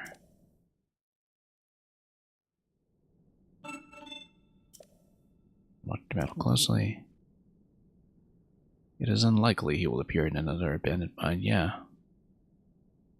Guess he never got to see Tarry Town.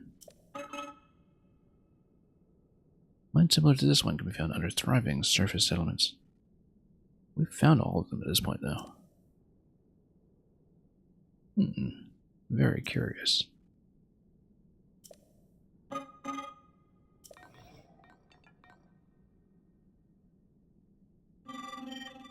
Schema stones, yeah. Hopefully we get something nice. What do we got? Huge charge, great.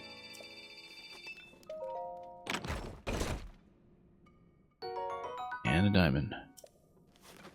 Alright. Anyway, easy fight, total pushover.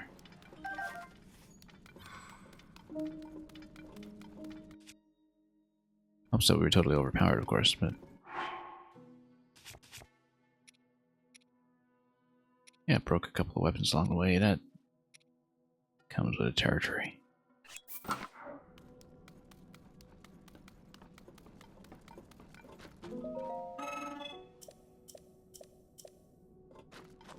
Also, is our balloon still around? Or did it get wrecked by defense coming up? I think it actually did get wrecked. Well, that's okay, and because we're all to phase transitions and all that. Bit of a long shot to keep it anyway. Just a couple of zonite differences, really not a big deal.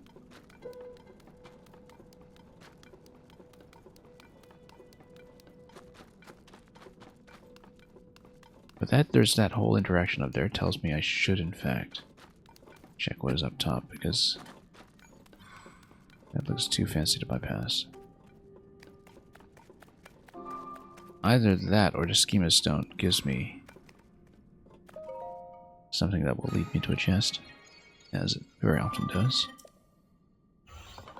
Especially if I'm provided with the parts that are required to use it.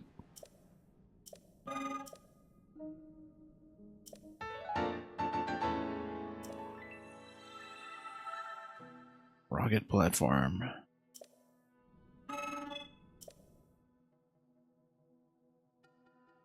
Yeah, that'll be nice. We just ascend anywhere we like.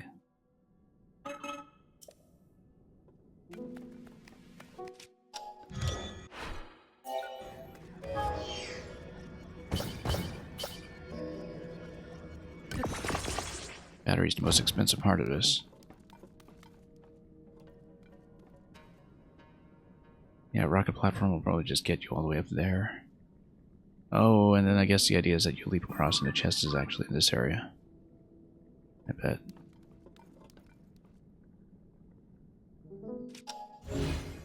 Which means we're going to do something a little bit different.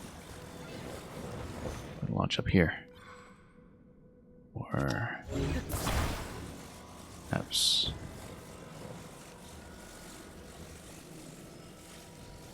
yeah, we'll actually pop it up here. Just grab it from up top.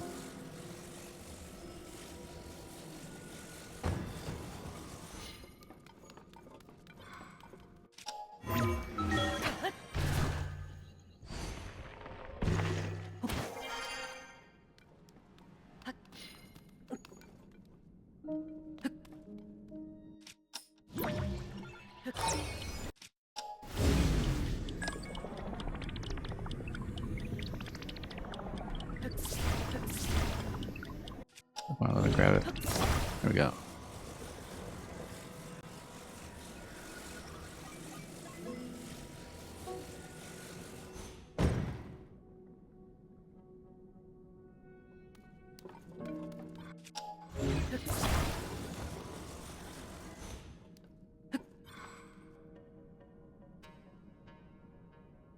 Yeah, this will be a little easier.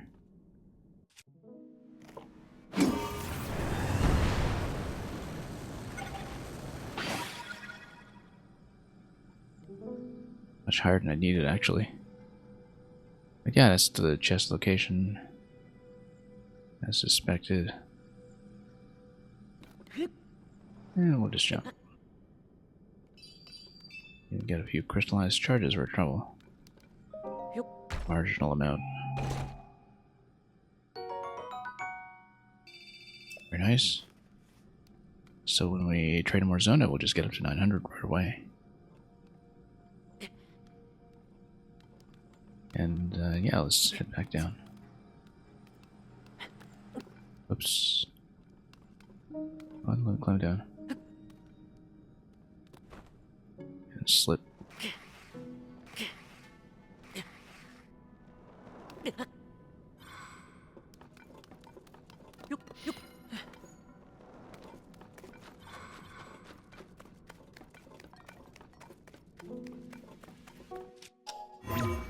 And we'll take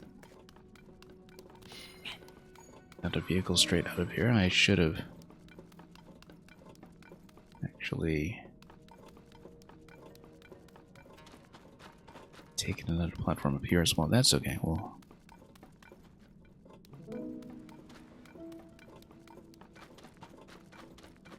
grab another hover platform, or yeah, because that's still over there, depleting battery and doing its thing.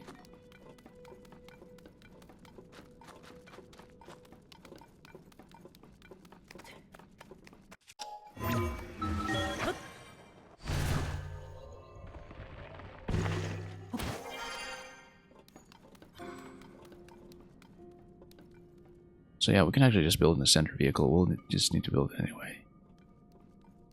Something cheap would be good though.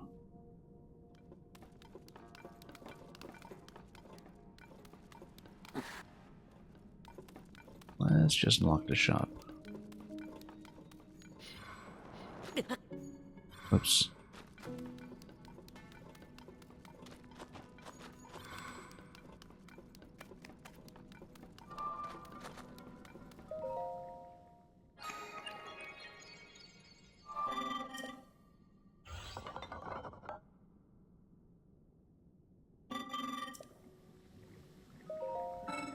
And we know about Zonite.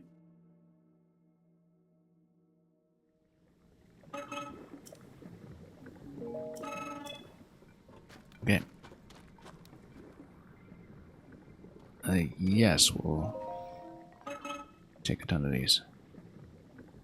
If we can. That'll be about 30. Let's see, up to 867.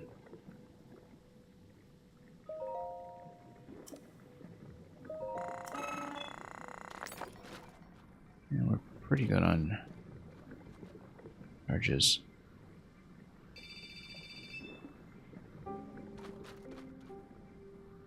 How many can I get anyway? 5. Yeah, we might as well just get 5. Well, 5 on a shelf, obviously.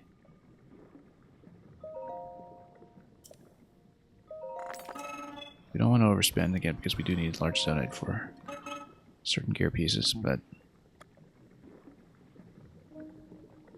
2 of these will get me over the line for 900 for the next battery expansion, so.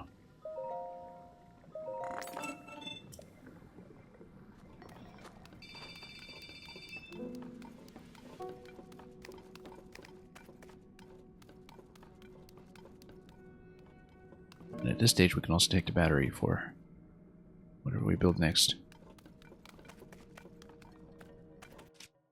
Probably just the flat ascender vehicle. This one. Balance in the center. Might as well reduce costs with a steering stick or something. Ever so marginally, since we have so many to go around.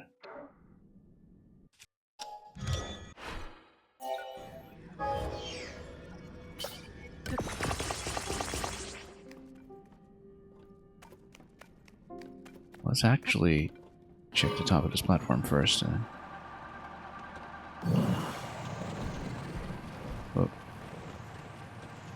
know what? That's not what I meant to do.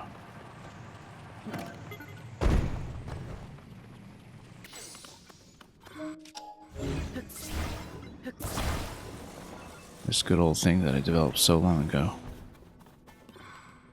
Well, I've replaced it since with material that's a little safer. Still pretty good, actually. Still very quick. Not as cautious as the other construction we've made, but still very valuable. And probably well worth riding down.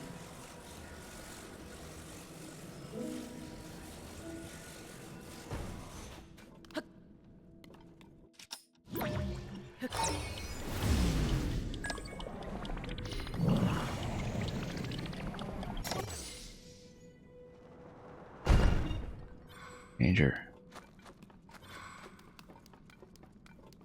Yeah, we'll plug in a battery. I'm going to balance this slightly, but we'll be able to deal with it.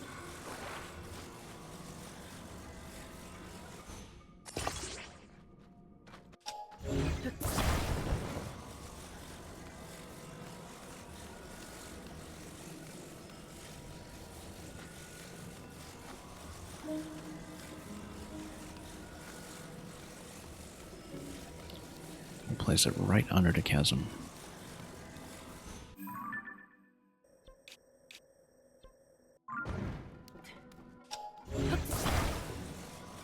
Let's recover our initial drop position here. It seems like it's right along here.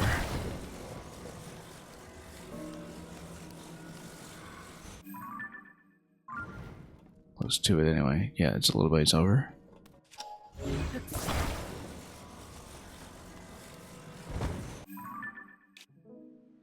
Just about. Looks like we're a little bit off, but we'll fix it as we go.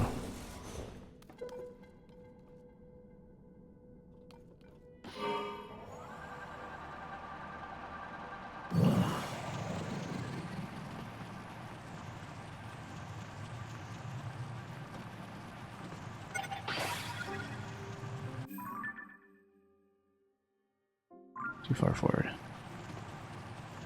It's okay, as long as we can kind of see the wall without bumping it, we know we're fine.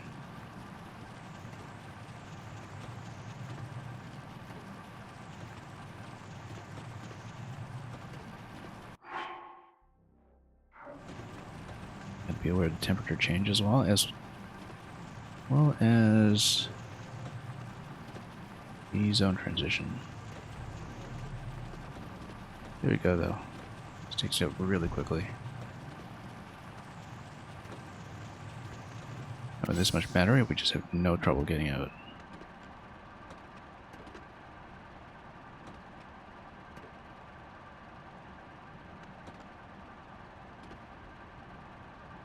Anyway. Pretty significant drop even once you do get to what qualifies as surface level, but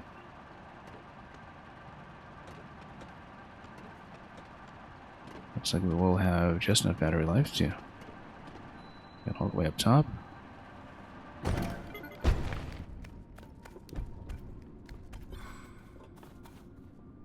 I kind of expected that to drop out. Let's get out.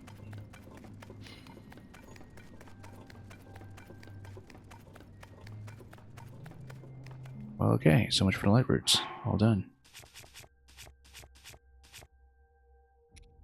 Let's climb out of here too.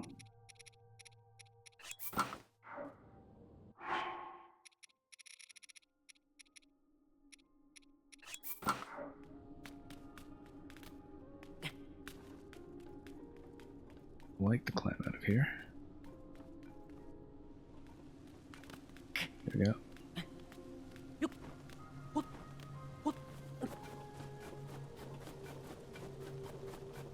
And fire leading you to this location is no longer present.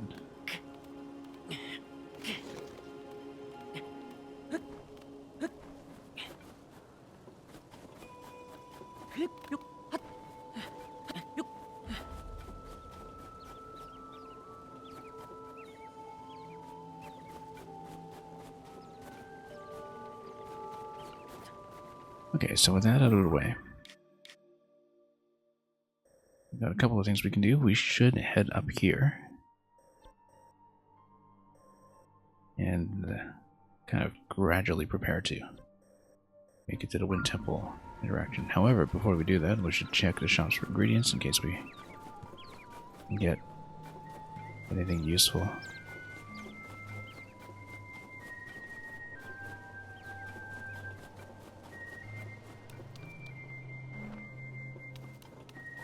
Look, this shrine is still not doable. We had looked at it much earlier in the game. We should look at it again just to be sure, but there was a reason I backed out of it almost immediately.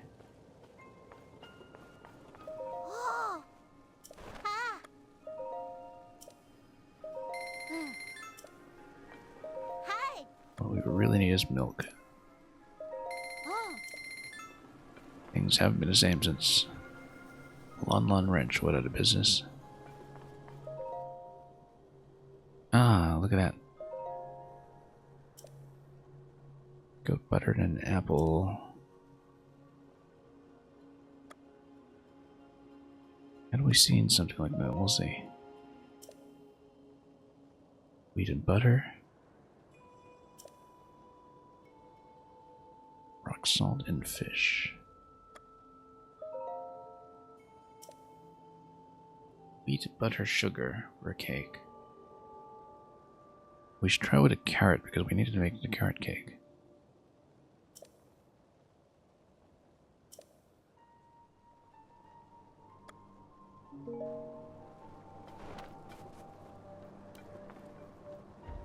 Let's find a place to cook.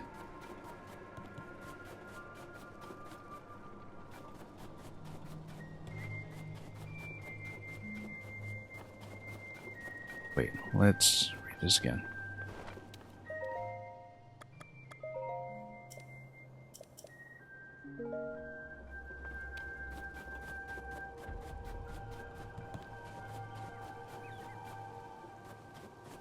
Yeah, I wonder what it was I failed to use with cakes before. Probably forgetting the butter. I find a cook pot.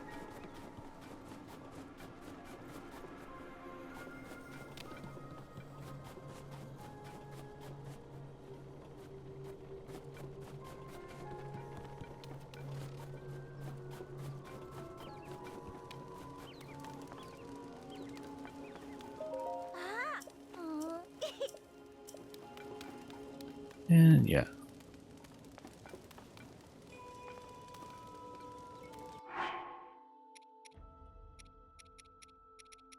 Alright.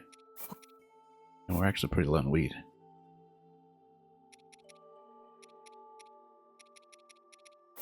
Oops.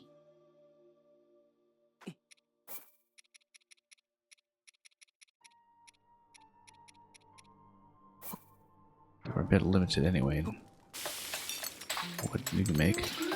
But we want a registered recipe anyway. Carrot cake. Excellent. Yeah, we'll need more wheat. And that solves one small culinary problem. Also, fish pie tells you by analogy how to make other things like apple pie perhaps a little more cheaply. Let me take a look at that again.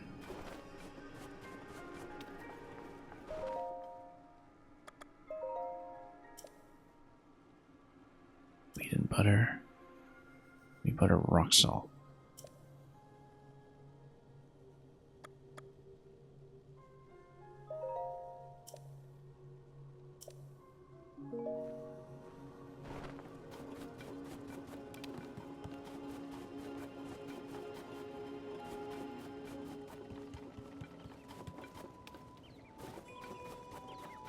Yeah, we just want to get more recipes in the book.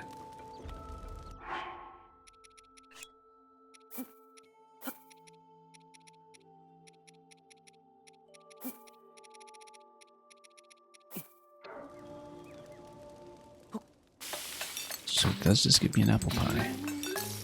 We're about to find out. Hot buttered apple, okay. Just gives me a very hot buttered apple. That would normally just be doable with apple plus butter.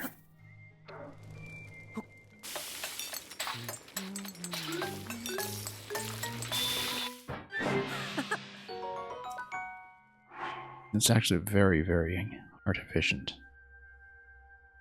Kind of impressed with that.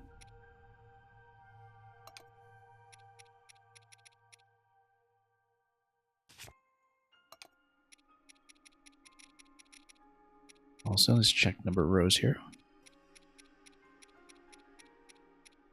We're on row 12, so we should eat some things at some point.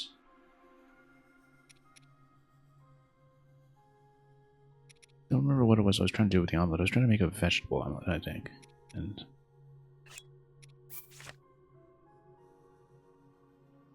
yeah, vegetable. Maybe I just need to go double veggie with it, or you know, like if we amaranth an egg or something.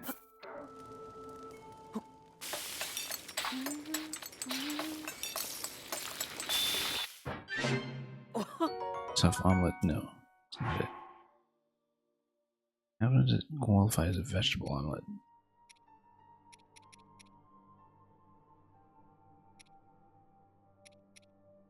Not exactly sure.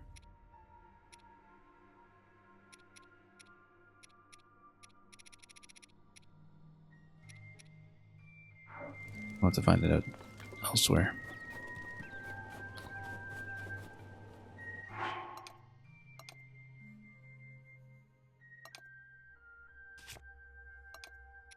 Okay.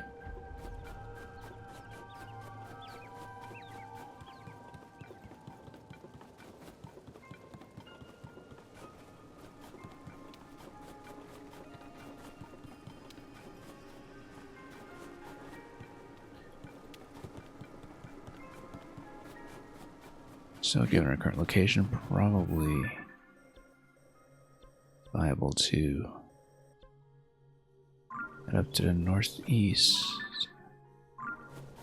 which is going to be that way.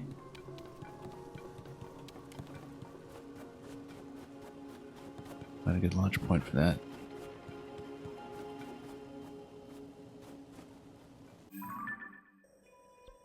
And yeah, we'll just head over to that shrine if we can. I'm sure there are other cave sequences here that we hadn't filled out either, but we've been reasonably complete.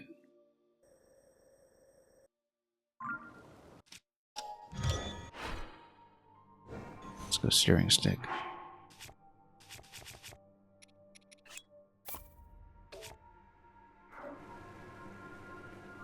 I'll have to take that out.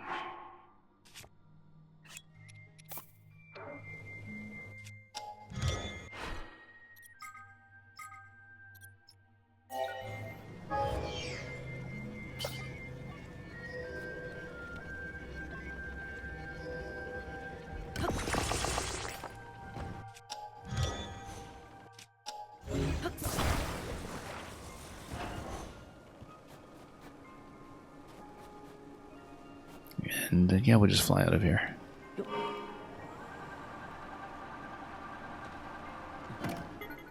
little bit stuck. And on whoa, no. Dangerous. We better heal up. We should have rested tonight before doing this, but failing that.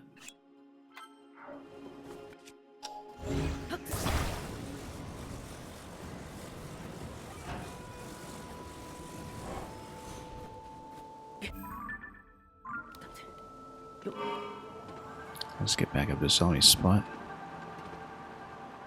Can't fully interact with that until the blizzard is out of the way, but maybe we can move towards that top shrine.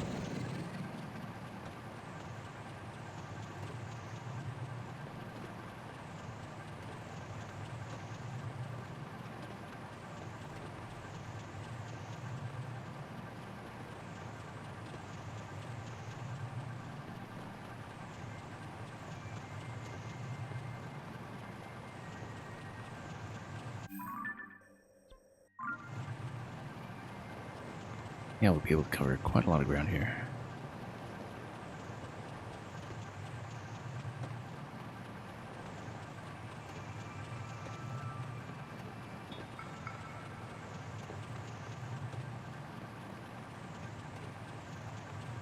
Not dealing with the Wizrobe.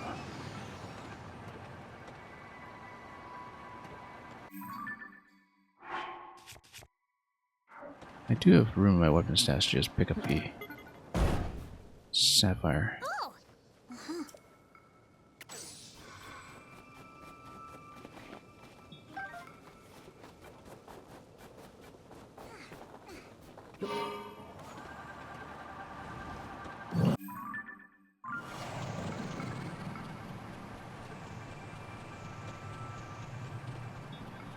Yeah, it makes sense to come up here anyway because it will expedite our journey up into the sky.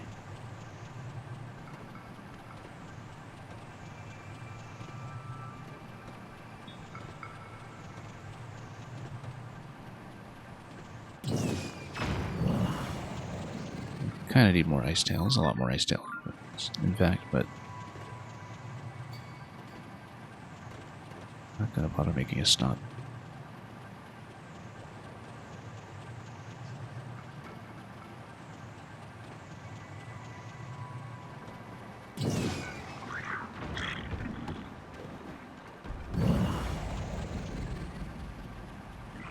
Oh, I was stuck here. Let's back out.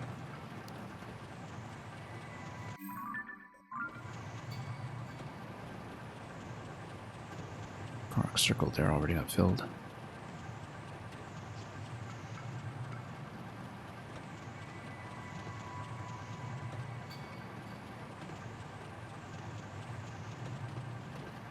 Yeah, we're kind of within view of the whole wind temple sequence from here, so sort of makes sense to do the shrine below first. Because it is right where we need it.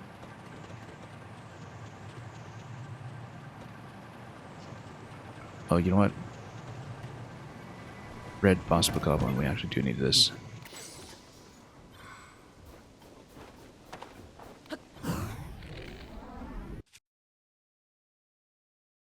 Let's shock him.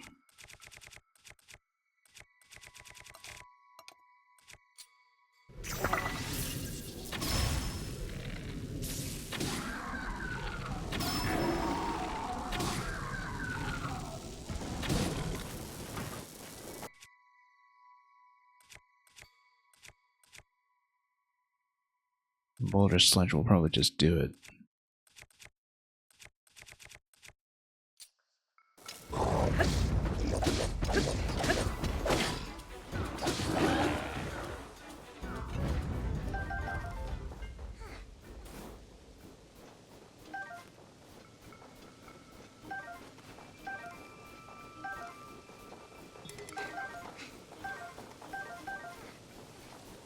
Packing chill shrooms up an already cold mountain? I guess you were collecting them.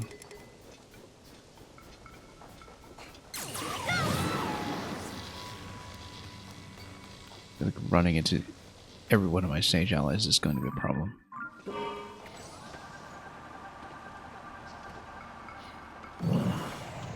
And anyway, this is basically where the Wind Temple sequence starts. That is something like a cave down below that gets you a shrine. Entering a shrine will delete the current vehicle, and that's okay. Expect that. We'll actually have to go around to the other side of the mountain, I think.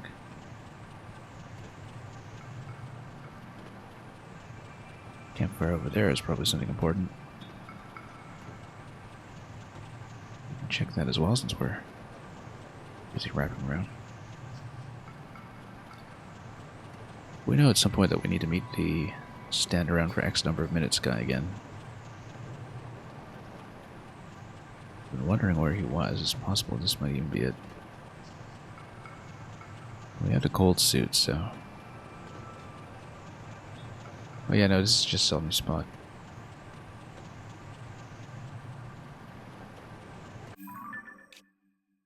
Funny, it already led me there.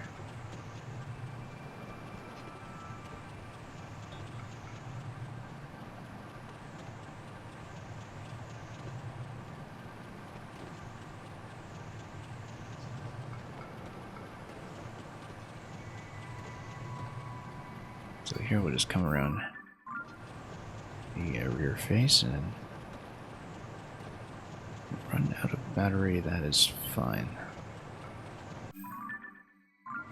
I don't want a bit of a descent anyway. By a bit, I mean we're just going to hurtle right off the cliff, aren't we? Oh, yes we are.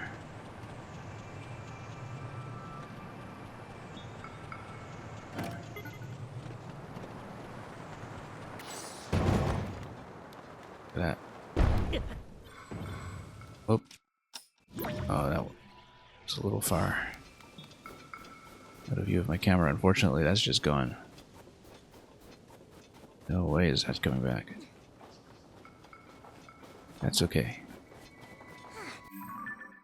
You wanted to come to the shrine? Well, we got what we asked for. See if I can find it.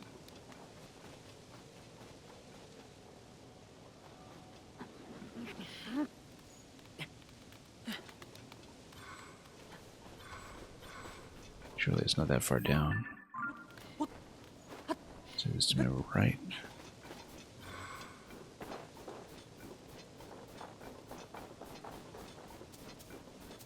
Oh yeah, it's gonna be an escort.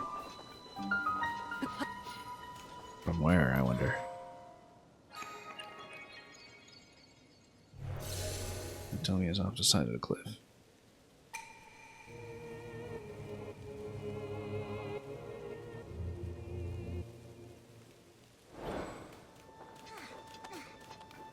Okay, that's not too bad. That's just Frost Ellis. Easy. We'll toast him. Could even go Flame Emitter if I had one, but we don't.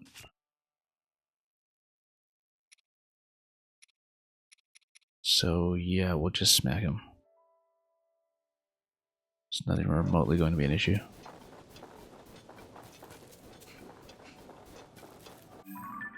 Bunny's going to mark a cave. It might just be the one that we've seen already, but we'll check it.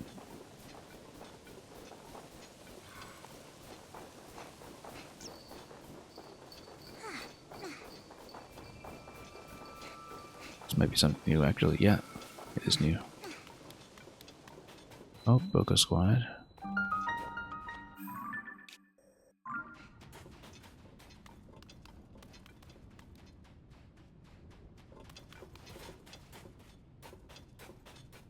There's an updraft in the back. We might as well take these guys out first. If I can get correct stage here. Not you, I want Riju. Where's Riju? There's some lightning here. Okay, there she is. No, wrong. Get over here. Okay. Now we're set.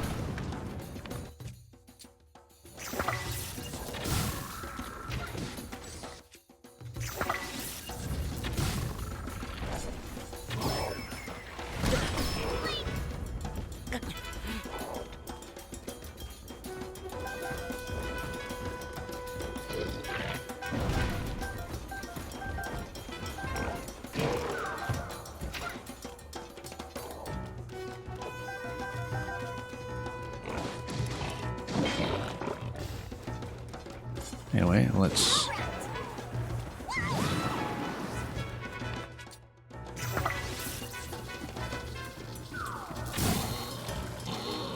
Not quite a headshot. Let's see if Yunobo gives me the kind of damage I was looking for.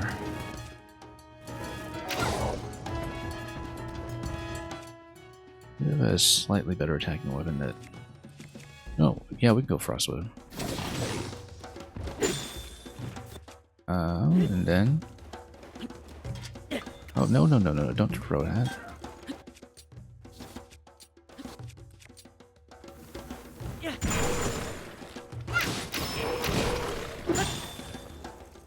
Okay, can I get Yunobo to stand in place? There we go. Then... What? Stand in place.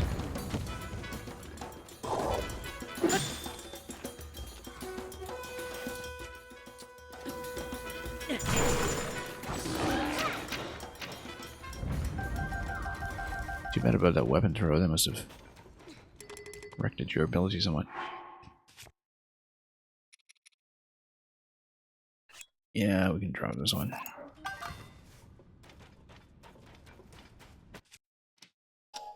Nope, hang on.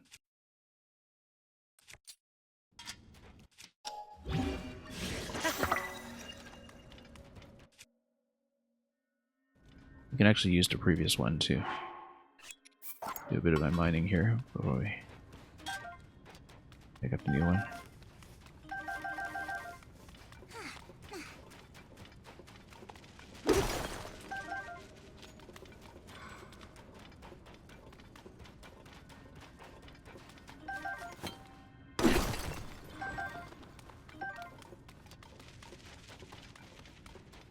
More truffles are of course always quite welcome. We still have to look for the bubble frog in this clave. But we'll get a bit deeper in and hopefully see it without having to ride the updraft.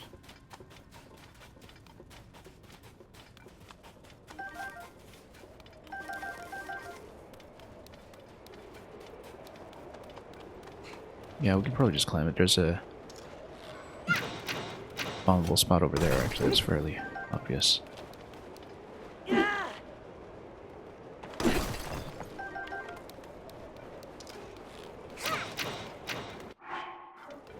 This is warm here. We could even go climbing speed against some of this stuff.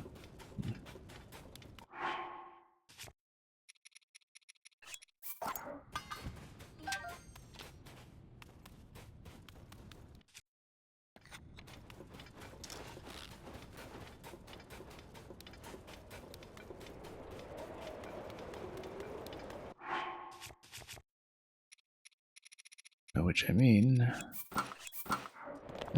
let's go climb.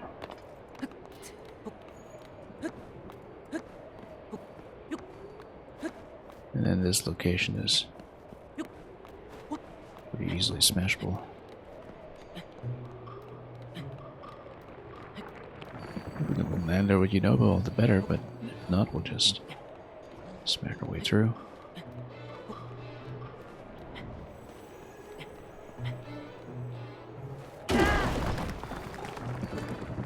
It's gotta be the bullfrog, right? I hear it.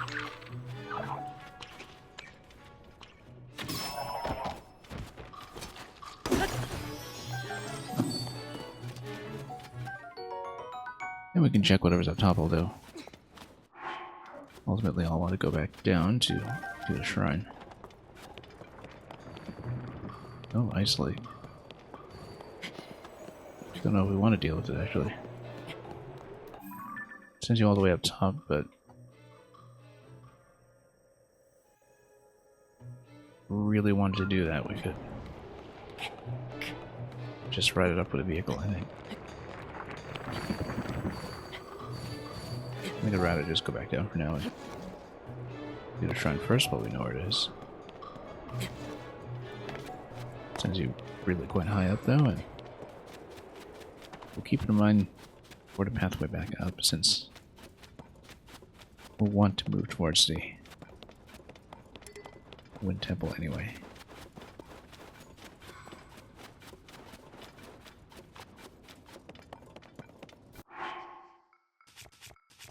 Okay, back into the cold.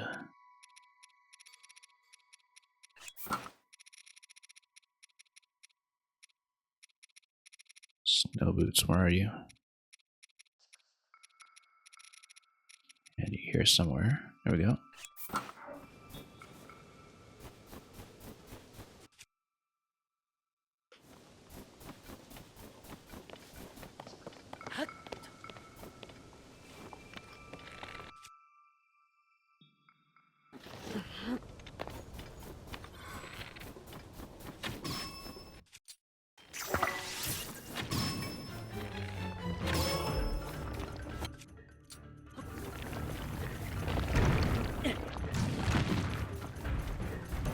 Oh.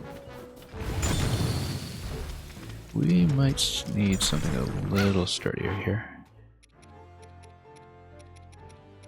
Let's go.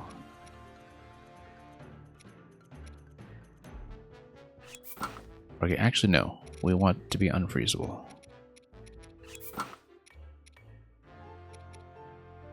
Even at the expense of armor value. It's the blast from the ice that is a much greater risk factor here, so we can probably just use Frost Talus against Frost Talus. There's the impact counts here, right? Shouldn't be a problem. And actually, since I'm unfreezable, I can just ride this guy all day. And yeah, because that thrower there, I guess Frost Hammer wasn't going to be all that durable.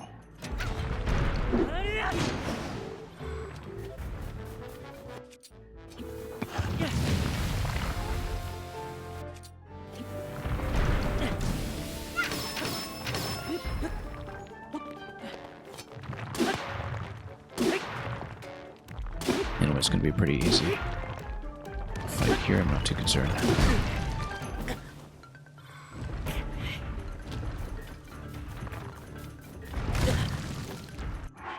That said, Yeah, we don't need to overheal too much here. Because we have a shrine coming right at the end of the fight.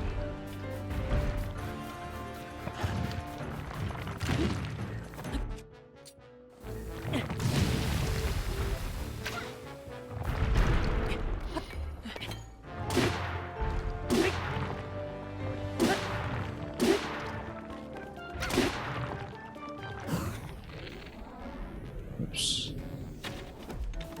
Yeah. Didn't really get a good jump out of that.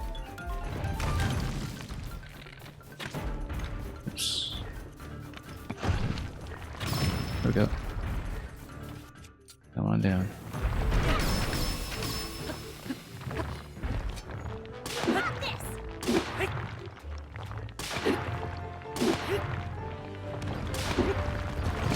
I know, trying to jump out after 5 hits, and that was a little bit slower than I needed.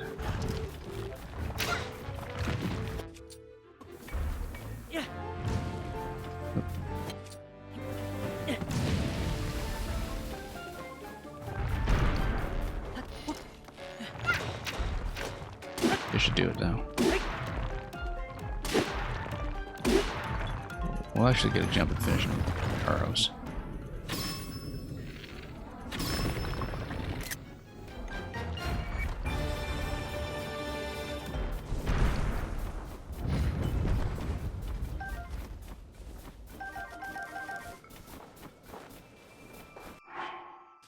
Anyway, as far as the Frost Dallas goes, let's see which weapons we have that are still relatively pristine. There's a sturdy wooden stick here. There's a royal broadsword would be nice with it. Wait, 2 of them. That's okay.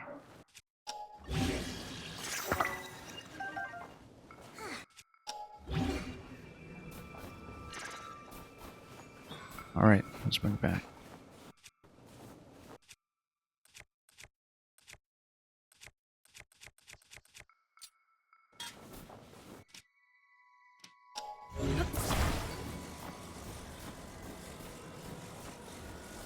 Just walk all the way down. That should be another shrine in the bag. Getting pretty close now.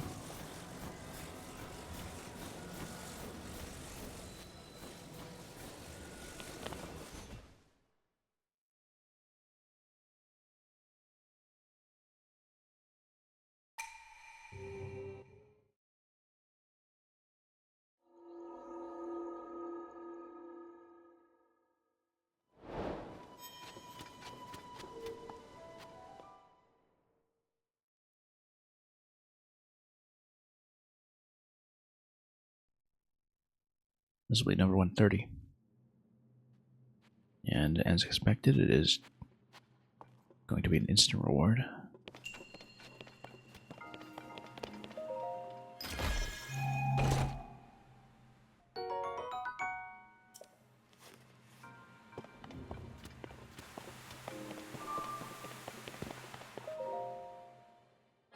That's it.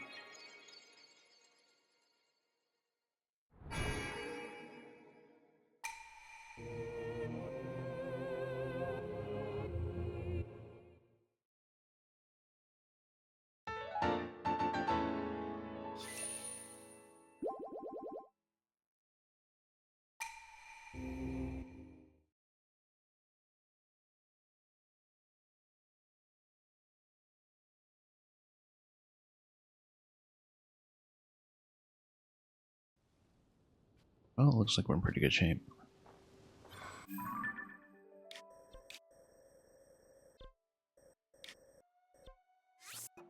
What we should do is try to take the passageway in the cave upwards. It looks like it actually sends you almost directly through the cyclone, which is interesting. Notice that there's quite a bit of storminess there as well. So probably the lightning helm will be useful once we get into position, but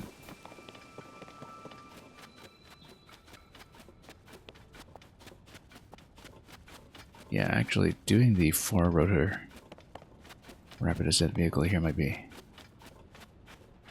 a good idea.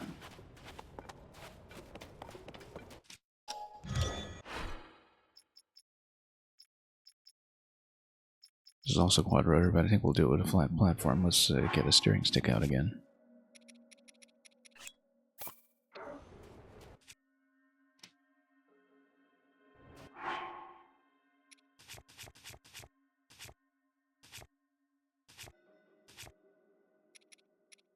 In fact, if we take out a couple of fans, then we can retool this to the other flying machine later on, once we've done the initial climb. So maybe we'll do that. We'll see what happens. We'll do 3 fans. That's what we'll be eventually reusing.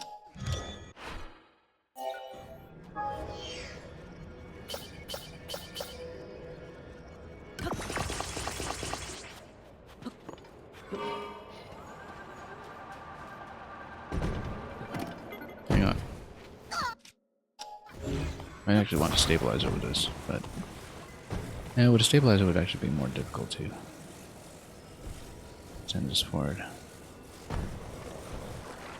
Hang on.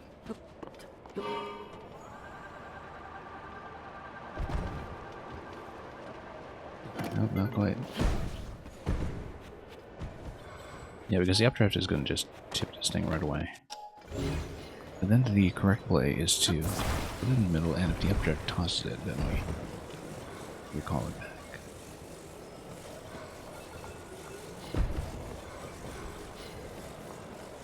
Just set this down first.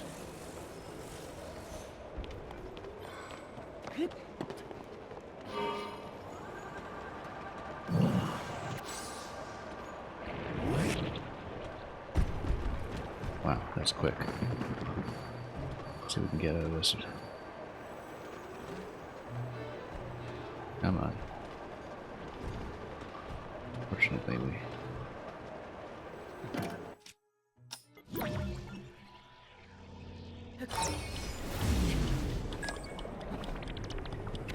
I need to reposition it over here.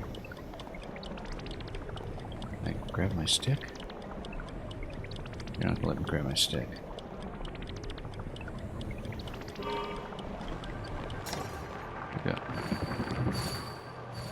That was an interesting save. Oh. Oh, I guess it's still within a cavern, so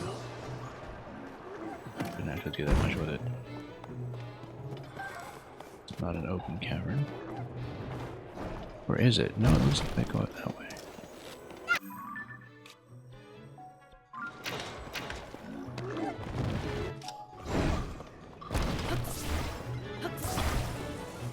Guess we should have switched to the other vehicles.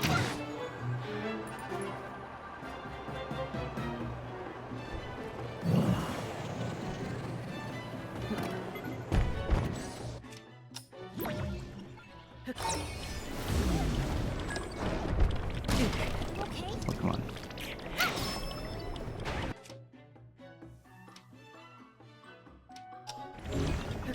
Fortunately, being stunned at that gave me electronic recall.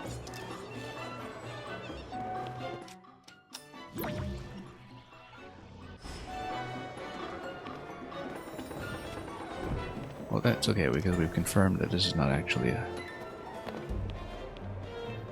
place that opens up, so that's fine. Oh, I should grab the treasure chest.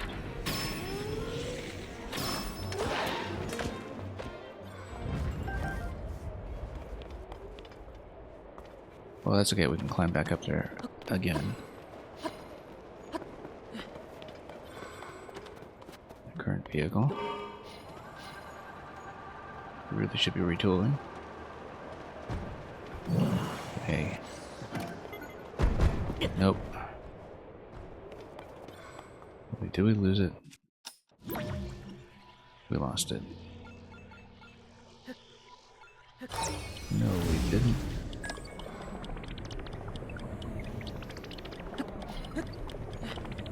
Oh no, this is a sword. Okay, that's not a vehicle. It is over here. That's just fine. No, no, no.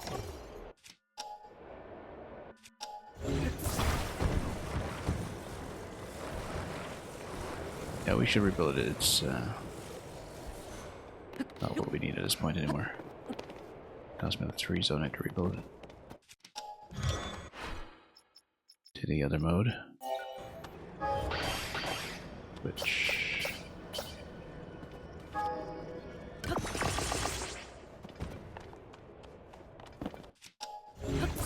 Oops, I forgot this chest.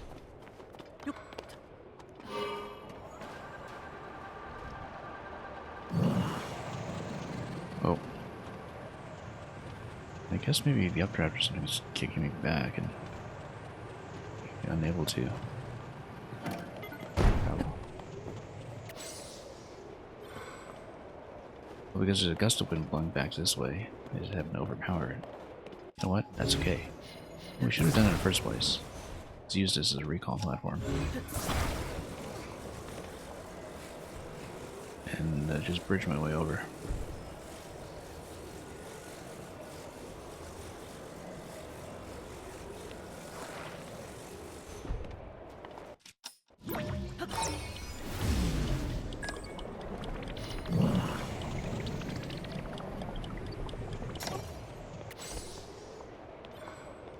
Okay. And we'll do the same thing in the other direction after confirming that this weapon was not actually very useful.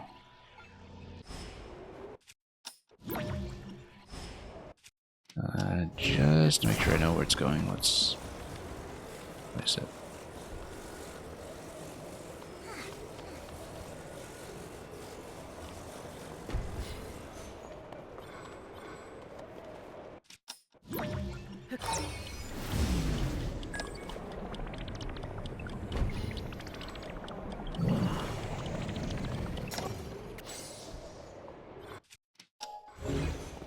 With interactions like these, the thing this game most reminds me of, Zelda-wise, is the Cane of Samaria back in Link with the Past, and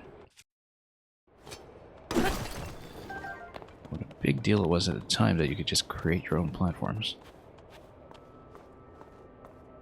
in the middle of a dungeon as part of your puzzle solution. Felt like a revolutionary moment then, and all of the construction you can do in Tears of the Kingdom feels like a very natural successor.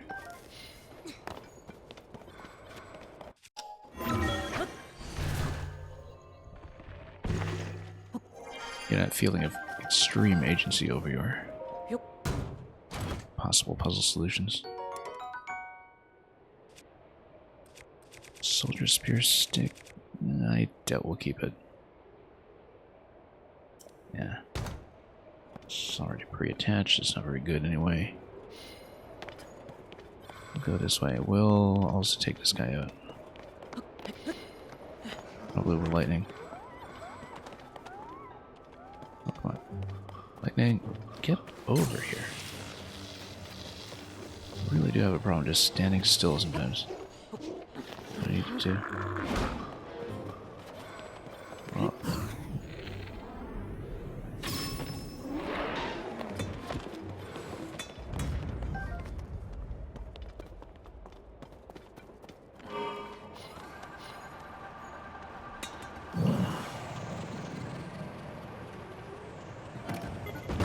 Wow, the wind is really an issue here. When it comes to kicking lightweight vehicles around. Oh, I guess we need Unova to bust this open. We'll see where the source of the wind is. Well, maybe you're supposed to... Ah, no, that's okay. You're supposed to go up here, that's what it is. The wind just happens to blow in there from this end. Okay, that's fine.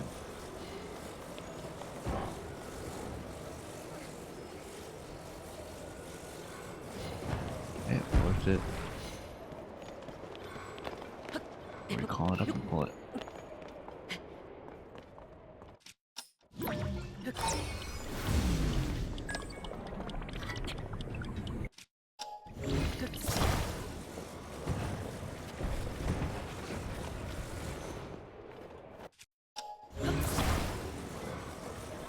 Yeah, it's a very light craft.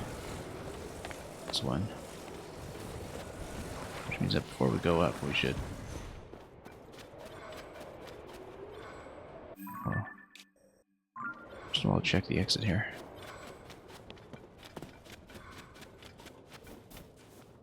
So we know where we are.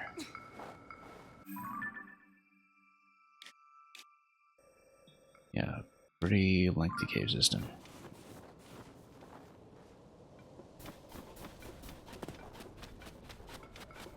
I'd like to go further.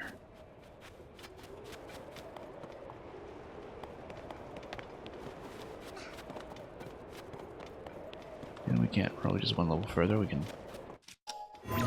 check where this is and then come back down.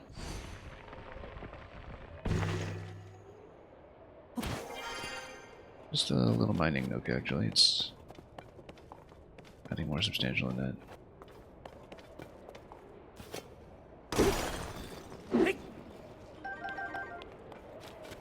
We do want the opal, though. Lots and lots of opal.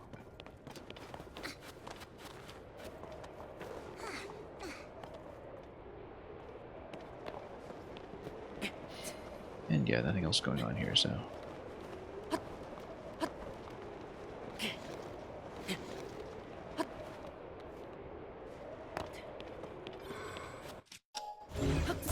let's get out. If we can, we're gonna have to flip this.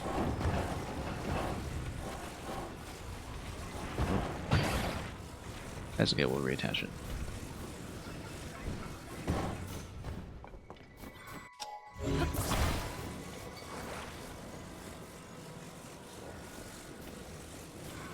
So we maintain symmetry.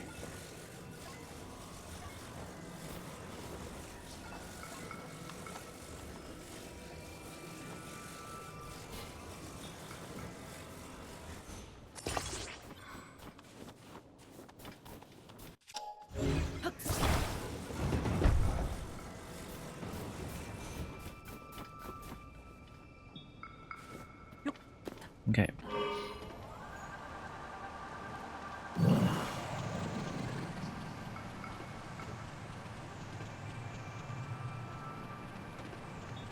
What I'm thinking we'll probably do is attempt to sequence to get up to the Wind Temple. However it looks, and save the temple itself for the beginning of next stream. Because we're right here. Tower's right here, and we don't have the means to take it. Now we know there's a giant waterfall that's available at some point. We know there's this whole sequence that's going up stepwise. And there are lots of options.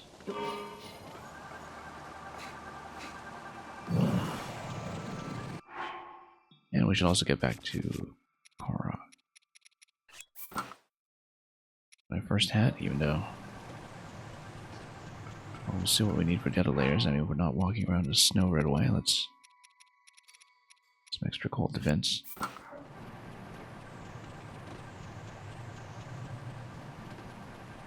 We really should cook more cold food. I kind of wonder if the whole dungeon up there is going to be under blizzard conditions, in which case, you know, we have much lower armor value than we've been used to lately.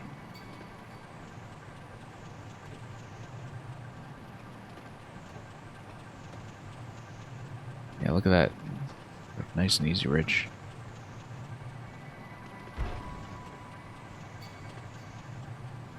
Oops.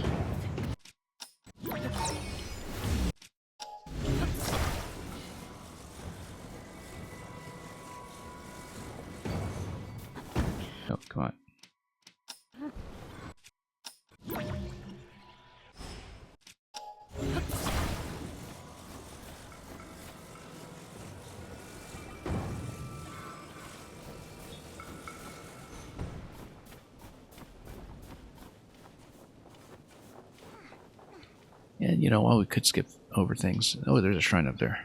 Let's go for the shrine. The issue with the shrine, again, is it will reset the vehicle. Let's get up there anyway.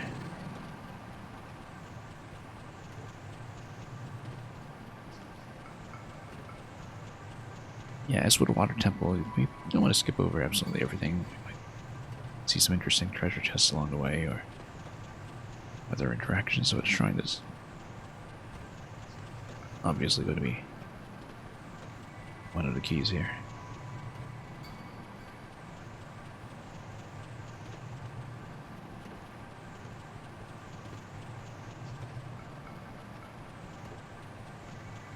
We'll just beeline straight to it in blizzard conditions.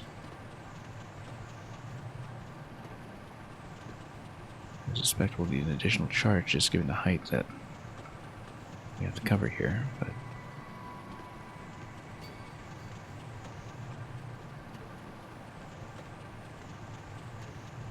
we'll get there soon enough.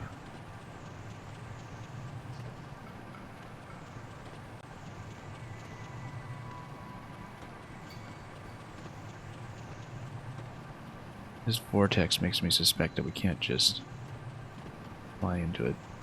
Anyway, rising island chain. There's some new territory. Can we get up? That's enough. No existing battery bank? Yes, we can. Yes, we can. Also notice this ice location here. Wrong way, Link. That's not where I saw Princess Zelda. I don't care. Get out of my way. Get out of my way. Yeah, so I guess maybe he just refuses to come with me if I skip over here too soon or something.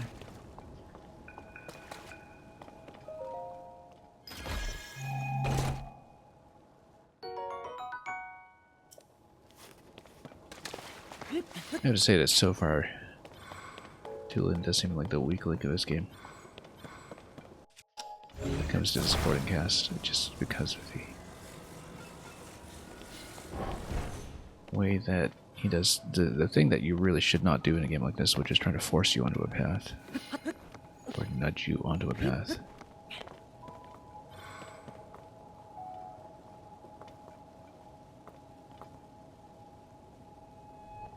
Look at a skyboat here. Rather lovely. Ancient proto-Rito construction, perhaps.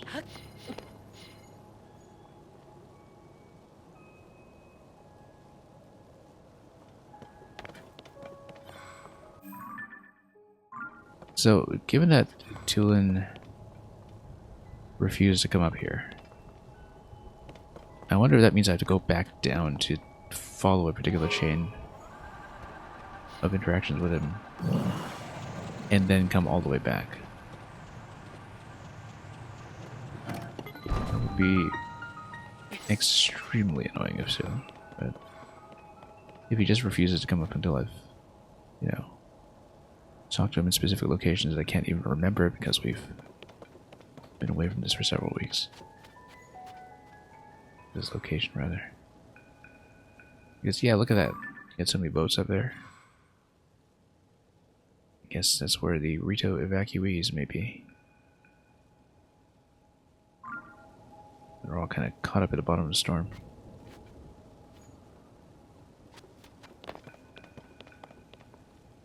Reminds me, oddly enough, of one of the stories of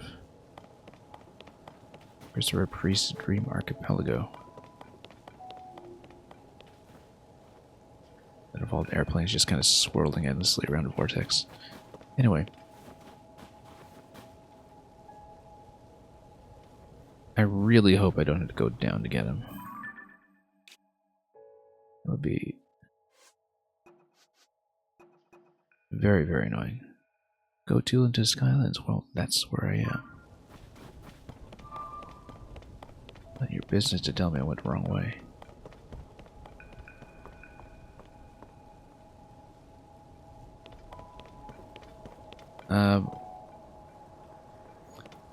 Yeah, I think we just have to do this shrine and sacrifice this construction, but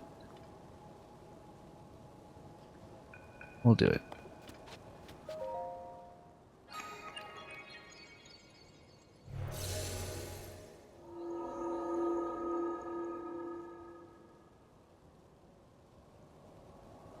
And we'll see how much further we can go.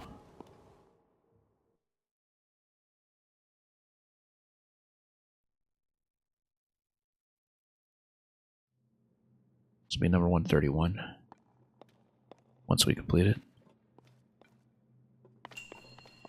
Downward force. It's like the opposite of skyward sword. Oh, look at that. And there's a boat there, too.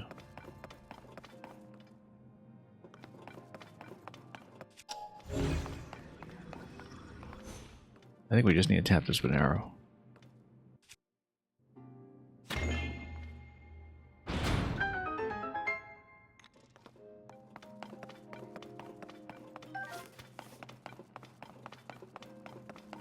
Well, this will be interesting. It's the first time I've seen any of these boats up close. Alright. Calm down.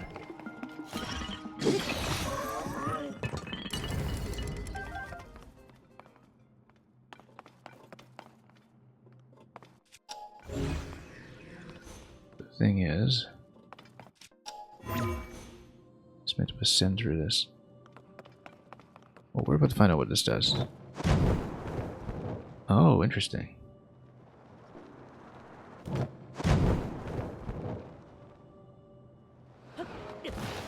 Okay, we should switch to skydive. This will be an interesting one to do with no glider, I think. Because it might run into trouble. Just given what the central mechanic is.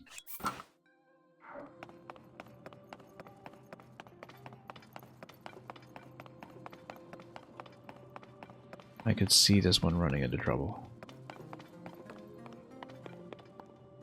But with skydive suit, maybe not.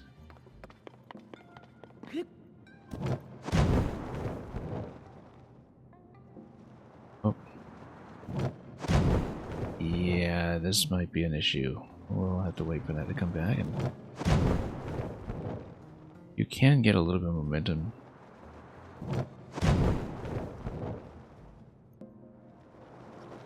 Let's wait for it.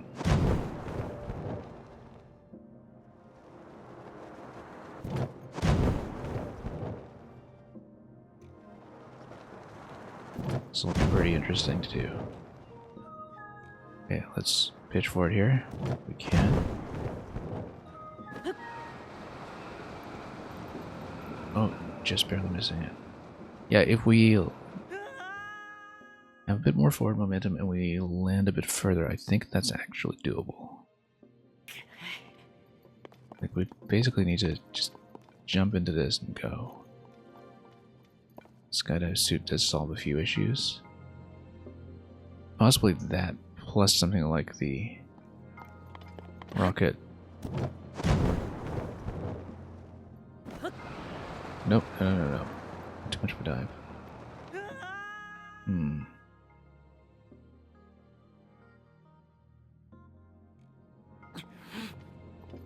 We do have a rocket shield. Problem is we only have one.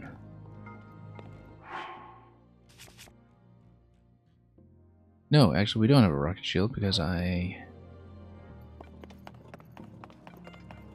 took it off on the way in. Okay, let's... Or rather, I used up the previous one. I feel like rocket shield could actually solve this though. Okay,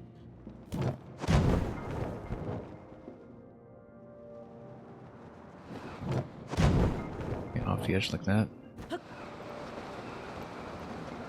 It's a little bit short. Oddly enough, if we had 3 pieces of a skydive suit, maybe that's doable.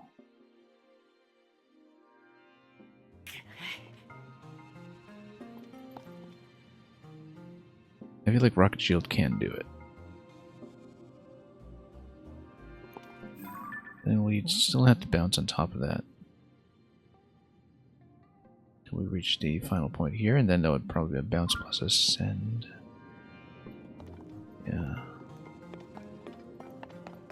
Right, here's what we're gonna do then. We're gonna jump down.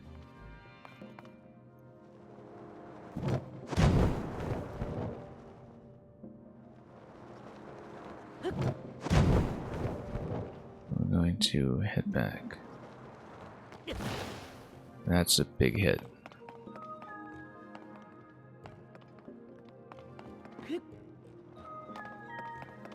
But we need some rocket shields.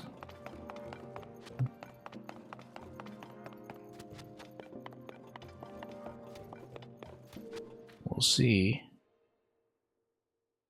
if the forward propulsion is able to cover that little bit of distance that we need.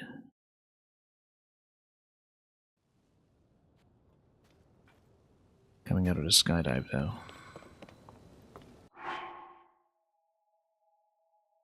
Also, yeah, let's get Snowquill in my head. Just a moment here.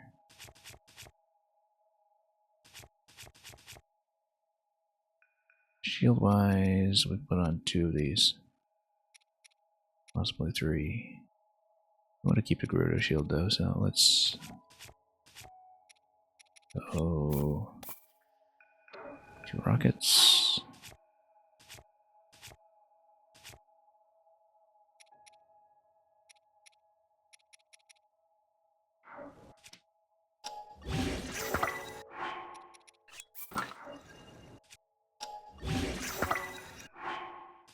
And we want to heal up.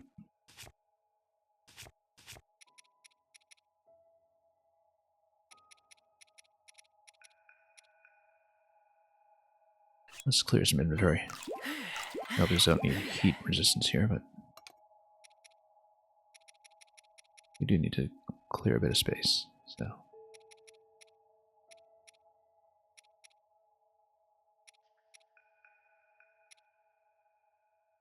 Maybe some of this buttered apple.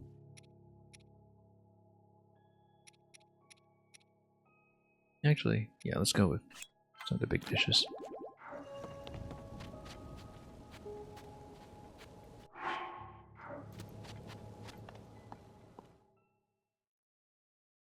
Yeah, let's try it again.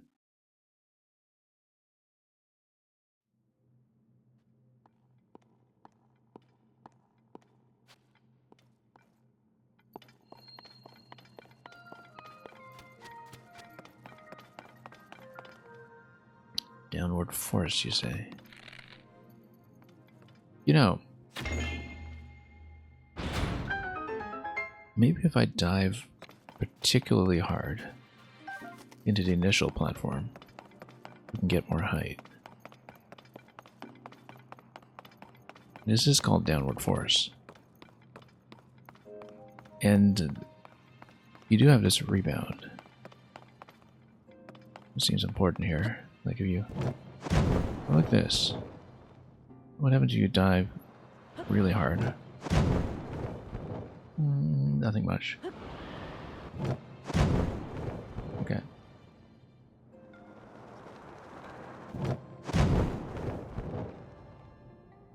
Anyway, let's jump out of this. Oh, nope, hang on. Missed. I guess we're healing up. We can also take the ferry. Just use it, but let's just heal up for a moment.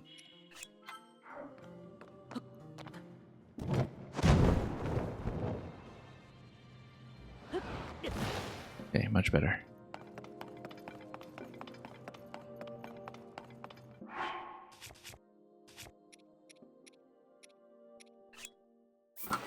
So the idea here is that we're going to jump, and then we're going to try to send ourselves forward and then skydive in some order. Or skydive and then rocket jump. Let's try it. Actually, I need to move forward just a little bit. Let's wait. Let's wait. The problem is that you start sinking as soon as you do the rocket jump, and so that compromise my ability to do a bit of a forward dive. I want to dive first.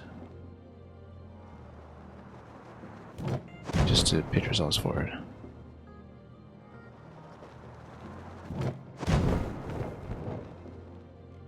Let's try it.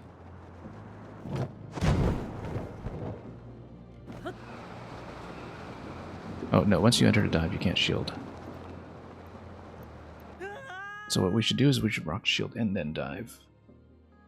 But again, the loss in height as you get to the rocket shield is the major liability. We reposition, go right to the top corner.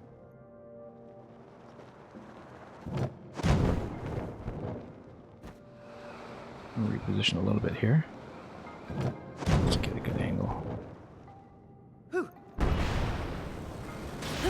So, oddly enough, we were facing the wrong direction, but it might have worked. I don't know if we kept a rocket. I think we might not have. Oh, we did. Okay. Good.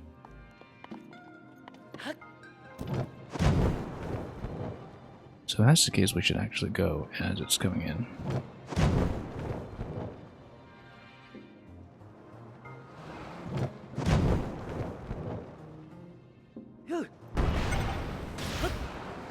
Nope. Might not be possible. Do we break off a rocket? No, we haven't.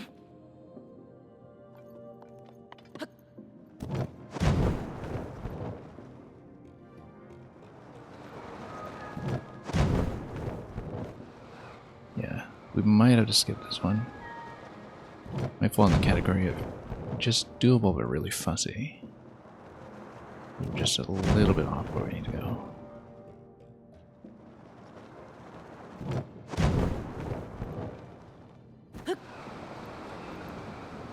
In fact, with the 3 pieces of the skydive suit, I think we probably could make it. Just giving it me extra maneuverability, but the rocket loses too much height. However, maybe we can spring this further. And we're forced after all.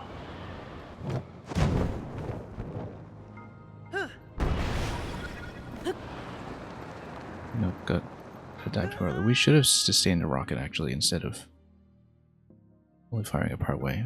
We should have sat on it. Except we did sit on it, now it's been expended, so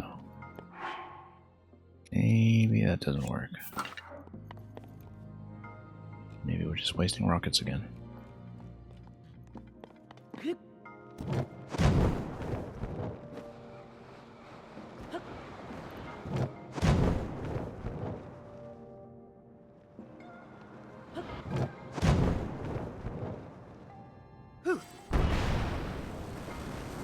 Yeah, just get you far enough. And you switch into dive, the dive initially kind of pitches you down a bit too far, so I feel like this is a glider dependent one, which is unfortunate. But at least we're cataloging exactly which ones are troublesome.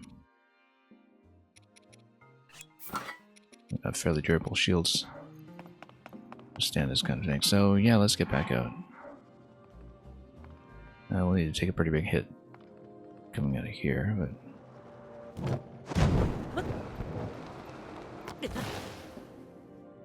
we just dive immediately, that's fine too.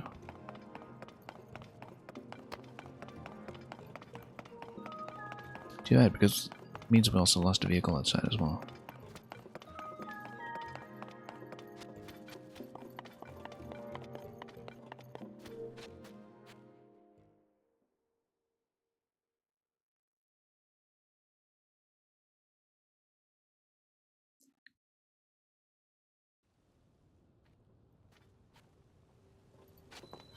Until it's not coming back, because Tulin refuses to do things my way. I wonder if I can just go up immediately now, though, with the vehicle.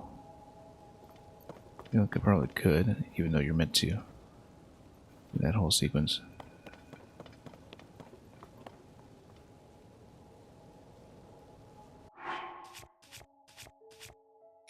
Let's try it.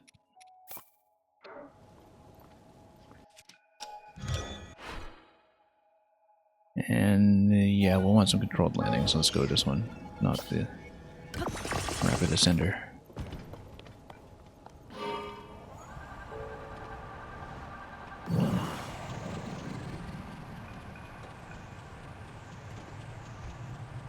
We'll see what the height gain is like.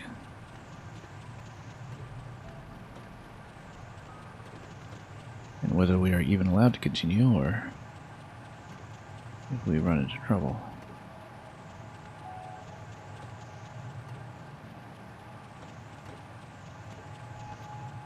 Because the fact that Tulin isn't coming up with me means that we're going to have issues when we reach the temple anyway. So, maybe we were supposed to do this in sequence.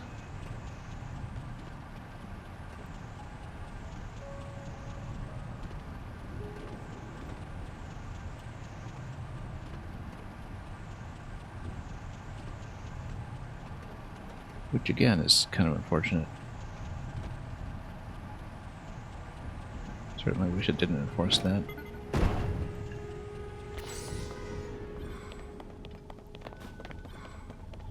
Let's check a few spots here. Yeah, it looks like this here. Whoops. It's probably just a way to ascend from below, maybe.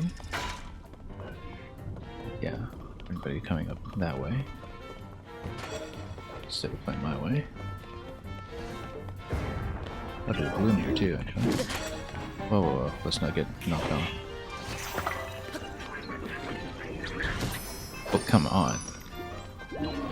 No attack with that. Let's... Yeah, finally. Had a fairy expended or two. Yeah, we're in very little armor, I guess. Let's heal it first.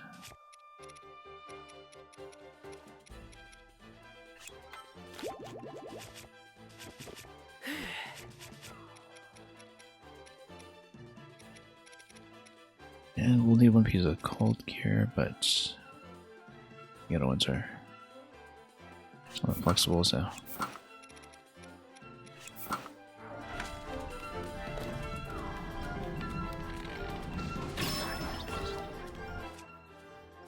Yeah, it's a captain, I guess.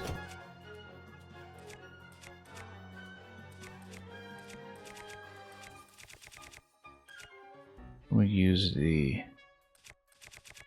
I think I might use the 44 Talus. No, this guy will take it slowly. And you know what? Okay, never mind. Guess we don't get eluded.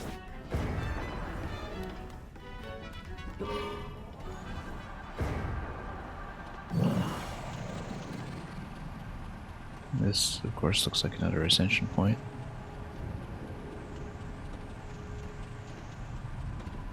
Pretty obvious ascension point.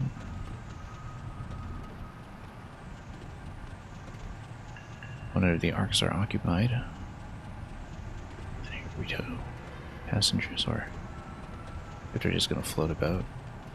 They're just gonna float about.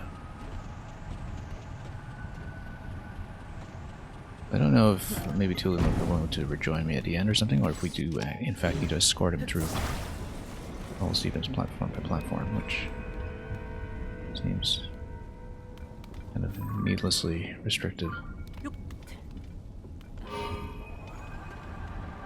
Yeah, this whole sequence you're probably supposed to jump around and glide. We don't particularly care.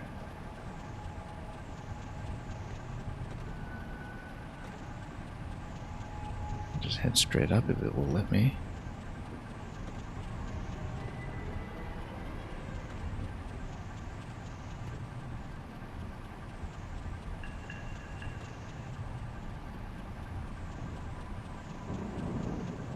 And okay, that's a fairly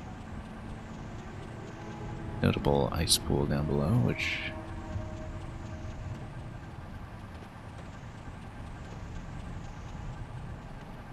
we won't have a chance to shatter here, but we'll have another shrine up here, which is good. I hope. Except, of course, we'll once again have to see if this is doable for me.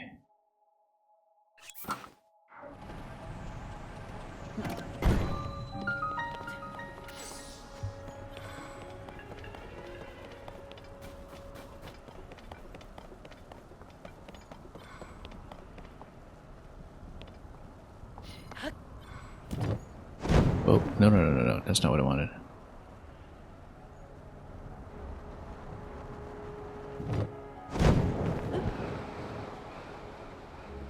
Okay. We're gonna take a hit here.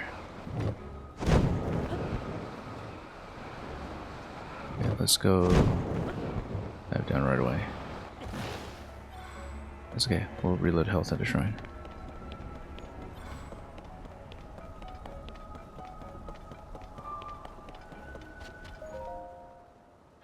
So hopefully we're able to do this one.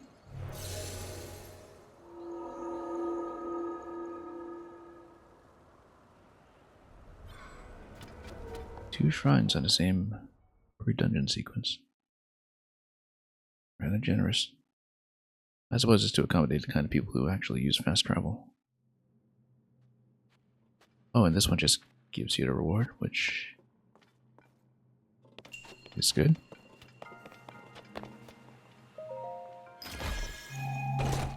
Total freebie, this one.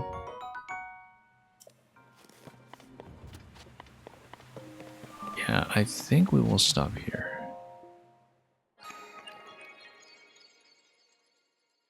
Because we will definitely have few problems ahead of us with the Wind Temple approach, and we need to figure out whether Tulip will join us or if I need to go all the way back down and get him. Which makes no sense to me, given that he can just appear out of nowhere at the top of the labyrinth in the region, and he's unwilling to follow me to the rather obvious course through the Sky Islands. Because apparently Princess Zelda didn't go that way. Well, we know where Princess Zelda is. We've plucked the sword from her and everything, and seems to be a real lack of communication between characters on that particular score. Anyway, we're here. We got boats all over the place up above. They seem to be kind of a jumping challenge, I think, where you're supposed to go boat to boat all the way up, which obviously without a glider we might not want to do it that way. We might want to shortcut it with a vehicle instead, if, again, it will let me. So, we're going to have to figure that out next time, though, and for all I know, I just need to do it twice if Dylan refuses to come. So, anyway, here we are. We'll leave off with this lovely view. And we'll be back with a continuation. Likely tomorrow, since we've been proceeding through this daily and, you know, the end in sight in some ways. I'm eager to get it done. 130 shrines in the bag, and all light routes accounted for on the map. We're in good shape, apart from having to skip so many shrines along the way. But we've got a pretty decent catalog of what we have missed, and as long as we've visited every single one and accounted for them, we'll determine as we barrel towards the finish whether we want to try to see the finale first or pick up the glider, compromise, and do the rest. We already know what the passage down here looks like because we've been down here before, but now Master Koga has confirmed that yes, indeed, a Ganondorf is still hanging around down below. The exact nature of that is to be determined. So, that's all for now. Have a great day. Thanks so much for watching. And there will be so much more as we approach what for a lot of people was apparently dungeon number 1, and which for me is going to be a little mini finale of its own. Have a wonderful day ahead of you. Enjoy whatever you are playing or watching. And as always, fare thee well.